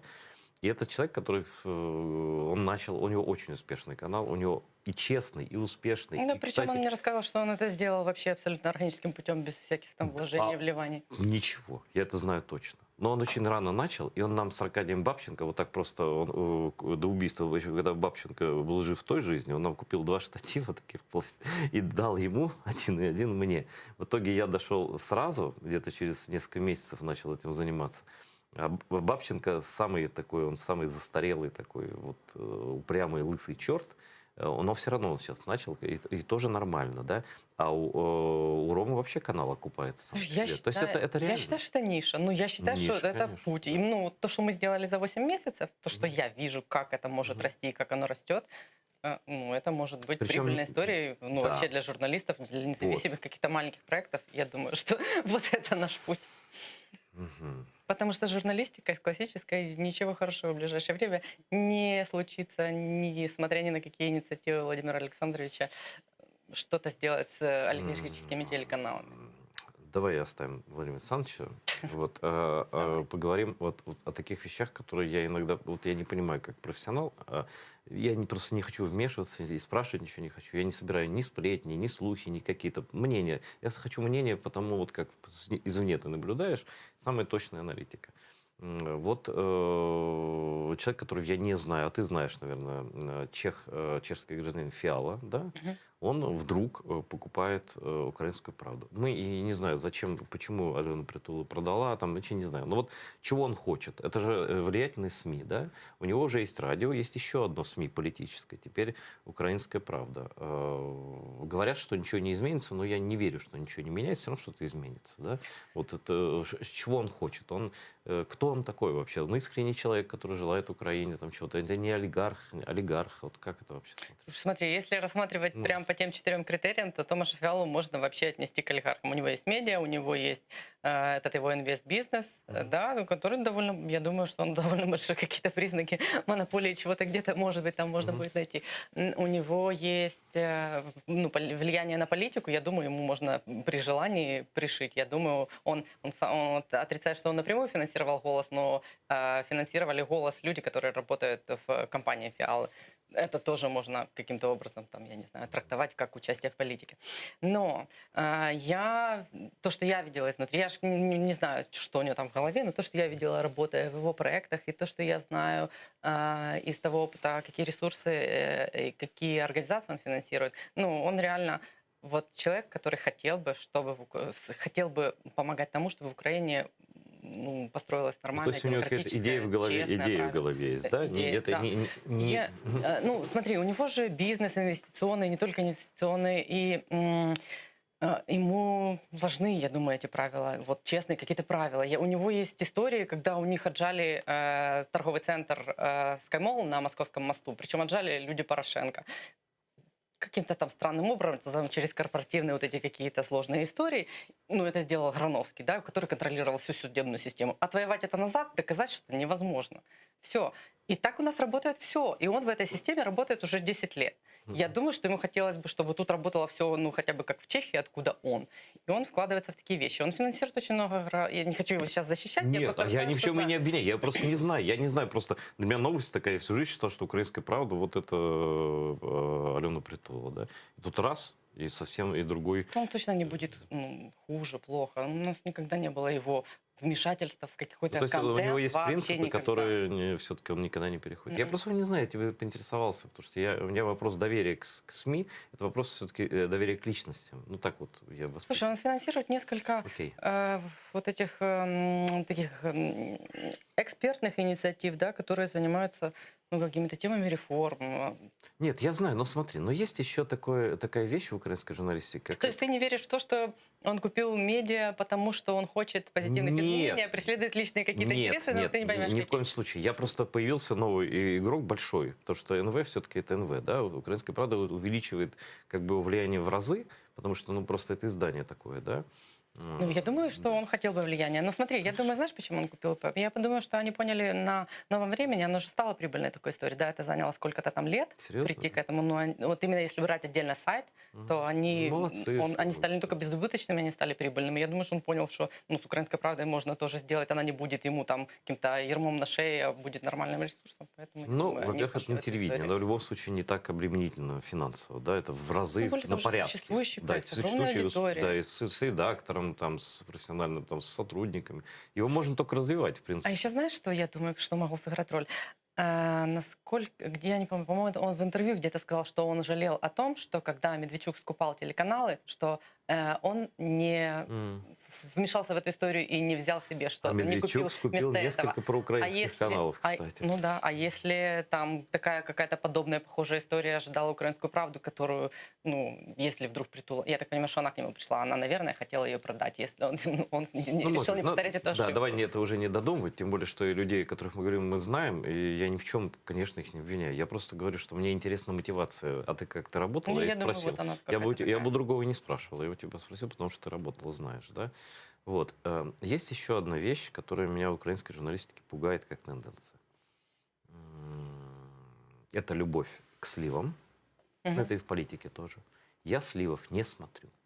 Вот, а что ты считаешь сливом? Историю про Бигуса и пленку Медведчука ты считаешь сливом? Я считаю сливом еще с момента выборов. Я Бигусу говорил это лично в глаза. Я считаю, что он его использует, ему это нравится. Вот. А общество, не получая полной информации, получает часть. Это как видеть часть пейзажа, как принимать решение в виде вот кусок правды, да? Даже если это вот чисто принять что-то не манипуляция, где-то сделанная кем-то, а вот прям чистая правда за истину, принять все равно это часть. И не заморачиваясь как бы достройкой этого пазла, да, ты показываешь часть, и люди сходят с ума. У меня вот недавно какое-то ток-шоу смотрел коллега, он говорит, я думаю, что будет гражданская война. Я говорю, почему? Проукраинские люди ненавидят друг друга. И никакой ОПЗЖ не нужен уже. А эти сливы, они же не против ОПЗЖ и Медведчука. Что сталкивают лбами условных сторонников Порошенко и противников Порошенко. А это же разделение такого не должно быть, это идиотия. Потому что ОПЗЖшники, они отдельно стоят. А здесь, благодаря этим сливам, которые через конкретных журналистов делаются, у них мотивация, не знаю какая, может быть слава, там, может быть что-то еще, да. Я опять не обвиняю, но факт говорю, что это приводит к расколам в проукраинской части политического спектра. Хорошо, смотри. Я вот с Денисом буквально в понедельник, по-моему, говорила, откуда у него эти пленки. Я у него прямым текстом спрашивала, тебе типа там СБУ это слило? Он, конечно, говорит, что нет, что была сложная история, как они их нашли. Но, то есть он не называет это сливом. Но вот те вещи, которые ты вообще ты не слышал, но ты знаешь, о чем там речь. Нет, я смотрел там один кусок, 2 минуты, где они говорят про блокаду Крыма. И оказывается, мы тогда с этой блокадой Крыма действительно историю повернули вспять. Мы может быть, еще что-то было, но вот эти поставки угля, они прекратились из-за блокады Крыма. Там вся схема рухнула вот этом. Ну, а вот те моменты, которые мы слышим про роль Порошенко во всей этой истории легитимизации Медведчука, как ему отдали все эти... на тебя это производит какое-то впечатление? И это меняет как-то твое отношение? Смотри, это, конечно, на меня впечатление производит. Но в каком смысле? Я никогда не считал Порошенко ангелом. Поэтому я и не считаю его чертом сейчас. И я считаю, что все развивается, и жить в прошлом — это какой-то признак шизофрении. Потому что мы уже не живем 2 года с президентом Порошенко. Но такое впечатление, знаешь, как с бывшей женой. Ну так невозможно. Ну, может быть, когда-то Украина и Порошенко снова поженятся. Слушай, ну многие люди тогда будем живут. говорить. Многие люди хотят, чтобы он вернулся. Да, но тогда, извини, пока до ЗАГСа не дошел, давайте вот так, да? Здесь же получается, что мы расчесываем какие-то вещи, мне они неприятны. И блокаду Крыма разгоняли реально при Порошенко, разгонял, сейчас вдумайся, Киева с автоматчиками. При Порошенко разгоняет крымских татар на блокаде Крыма. Вот так, знаешь, ну невероятная вещь. Ну что тогда, извини меня, 1,5 года торговали с оккупантами? Доктор наук вообще-то. Доктор тут нужен, безусловно, но не в этом смысле. Я про то, что, смотри, мы сейчас живем в другой совсем реальности. В 2015 году, до 20 сентября, с Крымом шла активнейшая торговля. Туда везли все. Стройматериалы, конфеты Рошен, мороженое из Львова. И это считалось нормой. Я понял, что тогда этой блокадой, в том числе и наш телеканал, там, и крымские татары, и патриоты разные там были с разных концов, мы переломали историю. Это было обыденностью. Мы когда с Ленуром, ну это шеф, да, наш, посмотрели на это, на 600 фур в день, мы поняли, что вообще все пропало. Сейчас представить себе такое, у нас такой патриот Петр Алексеевич, ну, наверное, общество его вырастило тоже каким-то образом. Наверное, он менялся все-таки под воздействием обстоятельств. Он не был ангелом и не стал чертом в моих глазах именно поэтому. И если сейчас взять цитаты Зеленского, его период 2 года назад и сейчас, ну, наверное, тоже можно то же Слушай, ну это же самое. вот эта украинская, как это, чуть ли не национальная идея, что президент Украины обречен быть кем? Бандеровцем, Слушай, патриотом. меня пугает отношение. Во-первых, это детский сад. Вот реально детский сад. Вот я читаю эти посты. Все, конец, пропало. Да, конечно, конец. Раньше-то все президенты святые были. Слушай, самое смешное в этой истории, что несмотря на все услышанное на этих пленках, сторонники Порошенко по-прежнему остались сторонниками Порошенко, они по-прежнему его защищают, отстаивают. Смотри, и все. но это, кстати... Это не повлияло на них, мне кажется. Это, во-первых, на них никак не повлияло. И подожди еще рейтинг партии вырастет. Вот если это все может быть. Я говорю, никто не просчитает реакцию, во-первых. Поэтому я не участвую в срачах, не участвую в хайпах. Я не комментирую сливы, потому что сливы — это часть. Ну, нельзя комментировать. Но скажите мне, вот простой пример. Вот борщ. Всем понятно, что такое, да? Давайте разберем его на составляющие, дадим картошку попробовать и расскажите нам, что за борщ. То есть ты считаешь, что все события вырваны из контекста? Конечно. Да? Они в любом случае вырваны из контекста. Из общей картины. Они недокомментированы. А сами по себе они неубедительны? Ну, полностью нет. Потому что там, смотри, все было. И были такие обстоятельства в 2014, в 2015 годах, в 2016. Я никого не оправдываю. Но и люди были другие. И в голове у Порошенко было другое. И у Зеленского в голове было другое. Я просто вот это стремление... Кто там друг друга ест? Вот какие животные? Вот это съедать друг друга. Жабы и гадюки? Жабы. Там про секс. Я говорю про поедание. Ну ты понимаешь, что это невозможно. Но это реально позорище. Для меня Украина по надусе. Я никогда не комментирую про украинских людей. Даже если они в мой адрес что-то напишут, я максимум забуду. Я не хочу ругаться. Может, это потому, что мы Крым потеряли на какое-то время, ты понимаешь? Но мне страшно. А здесь люди готовы в этой стеклянной комнате просто друг с другом делать все, что угодно. Просто эти последние выборы в 2019 году, они как-то настолько поляризовали общество, что это до сих пор нельзя не сшить, не склеить. А знаешь, что еще? Вот мы говорили про Бигуса. Я еще раз говорю, в глаза это говорила, могу повторить. Вот хороша ложка к обеду и плоха ложка к обеду.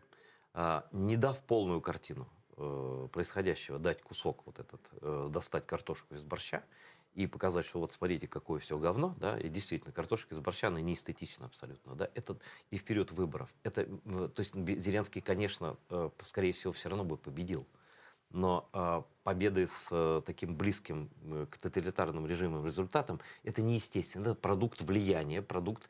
Вот сейчас все опять, все рейтинги партии выровнялись примерно, да, все как бы в норму пришло. И это просто в определенный момент, в определенной точке были приложены сверхусилия, понимаешь? И картина вот это знаешь, как бывает, принимать решение в состоянии аффекта. Вот было решение принято в состоянии аффекта. Я не говорю, что Зеленский не должен был выиграть, но просто вот и поляризация, ты об этом говоришь, да?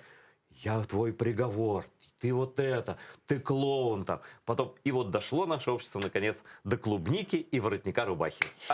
Нормал, да? Слушай, это идиотизация. Нас приучают жить в киносценарии. Я не хочу. 2 года. Я не хочу. Я не хочу жить. Я не хочу слышать оскорбления из уст одного президента другого. Я не хочу. Имейте, ну остановитесь. Ну, вы в Украине Значит, находитесь. надо отменять институт президента. Я за. У нас не получается. Я за. У нас это не работает. Не работает, да. Так, прогноз на будущее Украины на ближайшие 2 года. У нас минута. Это будет еще 2 года сериала. Ну, то, что происходит сейчас, это же самое настоящее кино. Все политика простых решений, которые пока что ничем не закончились, и не факт, что закончатся. И я думаю, это делается для того, чтобы они удержались на плаву. Сделать системно они ничего не могут. То есть Поэтому они процесс будут превалирует над простыми результатом. решениями. Процесс Да, картинка превалирует над сутью, и им надо продержаться до следующих выборов. А дальше еще 5 лет, я думаю, на этом фоне гарантированно. Слушай, а почему власть такая привлекательная? Вот для меня вообще нет. Если была у меня возможность такая, вот жить где-нибудь в Эстонии, я бы честно писал вот про то, что твоя мама писала в Херсонской области. Ну, я бы мне политика, ни власть не интересна вообще. Не знаю, не все люди такие, как ты. Ну, у него Слушай, этим тоже, может быть, не было интересно. Это была какая-то авантюра, которая закончилась, может быть, так, как они не ожидали. А сейчас, насколько я понимаю, они увидели, что это не самая пыльная работа. А что не работать? Они крутые, они не первые, но и не вторые люди в стране. Ален, ты крутая, все. Ну их нафиг всех. Не люблю политиков никаких. Вот они это знают и тоже не любят. Вот спасибо, что пришла. Вот, буду приглашать. Нет, потому что с таким человеком очень интересно разговаривать. Я думаю, нашим зрителям тоже было интересно. Спасибо, кто поддерживает нас на Патреоне. Это очень благородно и правильно. Даже любая небольшая регулярная сумма это нас поддерживает. Спасибо, что смотрите АТР. Делайте это и дальше. До свидания. До новых встреч в эфире.